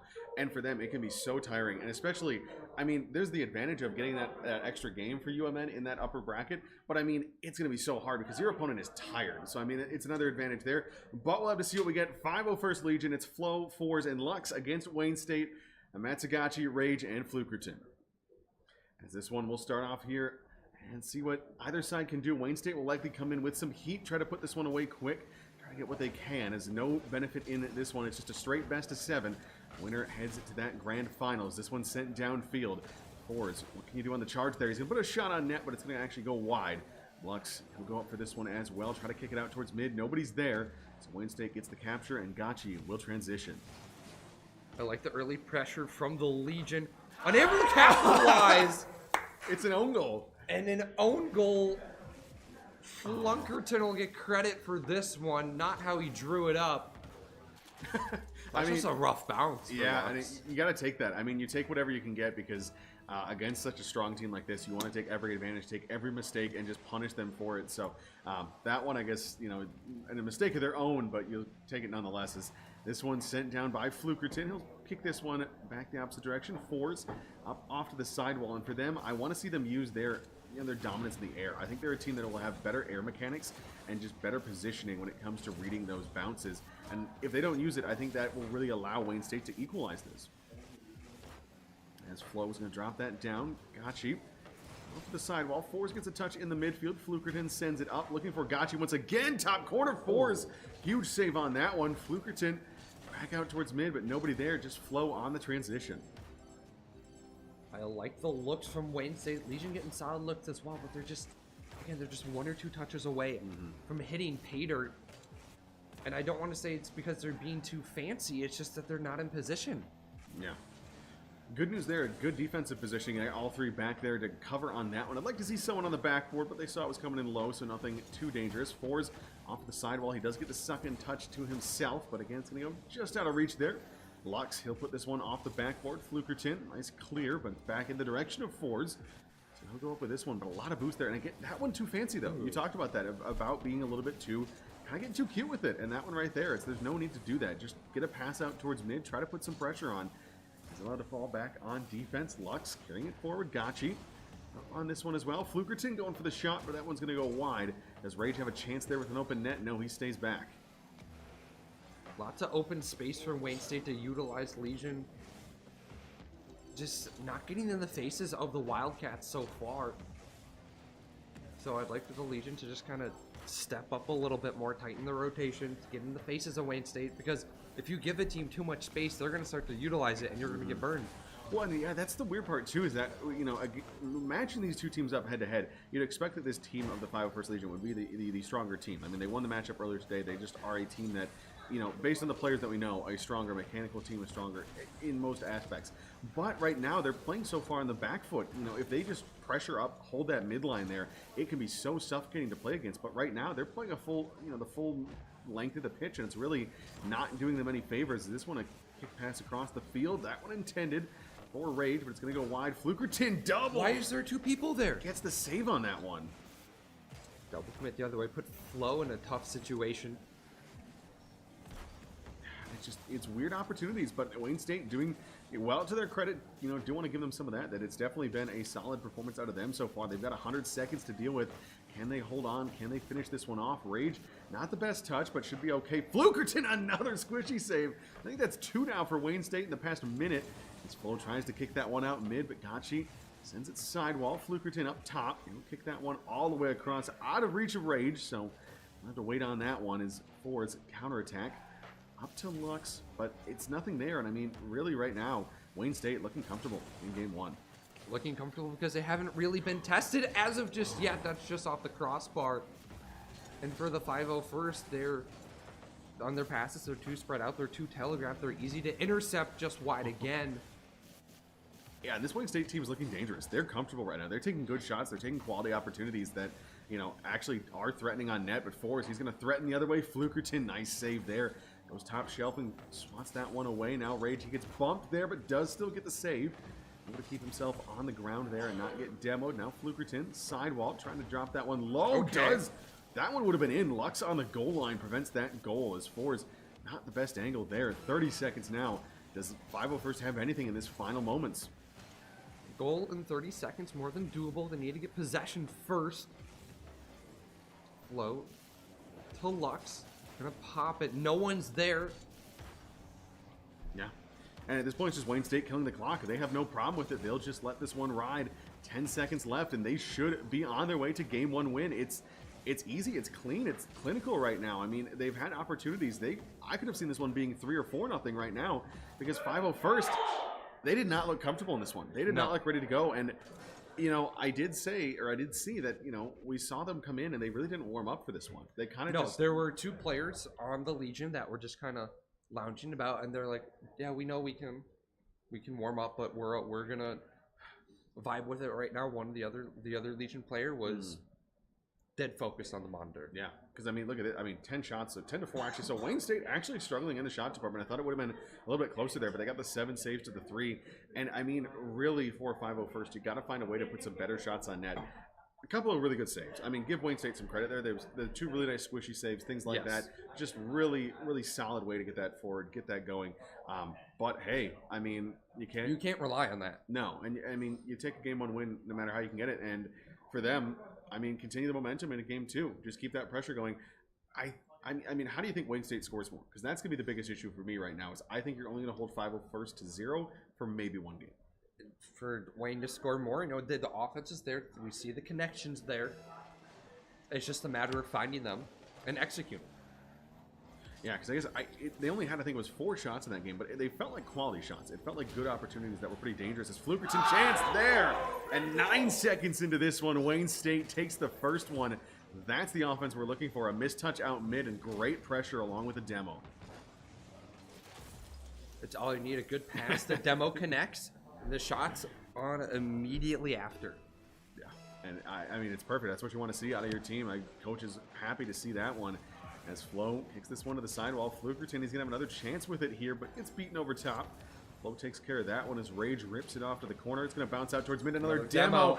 Beautiful work there. Wayne State back-to-back goals on demos, and the disruption is great right now. Wildcats roaring now early here in game number 2. They're up 2. And the Legion, once again, they're slow to start. And they had 2 more players right outside the box there that could have gone for even more demos. So it was, you even put 2 defenders in net there, you might not be able to save that one because there was probably a follow-up demo. Lux and Force both taking a demo off the kickoff here, so they're fine with playing physical. I think it was discussed, too, that the physical play was involved earlier in this matchup, or earlier in one of these 2 teams' matchups, so let's see if that matters here. Another nice shot there. Gotchi looking for that top corner.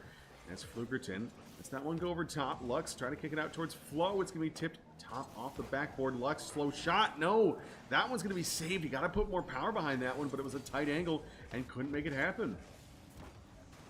Flukerton trying to stall this one out in the corner. Beats out 2. Flo cuts back. Throws the Lux off for the moment, and those 2 just out of sync. Force has to bail out his team all the way back. And the Legion like to start from square one once more. Yeah, and Flukerton, that one could have been dangerous. Gotchi, he's got a chance on this one, but that's a good pass down the field. Force, he's going to miss on that one. Not a shot we expect him to really send so far wide, but Can't connect on it. Flukerton, nice touch forward. That one responded there by Force. He'll send it back in. Trying to find somebody out in the corners. Lux on the pressure once again. And Wayne State, they're just doing a good job of cutting off really anything too dangerous. They are having some turnovers in the midfield I don't love to see, but they've been responding well on defense, and that's fine enough by me. As this one back into the corner once again, Lux will take it off of his own edge there. Kick that one forward, sending it downfield, but it's out of reach, and Flukerton with the counterattack just booms it downfield. He'll try to follow it himself, but that's going to drop back in a great spot. Gotchi top shelf, no. That one just a hair too high and goes off the bar and out. As Gotchi tries to put that one, I don't know if he meant for a teammate. He gets the save himself, so makes up for the mistake there. Nicely done. And I mean, Wayne State right now, they look, they can do no wrong, because it feels like even if they make a mistake, it's immediately... This is going to be a wild reference. I know you and I are both very big into NSIC volleyball. Wayne State, a dominant. Yeah, it's what it feels like right now. And I mean, it's just a solid game. 2-0 still halfway through this one. And what did the 501st Legion have to do? What do you think they have to change up here? Because they got to stop being cute. Look for your teammates. Communicate. Stop double committing. It's almost infuriating at this point because all three very great players, but they're not looking for one another, Cabbage. And this one a chance here for Rage. The other direction, good opportunity. Gotchi, he'll take a shot. That one's going to go high, but is it open for a backboard? No, nobody's there. So Lux, he'll take it the opposite way. Does beat two, but it's real high in the air. Tries to kick it out for somebody. Another player dives in. It's all three in that corner and nobody with a good angle. Follow up. Doesn't matter. Finally, that one, a good response from Fours, but my goodness, 501st Legion, what are you doing there? This one, you get lucky that it just bounced out. They all just needed a high five. I mean, I just don't understand. You got to have something. You got to coordinate better. You got to be cleaner than that, because if Wayne State, there's one person clearing that might be a goal, because you have all three players back there. I mean, you rip that one on frame, there's a chance that nobody's able to get back in time. Gotcha, and throw it off the backboard. No one's home. Yeah, and it's just, again, that awkward interchange in the midfield forwards. He's going to tie it there. That one, good idea, but Rage, a solid save. This one's going to kick back out. Now Lux, try to send that one in, but Rage, a counterattack. And for Wayne State, I want to see them keep the pressure going. I don't want them to sit back here, because I feel like if you let the 501st really warm up into this series, you're going to regret it. I don't see you taking the series if you really let them get back into this game too. There's a great bump. Force to put it high. Finally gets the safety from Flo. Working around Gotchi. Back in the box. What a rip from Flukerton. And that one, a great team play there. Wayne State, Rage just putting the initial pressure on it. Kicks all the way to the far side. Gotchi drops that down. Third player already had challenged. Flo cannot get there in time. Flukerton finds that front side and drains it. So, I mean, that's just a beautiful, beautiful team play there for the Wildcats. And, I mean, it's them just going to perfection once again. Textbook. Flukerton has some space, able to stall out the 50. Lux still has it. A minute to go. The 501st need 2 now. And the past 2 series they've been in, it's been kind of a scoring drought. Yeah, the last one they were in 2, that was that matchup there. It was a sweep in that game against the University of Minnesota, and it was just really, it was nothing. It was just silence. That's a nice team play there. Nice bump out of the leader on that one. Lux is able to put it away thanks to the bump off of Flo there. So nicely done. That's a good capitalization there. As I think Rage probably would have had the save, but Wayne State, 45 seconds, hold on now. Honestly, now I don't mind them playing defensively. I wouldn't mind if they play back here, just because there's so little time left, and it feels like 501st is not that comfortable. They don't feel like they're being dominant right now. I would disagree. I wouldn't want to see a team turtle up here with a 1-goal lead. You got to play a little bit of offense. Keep the ball away from your own net. Play keep away as much as you can. A good boost steal there, and there's a double commit on that far side. 501st Rage.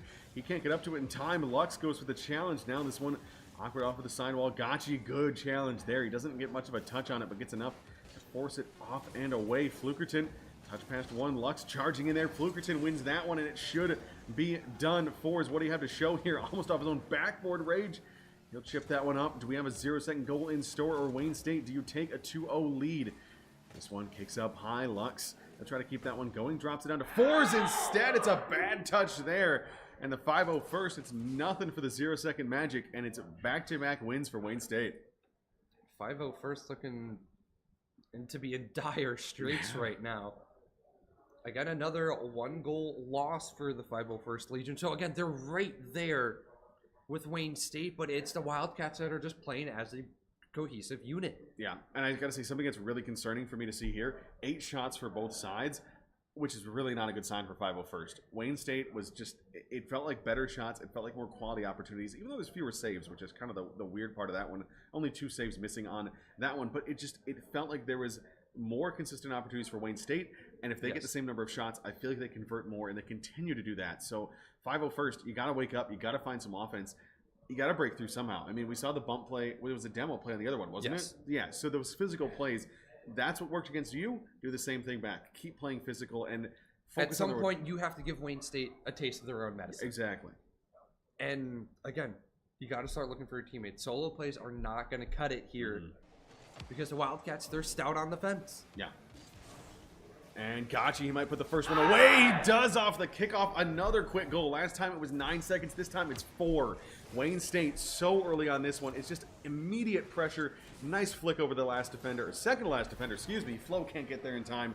And I mean, 501st, you can't let this happen. You can't keep playing from behind when you're hardly able to score in these games.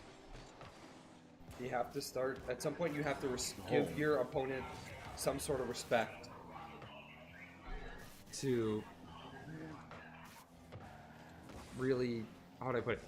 To get into this game, you have to have some level of respect for your opponent. And when you don't, you're going to be struggling. And I think that's right where 501 is at, excuse me. Yeah, and right now it's struggling for them. It feels like they should have more opportunities. It feels like they should be in a better spot, but so far it hasn't been anything. And right now for Wayne State, I mean, they had another 1 or 2 opportunities there that could have been very dangerous if they just had 1 miss on the other side, which we've seen. So nothing immortal. Now Rage, he's going to try to put that one away, but he'll just barely miss. If it was on frame, it almost certainly would have been good enough. This one sent up the sidewall. Flo, he'll kick it downfield. Flukerton trying to challenge out. Does get the 50. Sends it across the field there. Gotchi the first one on it. He'll try to carry this one down off into that corner as it's counterattacked by 4s. Another 50 there that just goes all the way across. And Wayne State, I mean, they're comfortable right now. They say that, you know, they don't need any more opportunities. They will get opportunities as this game goes on. They don't need to force anything. As for the Legions, the mistakes they're inevitable to happen, it feels, and Wayne State will capitalize. Yeah, as this one back behind Rage, trying to just put some pressure on there. 4s does get it out. There's a chance of a demo downfield there, but Flukerton dives forward. Puts that hand up and gets good pressure early on. Now Gotchi, he'll try to drop it down, but misses the connection onto that one. As Wayne State just sits back here, says you can take the possession. We'll just counterattack the other way as Rage. High off the ceiling there. 4s, he'll come in and catch it. At midfield, trying to pinch with Lux there. It's a little ambitious there, but I like the idea. As 3 minutes left in this one, it's Wayne State still with that 1-goal lead. 1-goal lead. I don't think it's going to cut it here, Cabbage. As we know the offense that the 501st has. And it only feels like a matter of time before this really start to connect. And the Lux going upper 90 when his team needed it most.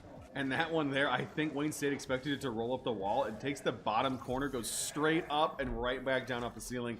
Really a tough bounce there, but you got to be ready for it. You got to give props there. Nice finish by the 501st.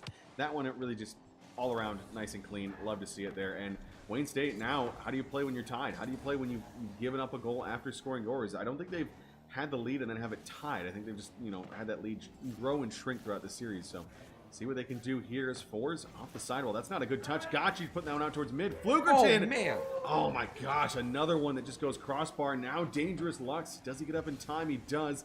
Rage in on that one as well. And 4s, he'll kick it downfield. 4s, no boost to work with. Lux going to get bumped in the box. Gets put away. Flukerton has space. Tries to get the dunk on 4s. Goes to the corner. Not where he wanted it to go. I liked how the Legion tried to slow it down a little bit. Get their 1v1s 4s. Can't connect. Flow threads the needle and they take the lead. And that What one happened? That one there, 2 players on the 501st miss. Lux just goes with a bump. That's great improvisation there. Because Lux, I'm glad he went for the bump there. I think if he tries to rotate out there, that's easily saved there, and we're still at a tie game. But he goes for that bump. He disrupts the player. He knows that the other 2 are off in that corner, and they can't help. They all try to dive back, but it's out of reach. And Wayne State, now you are trailing. First time in this series that they have trailed. And try to see what they can do here. Rage, that's a nice flick from range, but Fours easily handles. It's going to pop back out. Flukerton, he'll pay for it with his life.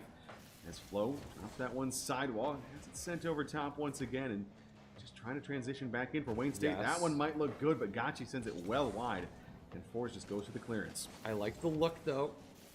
Looking for your teammates in an unconventional way is going off the ceiling rather than a just straight over direct pass. A little bit harder to read for the defense. That one's not a great touch there out of Flukerton. It's going to be in a dangerous spot. It's going to go in there in 501st Legion. Not sure if you guys can hear it on the broadcast, but they are getting loud. They're starting to really get into this one. It was silent those first 2 games. Even when they'd score, there wasn't much up for really the hype there. But this one, they're feeling it now. They're saying we're kind of back into this one. And, I mean, Wayne State, you've got a nice cushion. Got to win 2 of the next 6 total. I guess 2 of the next 5, now that I do the math. But don't do math on air. Not never going to We've been broadcasting for how long and how many times have we done math on air, and it's been wrong. Yeah, and that one's a tough one off the kickoff there. Gotchi trying to play pressure on it, but Lux, early pressure there, puts it off the backboard. Fours buries it there, and I mean, this is the 501st we expected. This is the 501st that we like to see to really make this a competitive series. But now, I mean, Wayne State, they feel like they're kind of shell shocked, is what I think. It feels like we were in control of this series, and now all of a sudden, oh my, we're down by 3. Minute left in this one. We have had no luck in this game. Can we get something out of this one? They need to find a way to respond to the next one. 45 seconds to go. Luck's gonna delay on his pop. Gonna get sent off to the corner. No harm, no foul. There's the Legion sitting pretty right now. Oh my goodness. And yeah, 3 players in the box there, but nobody getting up for it. The replay almost broke there for a second. Wayne State, you just got to get somebody up there sooner. You can't give them, the space on the sidewall. And that is the thing. 501st Legion, confidence, all-time high right now. Those players, you know they could hit those shots, but they really weren't going for those. They really weren't going for those highlight clips before. Now that one really nice there, and I mean, it's just so clean. Forwards, he's looking for one of his own. That a little bit stuttery there, not his own fault, just the game being a little weird. As Flo chips this one up off the backboard. Lux up for it as well. All 3 players trying to get involved. Pool shot attempt there as Lux just floating around in front of it still. I mean, they have no problem with this one. They can take 2 or 3 goals and still be fine. That 4-goal cushion with just 10 seconds left now. And 501st, they have woken up big time. It's time for Wayne State. Can you shut this one down before it gets too dangerous? Because right now, you're looking like it's going to be a tough road ahead. And the Legion will take game number 3. Finally get on the board here in a huge 5-1 victory. First game this series that isn't decided by 1. Yeah. And I like to see out of the 501st Legion, assists on every player, goals on every player. I mean, it's a good team effort there. 11 shots, 5 goals, perfect. I mean, we talked about how they had, it was 10, 12 plus shots and like nothing really to show for it. So good to see them really change that, really get some good opportunities. A couple of really nice plays on the individual side there as well. And Wayne State, 7 attempts in this one. I mean, I don't know. It feels like the problem is with the 501st is that once they get rolling, it enhances their offense and their defense. It's not just a team that was struggling because their offense wasn't scoring. That also impacted their defense. So now that they've figured that out, it's so hard to break through. And or is it just an outlier where it's like they were off for a game, Because they've been playing all day long. Yeah. Literally all day long. So at some point that stamina's going to start to wear out. You're going to start to wear down. You're going to get fatigued. Yeah. That's the word I was looking for. But it's just, at what point does fatigue set in for both of these teams? Yeah. Well, and that's the big thing, too. I honestly wonder if that's part of the reason the 501st didn't really warm up in this one, is they said, well, we got a best of 7. We've got enough time where even if we do drop 2 games, we could still win the series. They're a strong team. So is that the mindset here of just, conserve some energy? Because especially winner of this one has to go play another series, and they have to win 4 of 6 in that one in order to win the series because of that game disadvantage. So really not an enviable spot to be in, but both teams still fighting for it. 501st. What do you have here in game 4? As this one's kicked down the field, Lux is going to go for a quick touch there. Had a player out mid for a moment, but they're demoed. Now Flukerton and Gotchi the other way. Fours picks this one up to himself off the ceiling. Goes for the flip reset, does get it, gets contact, but Rage up with some pressure. Gotchi off the backboard from range. Lux, he's going to miss on that one. Flukerton, can you do anything? No, he's going to send that one well off the backboard. Rage, his follow-up attempt is wide as well. 2 players on the side while Flukerton still with the pressure there. But it's going to be out of reach for now. Good pressure early on here from Wayne. No true shot on net, though. So it's... You're getting the pressure, but you're not really hitting pay dirt. You're just kind of fumbling around with the ball. Granted, that was close. Another flailing save from Flukerton. That one was... It's... Again, they're just so... They're close. And again, there's a fan attempt. Open net. Gotchi's there. Wow. And again, what? Okay, 1 spot, 2 behind the ball. Lux has to get this touch. He doesn't. And Forrest runs into his teammate there. I mean, and the big thing for Wayne State is it felt like they honestly should have conceded on that previous possession. Yes. It felt like they were in such an awkward spot, so far off of that ball, and just not in where they, not really in the rotation they wanted to be. But they managed to survive. They get a nice save by Flukerton, and it stays alive, and then you're rewarded on the counterattack. You know, there's a mistake made by the 501st. You got a player in the right spot to capitalize. And once again, Wayne State has the lead. Took a little bit longer this time, a little over 90 seconds, but still, it's what we like to see. Still plenty of time for the 501st to get back into this one. It's going to start from a good challenge from Fours. Flow. It's been difficult all day long with Fours and Flow. Yeah. Is this one? Thankfully, it's not Flux. No, yeah, that would be that'd be a tough one there. Had some of that, you know, the bubbly Reaper, things like that, of course, you know, but 2:40 to go here. This one high off the backboard. Flukerton is going to miss on that one. Gotchi up instead as Lux. He'll cut this one down low, trying to challenge in, but Rage quick up there on the pressures. It kicks back out towards mid once again. Flukerton's going to miss. And, I mean, hey, the 501st, a critical miss. Now Wayne State, critical miss on their side. It often comes down to who makes the first mistake, who makes the last mistake. And Wayne State, that one, another attempt where it's such minute differences between these two teams, because if they had gotten that touch out there, all 3 501st Legion players were so far forward. They were ready to pressure. They were ready to keep that momentum going. And if that had, you know, gotten out, there was probably an open chance. Flukerton's going to kick this one out towards mid. Rage off the tight angle. Wow. Lux. That was a lot closer than I thought it would be. Yeah, that was a really good opportunity there, but can't get it in as Lux gets the clear. Now Flukerton. A booming shot the other direction. Lux gets that one over top, but does pay for it. Fours. What? Trying to go for weird, almost not quite. I don't know what that even was, but he's trying to do something there. He at no point did he look like he was in control of his car. No, it was a weird, maybe a misinput or something of the sorts, but see which team can break this tie, and this might be the situation too, where we see that last goal is the next goal. As Flo off to the side while trying to kick it out towards mid. Nobody there. Fours being smart, staying back, doesn't want to give up a counterattack opportunity. A fast break would be a tough way to lose this tie, as Rage has this one off the corner. Tight angle there! And Rage gives it back to the Wildcats. Rage gonna do it himself, pass it off the corner. Tight angled shot. No one on the goal line prepared from the Legion. Wildcats back in a familiar position, up 2-1. Yeah, I don't know if that's just not great positioning, or if that's a situation where you don't expect your opponent to hit that. You gotta trust these guys. You gotta believe that they're gonna hit that angle, because they've shown that they can. It's Gotchi. He wanted his own off the corner. Now Flukerton, he'll put this one out towards mid. Nobody there. Rage staying way back on that one. He'll come up and now pressure. Win a challenge at the 50. As Gotchi off to the corner. Fours trying to take this touch. He'll softly place it forward, helped out there by Lux. As far as Flukerton at the midline, he'll put this one backboard.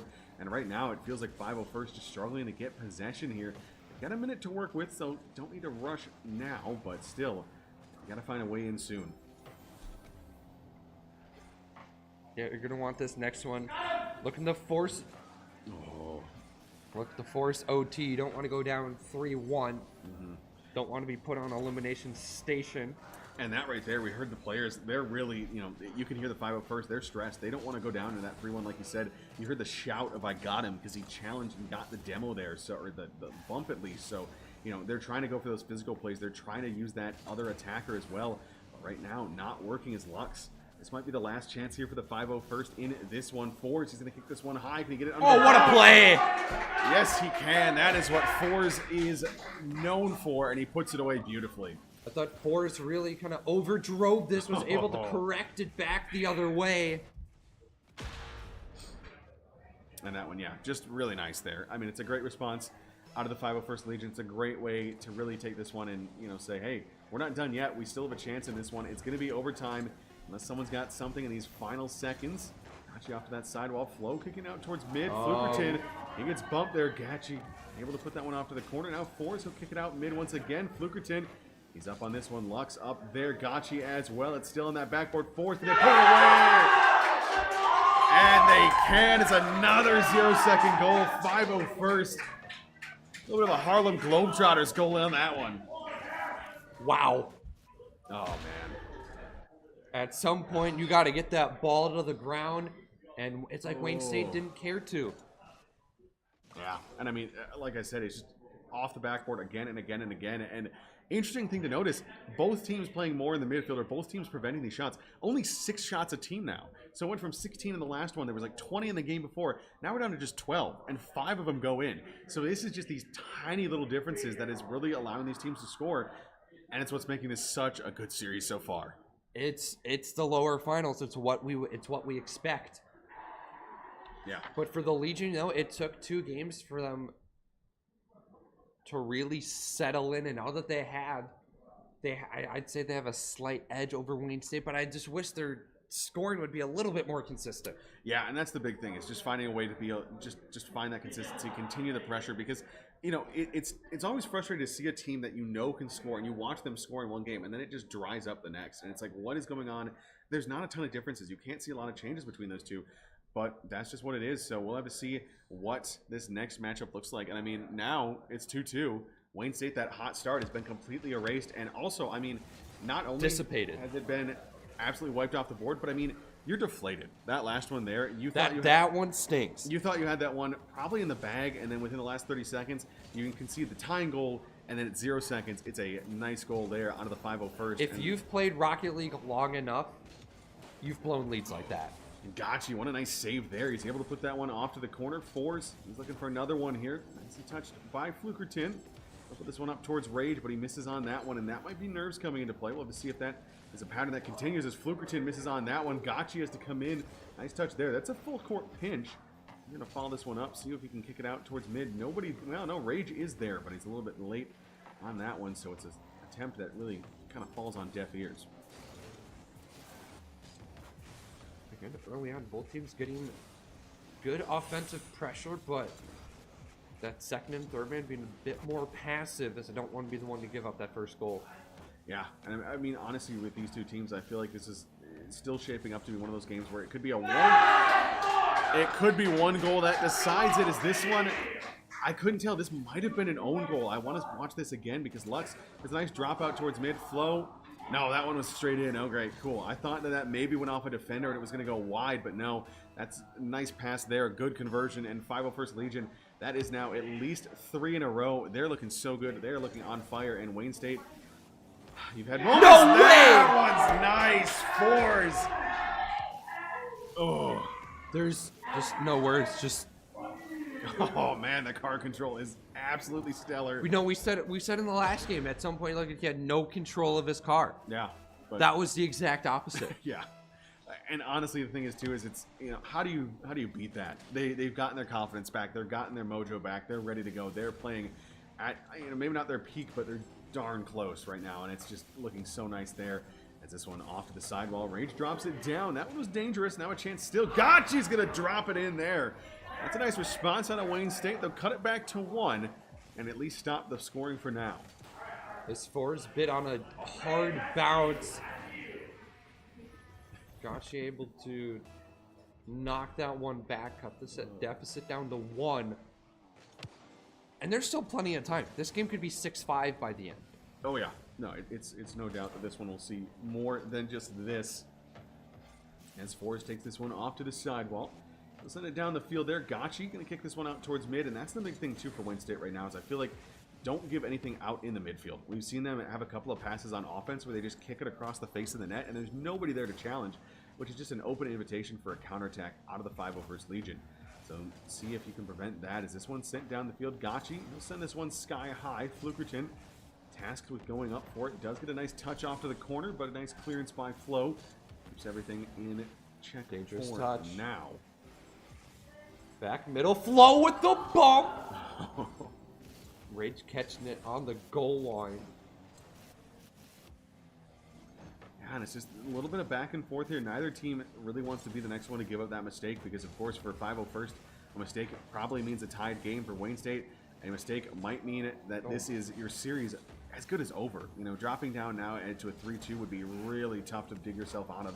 As Forrest sends this one in from range. Rage, kick this one up off towards the corner. Flukerton, nice touch. He drops it down. Not sure if he wanted that, but he does keep it within range of his teammates. Now that one dangerous, but Gotchi able to get up and pressure on top of it. Lux going for the touch, but Rage booms it downfield.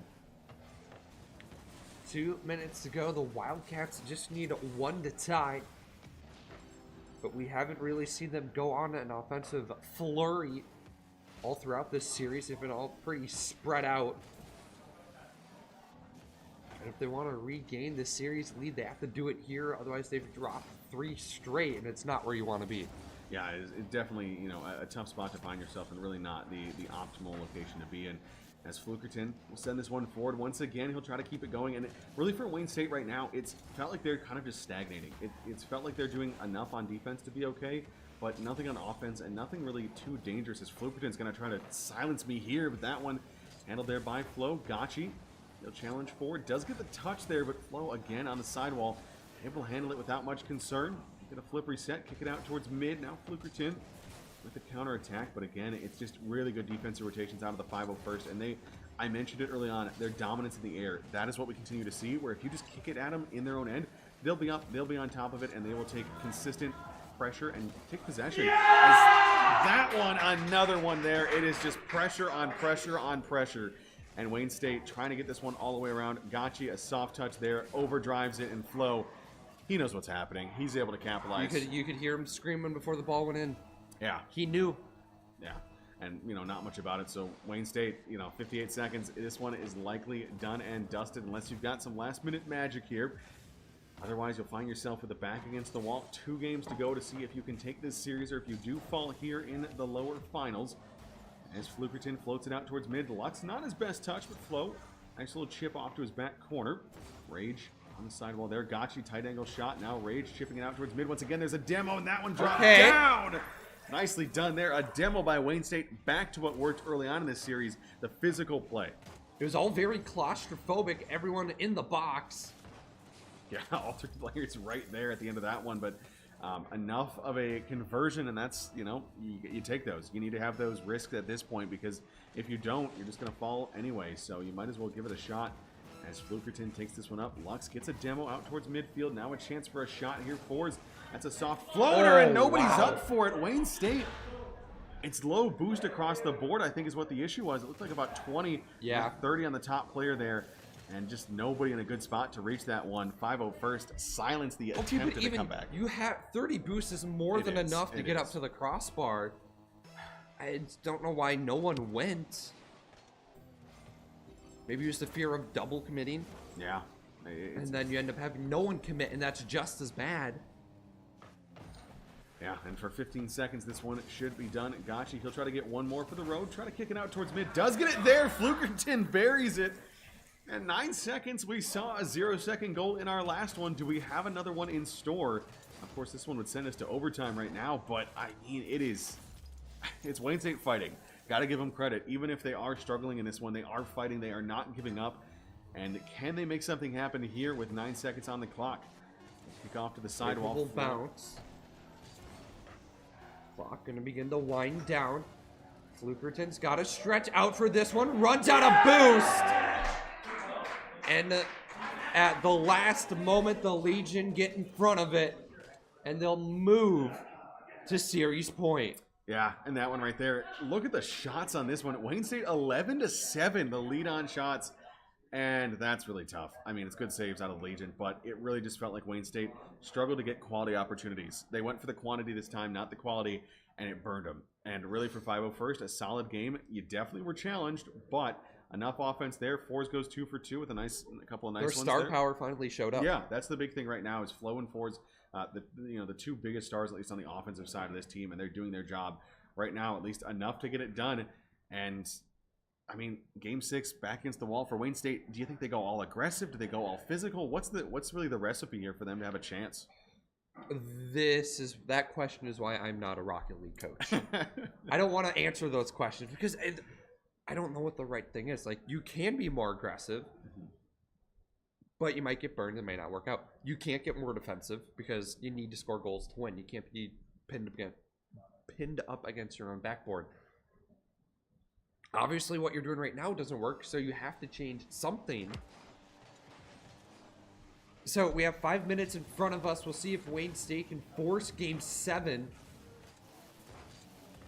Yeah, is there anything they can do here, or is it 501st taking a victory lap in this one? They have looked good. That one, a tight angle shot opportunity. Lux almost driving a dagger in just 15 seconds into this one, but it is off the post as Gachi chases up on this one. Fours a soft touch to the corner. Gachi will send that one there, and that's the biggest thing right now for the 501st Legion is even if they kick it to the sidewall and kind of a giveaway, they immediately turn around and just are ready for the backboard touch because they know that's where it's going.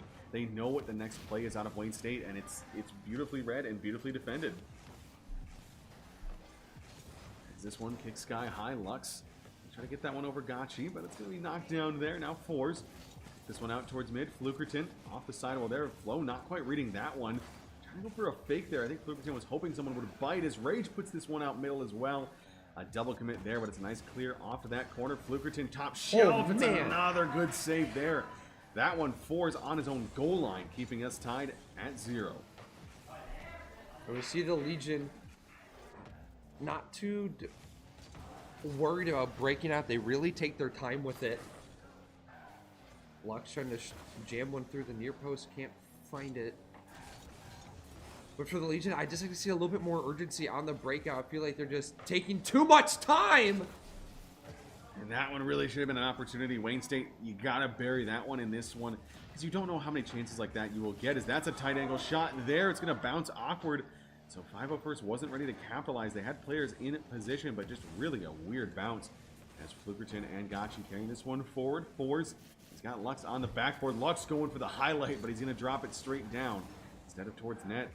This one sent sky high once again. These two teams just battling back and forth. 2 minutes in, still scoreless here. But 501st, even though they haven't been able to score, it has felt like a game that they are still in control of. Yes. I feel like they've limited Wayne State on their attacks and they're limited their creativity.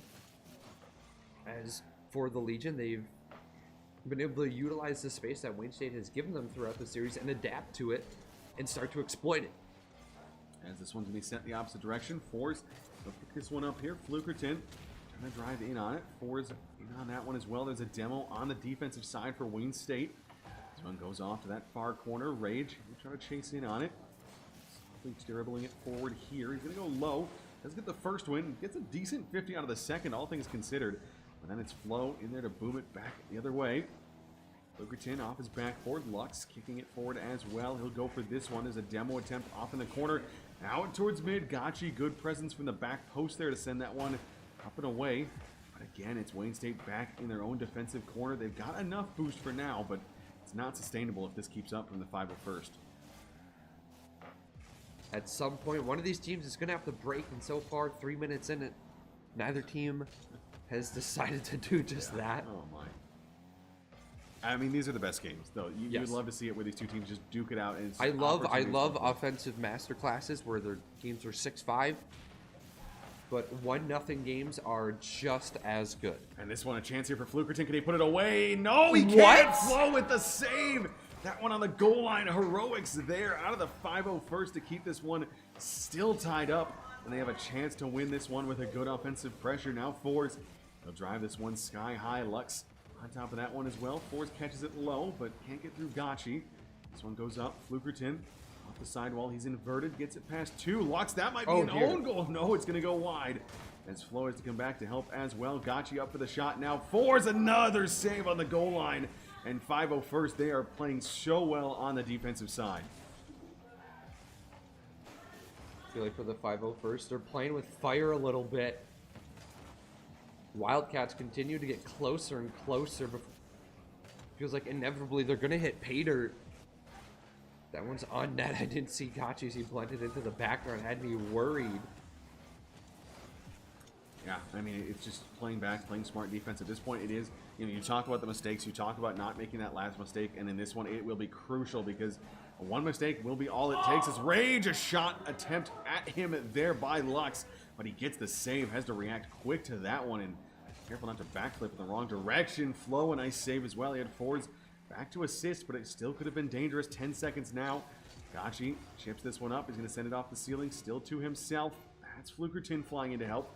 Rage, he'll challenge forward onto this one. Now a pass back into his own corner. Rage, that one's dangerous. Chance there. Fours was diving in, but it's knocked off into that side corner. Fours, can he keep it up? No, he can't. And a 0-0 regulation here. Which team will break in overtime? Will it be 501st to send themselves to the championship, or will it be Wayne State to force Game 7?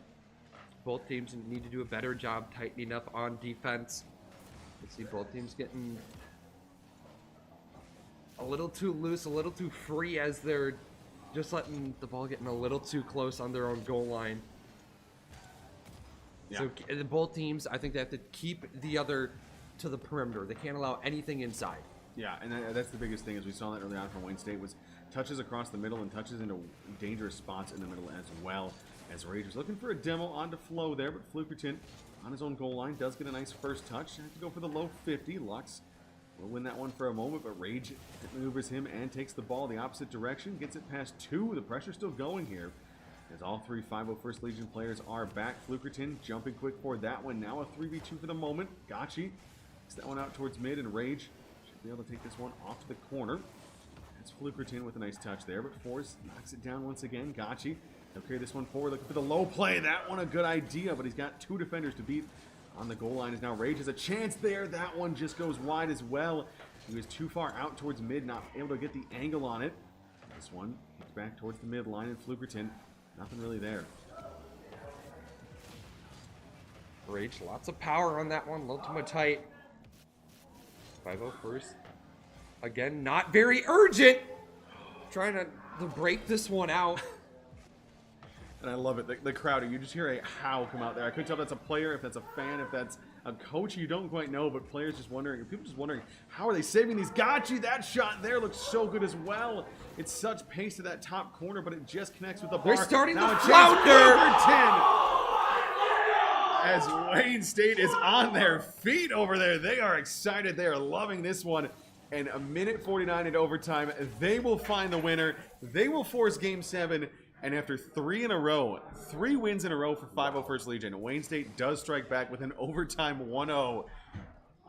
I mean, what do you want in Game 7 here? I would like the Legion to get the ball out of their defensive third a lot quicker, because they're twiddling their thumbs.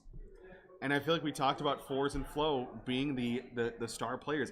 I got to see more from Lux. 172 points in 7 minutes of Rocket League is not enough. No. It cannot be that. When your 2 teammates have 6 and 3 saves, I mean, I understand that there's always going to be that person that has to be the bottom player with those 2 star players, but it's got to be more. It's got to be closer. It's got to be closer. You look at how imbalanced that is. Where you look at Wayne State, you have almost 500, 300, and 230. Yeah. That's a good spread Yeah, to have. those bottom 2 at least are closer there. And I mean, take a look at Wayne State as well. 13 shots in that one to the 5 of the Legion.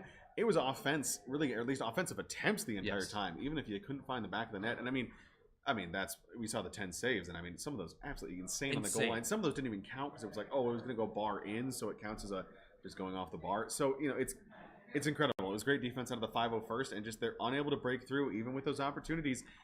Now Game 7. It's all down to this. It is. And the winner of this still has to play another best of 7. Yeah, I feel like, I honestly think the U of M, waiting for this final matchup, they're loving this. They're saying, tire yourselves out. Yes. Use as much energy in this matchup that you can, because we just need to win 3 to win the entire event right now. So, They're waiting in the wings. We got 5 minutes to decide if we have 501st Legion or Wayne State going for the title. As Fours will wrap this one back around. Flukerton's going to go for a squishy save. Gotchi calls him off on that one. He'll kick it out to the far side. Now Rage. Boom this one down the field. She'll try to follow this one up. Fours. Nice touch there. He's going for a demo. He does connect on one, but it's no luck. Two teammates still behind that player, so there's nothing too dangerous. As Flukerton up towards the sidewall. Gotchi trying to send it downfield. Does get connection, but again, it's an awkward spot. Flo looking for the bump there as Gotchi sends it back towards mid. Flukerton as well. And first minute gone here already. Nobody anything too dangerous, but good opportunities back and forth. Back and forth we go. Game 7. No one wanting to give up that first mistake, as it's so crucial, especially here in Game 7. Series decider. Tournament live on the line for both sides. Yeah, and I mean, that's the big thing is, you know, what do you do in this situation for both these teams? It's got to be, the nerves have to be absolutely insane right now. And funny thing is, it's not even the most stressful game they might play today. They might still have one more there, but you know, a really good showing both sides. Flukerton trying to find his team the lead as Lux goes up for this one. Fours a double commit there. As Lux, that would have been a great pass out mid. If there wasn't a double commit, that could have been the first one of many for 501st, but it's not there. As Flo goes with the flip reset, he has it here, drops it out towards mid. Lux doesn't jump. I don't know why, if he's out of boost. No, he had enough in the tank there, so weird decision for him not to go. I think for Flo, he still had his flip and was waiting to use it, but got challenged real early. Weird hop in the corner. Rage can expand on it. Can hear him say, "Oh no." Yes, yeah, that's about what we feel like back here. Fours, he'll go for the air dribble on this one. Has the flip reset, tries to go low. Gotchi still on the defensive line. Flukerton trying to help out as well. There's three players on that front post. Flukerton still applying pressure there. That's going to be a nice pinch. Break it out towards mid for the moment. Is Fours off the sidewall looking for Flo, but Rage, a nice touch off his own backboard there.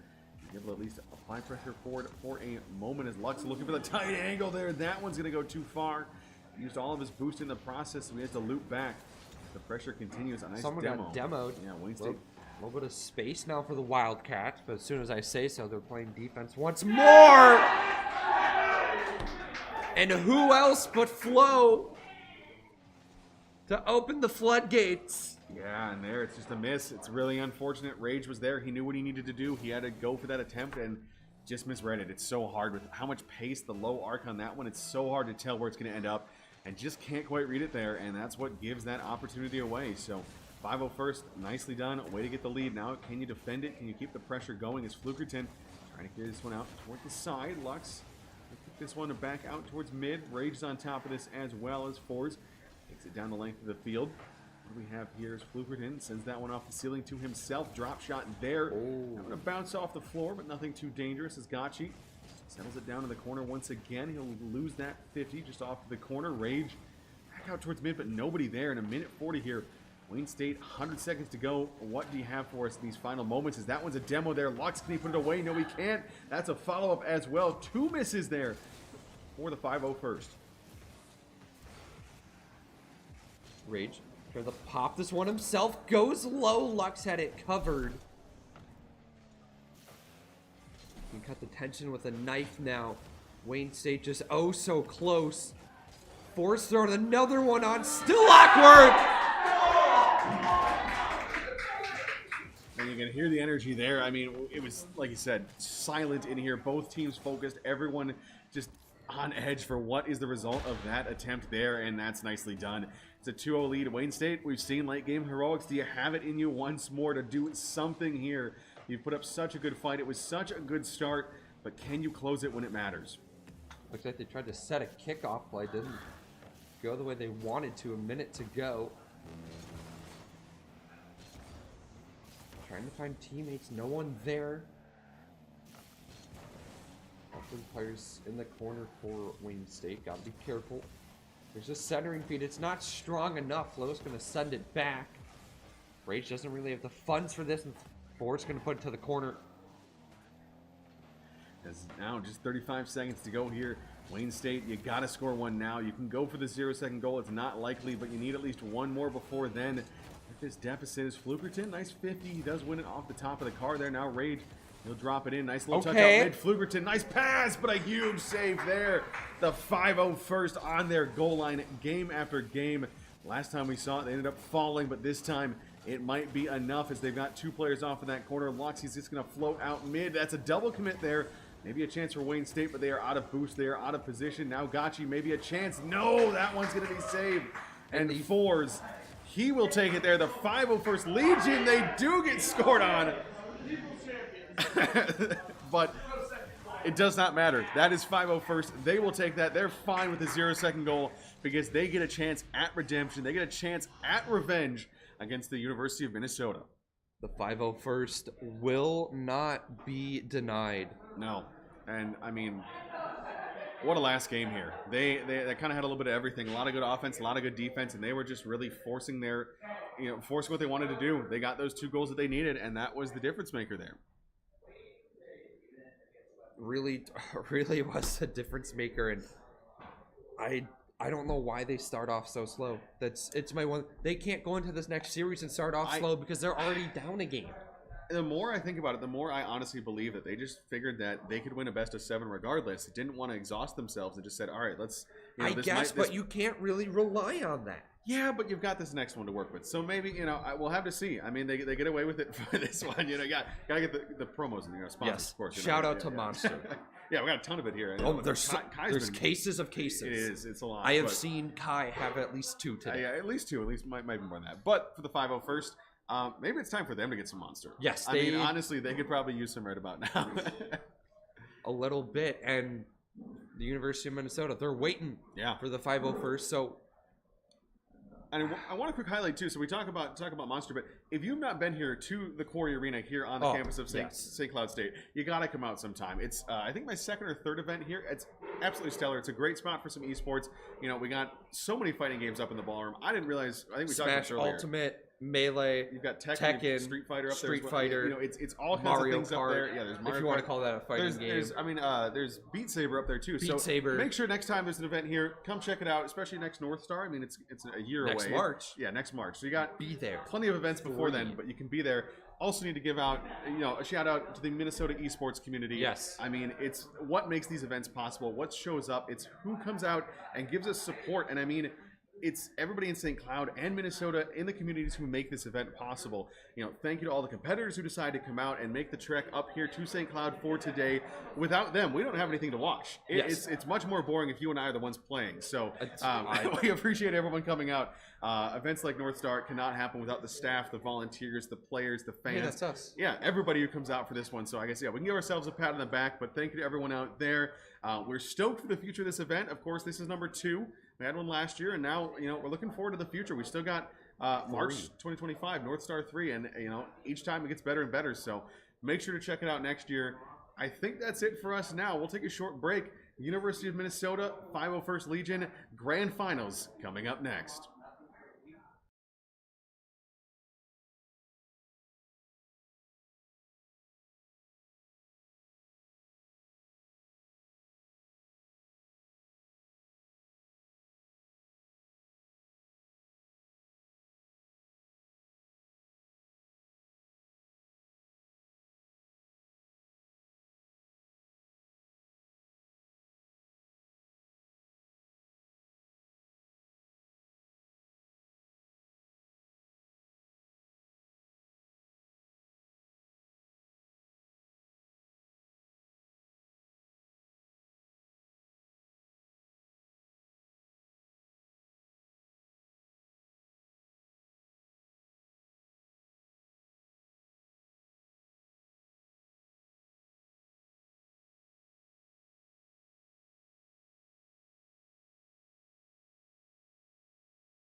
Welcome back, Northstar Invitational Round 2. We are in the grand final. It is Frank Cabbage, it is Wolf once again, and this one is the marquee matchup of the day. It's the best for last. It is the two teams that have lost a single game all day, and it was to each other. It was these two teams have been the top, have been the best all day. They came in as the number 1 and number 2, and I mean, it is a series that is set to deliver. Yeah, and I mean, just... it's crazy how we're here so fast. It is. Honestly, 501st Legion just came off of the most crazy series of the entire tournament, in my opinion. Went all the way to 7. They pulled away by 1 in that Game 7, but Game 6 was overtime. I mean, they had it all to go wrong. They had it, it went their way. I mean, it was just absolutely insane. And meanwhile, waiting on the sidelines, University of Minnesota 4-0 against Legion 501st Legion. Yeah. And they had no issues with them. No. However, they're coming up, 501st Legion are coming off of a very hot series. I wonder if that's going to impact anything in this grand final. But 1-0 advantage in that upper final because they have not lost in that. They haven't lost yet this tournament. That's why they are still there with that 1-point advantage. Yeah. Well, and, for you as a player, if you come into something like this, if you just played that really, really tight series, do you want to just keep that momentum rolling? Do you want to keep that win going? Or do you want that kind of break to cool off a little bit? Well, a win like that. I think I'd want to get right back into it. Okay. Yeah, just keep that consistency. You don't want to lose any focus or any feel that you just had on the game. So I think, they're playing relatively early to when they last played, which I think is an advantage for them. While, they've had, University of Minnesota has had warm-up time, but that's not compared to elimination best of 7 that goes to 7, right? Yeah. So I think a big advantage, even though they are down a game, is that, is just being in the lower bracket. I mean, we've seen in the past, in Midwest Championship Series, our last 2 LAN events, season 8, the lower bracket team down by 1 made it, and then in the season before that, in season 7, the same thing happened. So and one of them was even a 4-1, and the only reason it wasn't a sweep is because of that lead off game, right? Yep. Yeah. So it's those bottom teams. They just have something different about them. And now I got to ask, so prediction on this one, because personally for me, if I got to come in and read this one, I think if Wayne State if 501st Legion starts hot, I think they take it. I think if they got to win, basically straight off the rip, you got to take it 4-1, 4-2 at the worst. I think if Minnesota comes out strong, takes a game, they'll cruise to probably a sweep, maybe a 4-1. And I think I have to agree with your approach. University of Minnesota clutched out in that game number 7 against what we called the old guard. But they let them come back into that series all the way to 7. I'm wondering if I feel like my heart wants to go 501st Legion. I feel like University of Minnesota is kind of the obvious pick here. Not really obvious, but the favorites probably. Yeah. And for me, I'm just going with somewhat of an underdog, I think. It'll be a great series, though, nonetheless, as that was an opportunity sent high. Coffin had the flip reset pass, but it was off the mark from this teammate. It went high. I feel like Radman should just let that. I think that one was going to go in or be very, very close, but obviously if this one could be something on the counterattack, of course, it's Coffin, it's Bismo, and it's Radman. Coffin, can he put the first one away? Yes, he can. Coffin gets it started for the University of Minnesota, and that's a nice one there off the rip. And the one thing that's so difficult to deal with for 501st Legion against University of Minnesota is how structured they are. They're so fast. They're able to find each other wherever they are so quickly. Even if they move the ball a bit awkwardly, it doesn't really affect them. It affects the other team because they don't know what they're doing. And they just always have a follow-up touch on each other. Every single touch is to a teammate. And, we've seen the physicality time and time again. I feel like on paper, with nerves even, I feel like University of Minnesota is the favorite, and there might be an opportunity here into the back of the net. Bismo, he's done it here before. I'm not here, but he's won his last LAN event, I believe, in that grand final. But Bismo, it's another pass from Coffin. Last time Bismo went high, missed. This time he puts it in the back of the net, and and a really hot start for University of Minnesota. Yeah, and there was a demo in the corner, just cleared that player out. They had a lot of faith in your teammates there, which is what you love to see. And then it's so difficult because you don't want to expect that you need to be back there to touch it, but in that case you did. The demo was beautifully timed there, and Minnesota capitalizes. So see if they can continue this here as Coffin takes this one up to himself on the sidewall. He's going to try to put this one off the backboard out mid. Radman had pre-jumped, I think. I don't know if he was bumped on that one as well, but it was a good opportunity. As now Coffin on the counterattack, steps back and grabs the defensive possession. Radman just drops that one forward. Coffin up for it once again. He'll float it forward. Bismo, can he get there for a touch? No, it's Fours, and Lux on the other way. Fours up in the air is where he's the most dangerous. Tries to 52 players. Lux now gonna get beat though. Bismo, long shot. He's got to get back to it. Flo does make the save, but still offense for University of Minnesota. And with a 2-goal lead here, with pressure, as the pinch is gonna go backwards. Bismo able to get a touch though to keep it out of harm's way. Could have been very dangerous. As Lux gonna take this 50. Tried to keep it low, but it goes high. There's an opening in the defense, but Bismo is able to get a touch in time. Counter attack to the backboard. Player goes missing. Radman backflips, but Bismo is there to support him. He's got so much boost to work with, but ends up getting demoed. Yeah, and that one really should have been a third one for the University of Minnesota. They looked so good. They had such a nice play there, and it was a miss by the 501st, but fortunately for the 501st Legion, they're able to survive. That one's a nice pinch off the wall. Coffin has to come up and get the save. He does send it back the other way. Flo, he'll rip this one in from range. Coffin up for it once again. He drops it down. Flow tight angle off the backboard out towards mid. Nobody there to receive it, so Fours has to drop back on defense. Is now Radman tight angle there. That one ripped back out towards mid.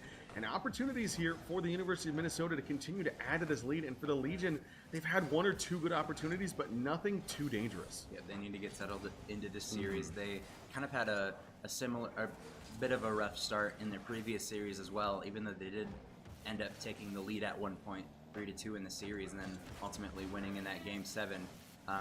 But panic on the goal line, Bismo gonna take advantage of it, and it's those nerves kicking in where I feel like that might be the difference, at least early in this series. So far, 90 seconds and they're up by 3, and Cabbage, this game's getting out of hand, and that's the brutality of losing.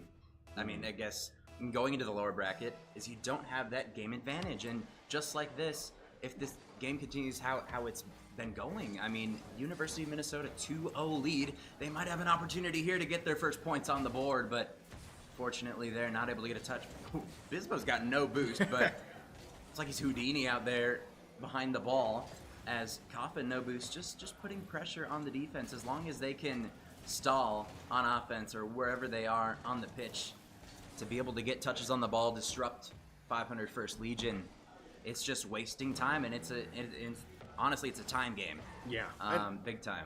And the other thing, too, for the University of Minnesota is it's honestly, there's such a different play style than Wayne State, so it opens up an opportunity for them to just really take this one, because 501st, they kind of had to warm up into that previous series, find their way into it, and kind of adjust to that play style, and now it's complete night and day difference. This team is so different from that Wayne State group that it just opens up that opportunity. It's, again, I don't know where 501st are on defense. Tight angle shot there, Radman. He wanted that one, but it's going to go away. Coffin up on the sidewall here, trying to put this one out towards mid. Coffin, tight angle there, but he can't get it past Fours. It's Radman off the corner once again, out towards mid. Nobody there. Fours with the touch. Bismo with the follow-up. And that is the University of Minnesota cruising to game 1. I guess game 2, do we call that victory? Technically, I mean, we've got to go with game 2, right? Because they got the 1-0 advantage in that upper final. I mean, another goal. I mean, I personally don't think they needed it, but they did such a great job of stalling time. They stalled about 50 seconds to a minute, and then they scored. They didn't need to score. They put so much time out of the hands of 501st Legion that makes this game pretty much unwinnable. And the University of Minnesota is going to go up 2-0 in the grand final. And as we look towards game number 3, this could get out of hand very quickly. This is a must-win game for me. It's similar to the situation they were in the previous series. They were down 2-0, and they got that first win, and they tied it up at 2-2, went up 3-2. Of course, it going to game 7, but this is a must-win game. And I think you're done if you don't win this one. This paints a horrible photo. Look at this. One shot. 16-1 in total shots right there. That is just absolutely brutal there. I don't know what I don't know what the 501st can do here. They just got to get more offense going. They got to do something. Yeah. I don't know what the solution is. Maybe it's bumps. Maybe it's demos. Maybe it's passing. Maybe it's solo plays. I will be accepting of that even. It's just something to get you past one shot in that entire time. You were on defense. You were sieged that entire time. And really, I mean, if the University of Minnesota is allowed to have that space once again, it's wraps. Exactly. There's nothing that they're going to be able to do. And they're a team that's going to take advantage of that space all the time. They're just so good as a team. It's so difficult to stop them. And with, we saw a couple of big misses on the goal line due to what it seems like nerves. Yeah. That we kind of see time and time again. But now as we head into game number 3, you have to forget about it. You have to move on. This is a must-win game, a reverse sweep. It's happened before in the grand final of these events, but it was an open net, and it might just be saved. Fours. 62 boost gonna get that one out of harm's way. That could have easily been a goal. It was wide open. He needs to shoot it low there, and it's pretty much a free goal for the University of Minnesota. But 501st Legion looking to get onto offense here. It's Lux. Through the corner it goes. Bismo now. Not going to be able to do much. He's got low boost, so it's going to drop down. Can't really get there. Coffin going to be put back in by Fours. Grabs the 100 boost. It's going to drop down. Bismo with a touch, but there's no follow-up. Shot chance. It's just going to find its way into the back of the net. Flo puts up the first goal for 501st Legion. Yeah, and that one a nice one there. We'll take it. I mean, we always joke about bounce shots being unsavable, and that one somehow gets through all 3 defenders. All 3 players right there for it, but it's got enough pace. I mean, it was good speed on that one. It definitely slowed down by the ground hit a little bit, but it overall had some good power behind it. So that's what it took in that one. Just enough pressure there to continue it. And now University of Minnesota, a demo off the kickoff there. Coffin, they try to kick this one out towards mid. He's met in the air there. So the 50 goes the opposite direction. Radman up forward, trying to find Coffin. He does get a nice doink and sends it sky high onto the car of Bismo. Sends that one forward. Flo, nice touch out towards mid, but that's a pass towards Coffin. He's going to miss. Dangerous there. That one is a opportunity that really should have found its way home. And the 501st Legion, they're lucky to still have that lead. Yep. And this is a team that runs off of momentum, I think. I mean, you've got this one goal, but they need more. They need to get hyped. I mean, we hear them all the time. They score, but it might be an opportunity for Bismo, but approaches it not from the best angle there. Could only get one touch, but does grab the 100 boost, gets around one, takes a 50. That should be really good for a teammate if anyone's there. Radman, low shot, bumped out of the net. That is all Bismo. Yeah, and wow, I thought Forrest was going to be able to get back on that one, but Bismo just chases him down. He almost had the squishy save, dropping all the way back down. He's so close on that one. Just a second sooner, and he's got that one being cleared the other way, but it's great team play. Bismo just so intelligently goes back there, dodges the demo, and then gets the nice touch and gets the clear downfield. Now Coffin, chance to send that one low, but Lux with the save there. Radman on the sidewall, trying to challenge on that one as Flo kicks this one up towards mid. Ford's going to try to go for it. He's got a lot of boost to work with, but decides to wait. It's a little bit open there. It's now going to go the opposite way, and that's a demo as well. And the University of Minnesota, it's another team play. The physicality is unbeatable right now. Yeah. And incredible play from Radman to pop it over the last. Stays behind the ball. Even if he can get back for the save, there's very likely a 50 going down there that could lead to disaster for 501st Legion. And it's just perfect timing on those demos. I mean, on the previous one, Bismo had 2 50s that he both won and then demoed the last back. He literally did it all of himself. All Coffin had to do was shoot the open net, and it was a free goal. Good news, though, is it's still a 1-goal game, even after, back-to-back goals for University of Minnesota. Halfway remaining in this game 3, it's still manageable, but you've got to be wary of those demos. You can't overcommit if you're 501st Legion. Well, that's what I was going to say, too, is it's starting to get really difficult now because them on defense, they're probably looking over their shoulder. They're not focusing full tilt on what they need to do. They're worried about if there's a demo, if there's a bump, if there's someone coming in to disrupt the play, and it can lead to mistakes. And right here, Forrest, I don't know if that... call it whatever you want there, but he might know that player's behind him, but either way, he just makes a mistake, and it opens it up so easily there for that finish that players of this caliber, no problem making that one, making that punishment play on any mistake there. Honestly, it was a pretty slow shot. It was, yeah. It had a lot of time to work with, but it was enough to get it in the back of the net, and Four is looking for definitely like a more powerful touch there. coming off of that back wall. That's a really good pass, though. Intercepted, though, by Flo. And they get a somewhat quick goal in about, like, maybe a minute here, minute 30. They can get back into this one, but they've got to be able to slow it down. They've got to replicate what University of Minnesota is doing. They got to slow the ball down, go for those bumps, because right now speed, I think it's good for 500 First Legion, and I think it starves the other team sometimes, but with their clearing play style, it's a bit dangerous. Flow now to the backboard. It'll go Coffin over towards the left side. Team bump on that sidewall there. You can't do that as well. Both players fighting with that same boost, so it left a player way back there. As that's a chance. Bismo, another one is buried there, and this is just domination for the University of Minnesota. They look so comfortable with this one. It doesn't feel like a grand final. It just feels like they're cruising along to a win right now. Yeah, I mean, Radman just forcing the defense to make a move. That's something that all three players on University of Minnesota do so well. They threaten the net. They make people panic, and I mean, they're making 500 First Legion panic.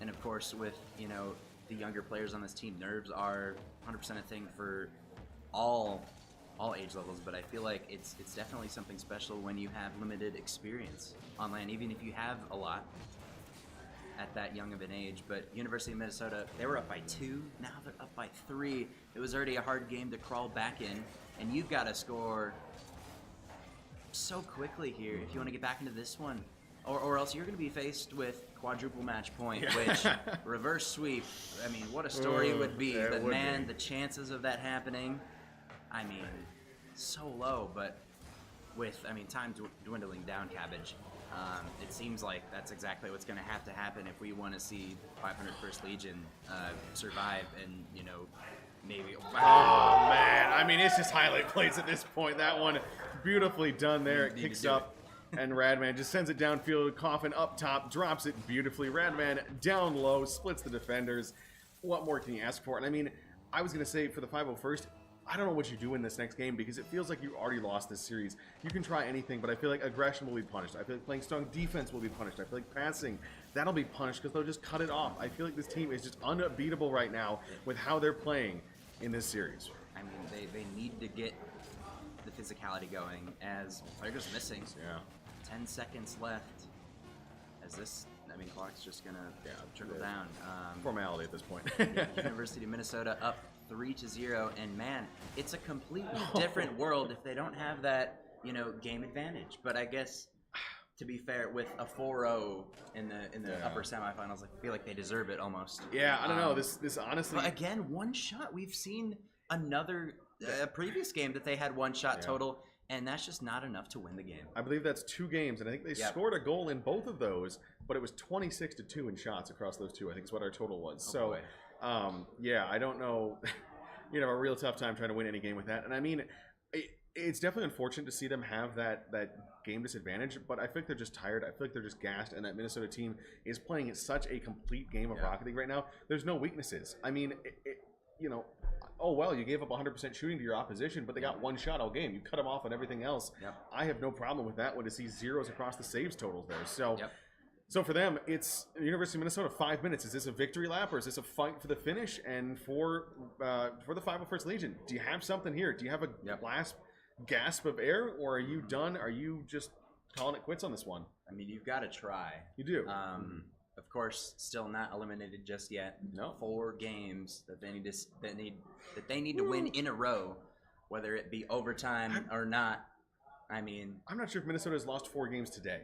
No. I honestly don't think. Well, they haven't lost 4 in a series, but I'm not sure if they've lost 4 total across their series. I believe you. They had a sweep. I don't think the other 2. I don't know what they were. They lost 3 to the old guard because they went all the way to they did. 7 Okay, so depending on how it's been, they might have lost all 4 all night. But it's a tall order here for the 501st. Give it your all here. You've got 5 minutes to do something. A step in the right direction. Every reverse sweep starts with 1 game. So that's the thing you've got to point towards to see what you can do. And I mean, it's initially a really good start for 500 First Legion.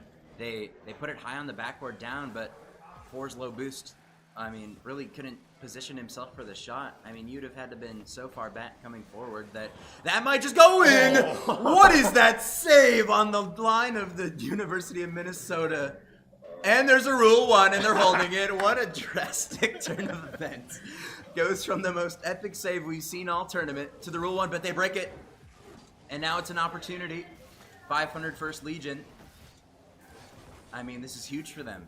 I mean, a minute gone. It's still 0-0. Lux with the shot. Going to be denied by Coffin, and this is what they need to do. They need to keep peppering the net. They need to demo, and they need to find the back of the net! Lux into the back of the net, and it's a spark for 500 First Legion. And I believe in the first minute and 8 seconds of this one, they have more shots than the last 2 games combined. That is their 3rd shot of the game in this one, and I mean, you can see 2 saves there. That's the most we've seen out of this Minnesota side. They're finally on the back foot, the 501st, just saying, fine, we're just going to go pedal to the metal, see what we can do, full aggression here, and it works so far. But can Minnesota adjust? Is this going to be them just storming back into this one, or is the 501st going to give us something to be excited about? I mean, they're up by 1, and that shot's high, and they've got a player committing. As this one's going to go forward. Lux gets a double, but doesn't get the mid boost. Is able to get it central, though, but Coffin does have a touch out, as Radman's going to pop it central. Fours now. Just forcing this one. Flow now with a really good touch towards net. Bismo now. Up the wall, going to be denied by 4. Such a strong touch with low boost. And a bad touch on the defensive side. Radman goes missing, and here's the chance. A fake goes out, but no one's behind him. And I feel like it was almost an intended fake, but they didn't have anybody there to support it. Yeah, Lux looking for highlight plays, looking for that back post. Coffin drops it down. Flow, he'll kick this one back up off the backboard. Is anybody there? No, it's another miss. This is 3 misses. 2 in one direction, 1 in the other in this past little bit of action. And what is going on? Every team is just missing the ball right now. This does not feel like grand final championship play right now. But, you know, sometimes you just whiff. So we'll see what they've got here. It's 2:40 to go here. 501st, you still have it in you to keep going, keep this pressure up, keep this offense going. That's a good shot there, but 4's nice save coming across his net there. Bismo moves this one up to the backboard. Lux, you need a good touch here. That one should be good enough. Now Coffin, he'll send that one sky high. Once again on the backboard. That time it's 4's. And again, it's just the University of Minnesota peppering, trying to find that one weakness as this one drops far side. And Bismo ties us up.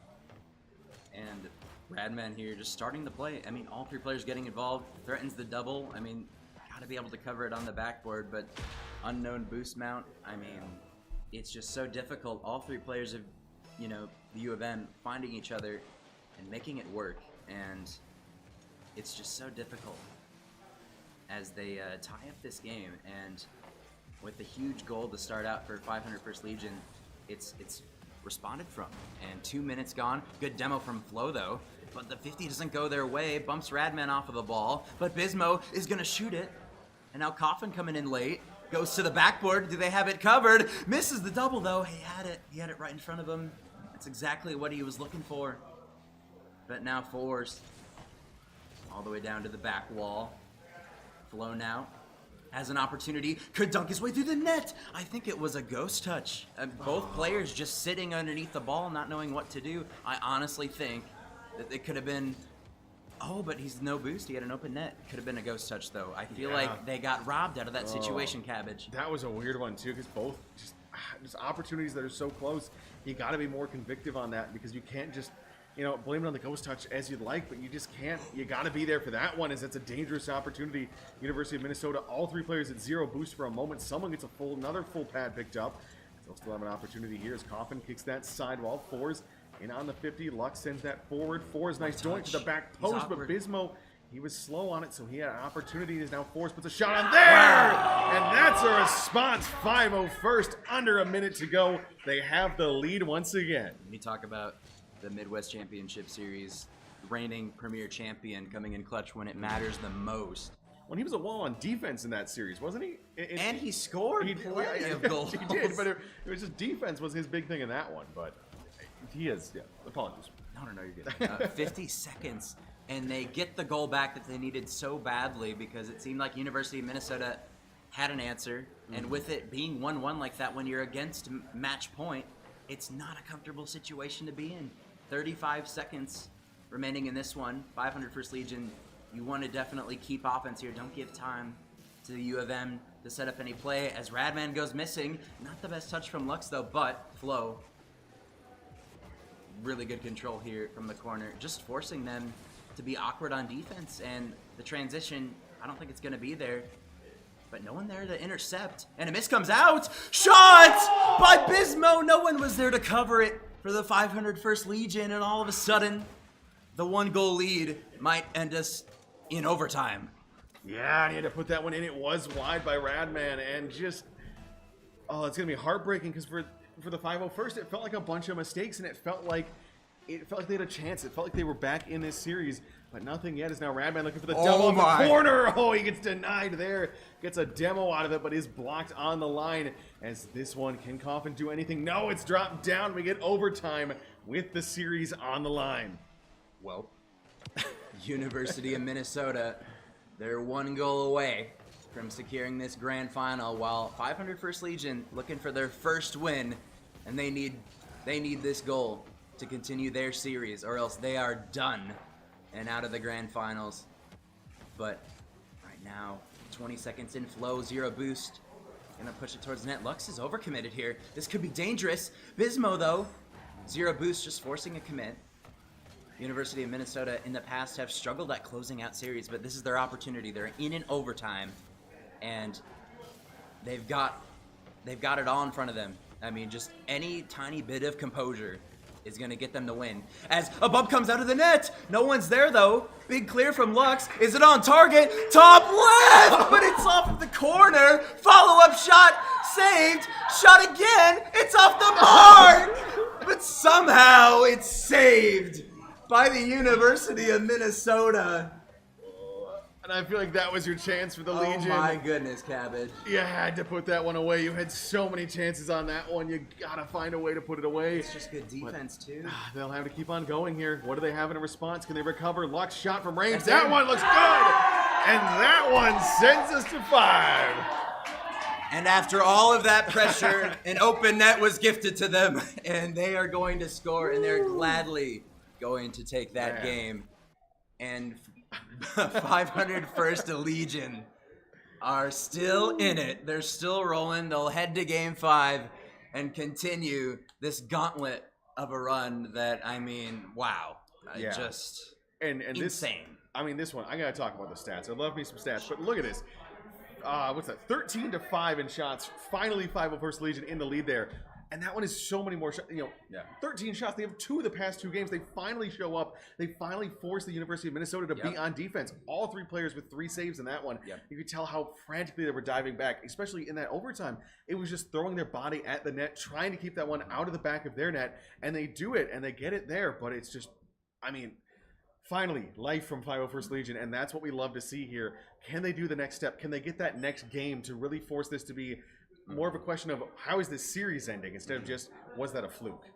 Yeah, and really, I think it's such a good sign for them not only to win that game, but to have that confidence to dive at the ball, even if it means throw your entire team to just try to get that 1 goal. Even if it all goes wrong, they're willing to do that. But it's a demo immediately off the play. Open net for Coffin, and just 5 seconds in, 501st Legion start down again. Yeah, that one a nice demo there by Radman off the kickoff.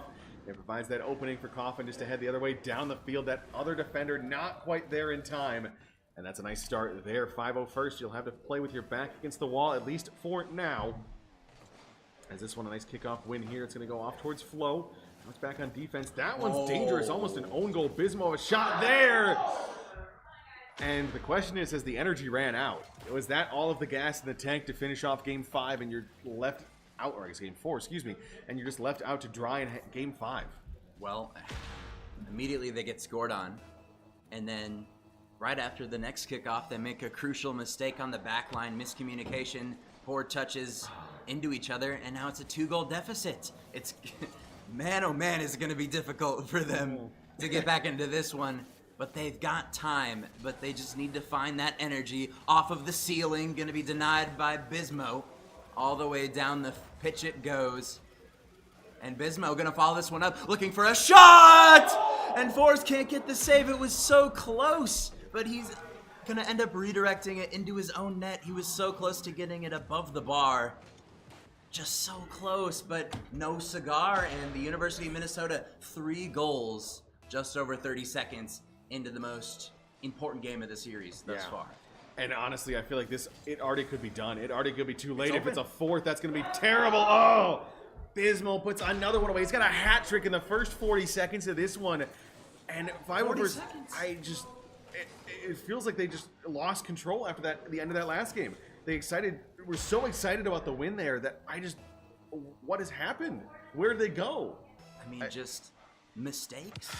Kind of out of the blue. We kind of saw them at the beginning of the series, right? But it came back to haunt them in this game, and that was a goal every 10 seconds for them on average. Like, it's definitely not what you're looking for, and they're peppering the backboard.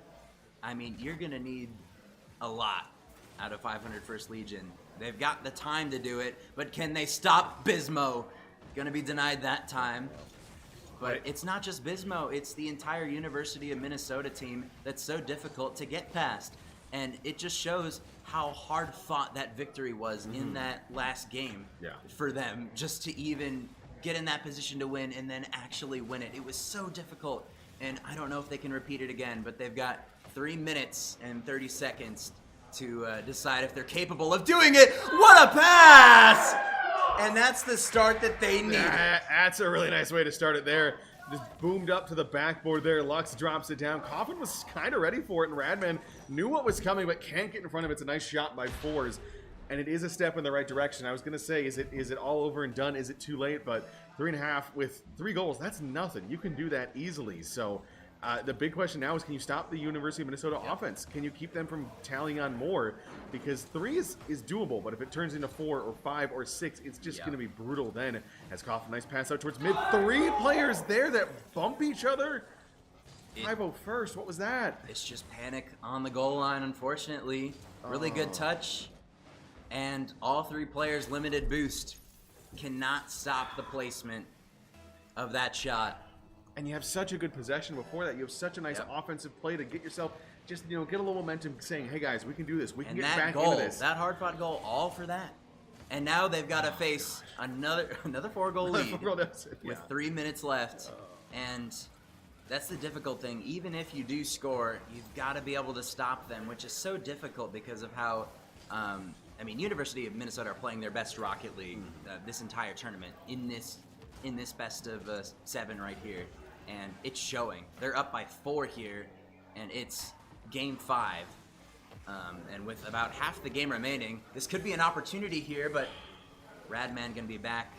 I mean, you're hoping for, the classic Radman whiff or something out of the ordinary. Not really, but like somewhat lucky for them to get them back into the series. And I just don't know if you can do that. I mean, University of Minnesota not holding up at all. Flo gets the demo though, could be in front of the net. Bismo though to deny it. And just constant defense, constant just shutdown of 500 First Legion is really putting them in a difficult spot. And I mean, with all the pressure on the line as well, it's putting 500 First Legion in a really bad spot. It's an open net, and Coffin will put this one away. As, with a minute 59 left, are we headed to South America? We might be. The most important game of the grand final? Well, and the thing is, too, is that at this point, it's not even a question of 501st can win it. It's does the University of Minnesota throw this game away? It's not a comeback. It's basically does... Even if they play perfect. Yeah, you'd have to throw it away. It would have to be such a change of pace and change of play from the University of Minnesota. As Coffin going to drive in on this one. He's trying to send us into another one as Radman's challenge forward on that one. Fours on towards the backboard. Bismo, nice defensive touch that's there. That's a goal if he gets the bump. It is. If he's able to put that one out into a dangerous spot, it could be a chance. And I hate to say it. I don't really want to say there's still a chance, but there is still a chance. There still is theoretically enough time on the clock that just get a couple of kickoff goals, a couple of weird mistakes, and maybe you rattle the University of Minnesota as Lux takes a shot in from range. Bismo back there to cover. Coffin gets the first challenge, and that's what you got to do. Good rotations out of the University of Minnesota, and just 75 seconds left separating them from this Northstar title. As Coffin back on this one as Flo kicks it out towards mid-fours. The shot is low there, but it's handled easily. Bismo. Yeah, that's about all you need to say. It's been him this game, and it has been clean from him. Just constant defensive pressure from Bismo. And we talked about, he had a solo play earlier in the series as this one could be open if he's able to bump the guy out of the net. 7-1, we do head to Brazil, 52 seconds left. unfortunately, it's not what 501st Legion were looking for. But I mean, he almost saved that. He almost bumped into the save. That would have been wild. I mean, I don't think the University of Minnesota would have cared. I think they would have been fine with that. The Gophers probably pretty content with the way this double one has gone. kickoff. Wow. I Yeah. mean, at this point, it's like dunking on the other team, on the other basketball team when you're up by 40 and there's 10 seconds left in the game. Like, Yeah. it's just disrespect at this point. But you know, you gotta respect it because nothing's safe in a grand final. The weirdest things can happen within the most little amount of time. But just right now, there's not enough chance of a probability Pismo, for another save. 501st Legion. I mean, at this point, he's just farming saves. I mean, you talk about Bismo on defense. We talk about his physicality. We talk about his 50s, his shots. It's all there for the University of Minnesota. 8-1. Yeah. It's not going to be the final. We don't know if it's the final score yet, yet. but it's definitely a 4-1 victory for Yeah. the University of Minnesota. And the boost has been a big part of it as well. I mean, you've just seen that the 501st Legion has been out of boost. They've been so tired, so just nothing there for them. And 10 seconds left. It's the University of Minnesota taking a victory lap here. Coffin, can he get one more to put away? No, he can't.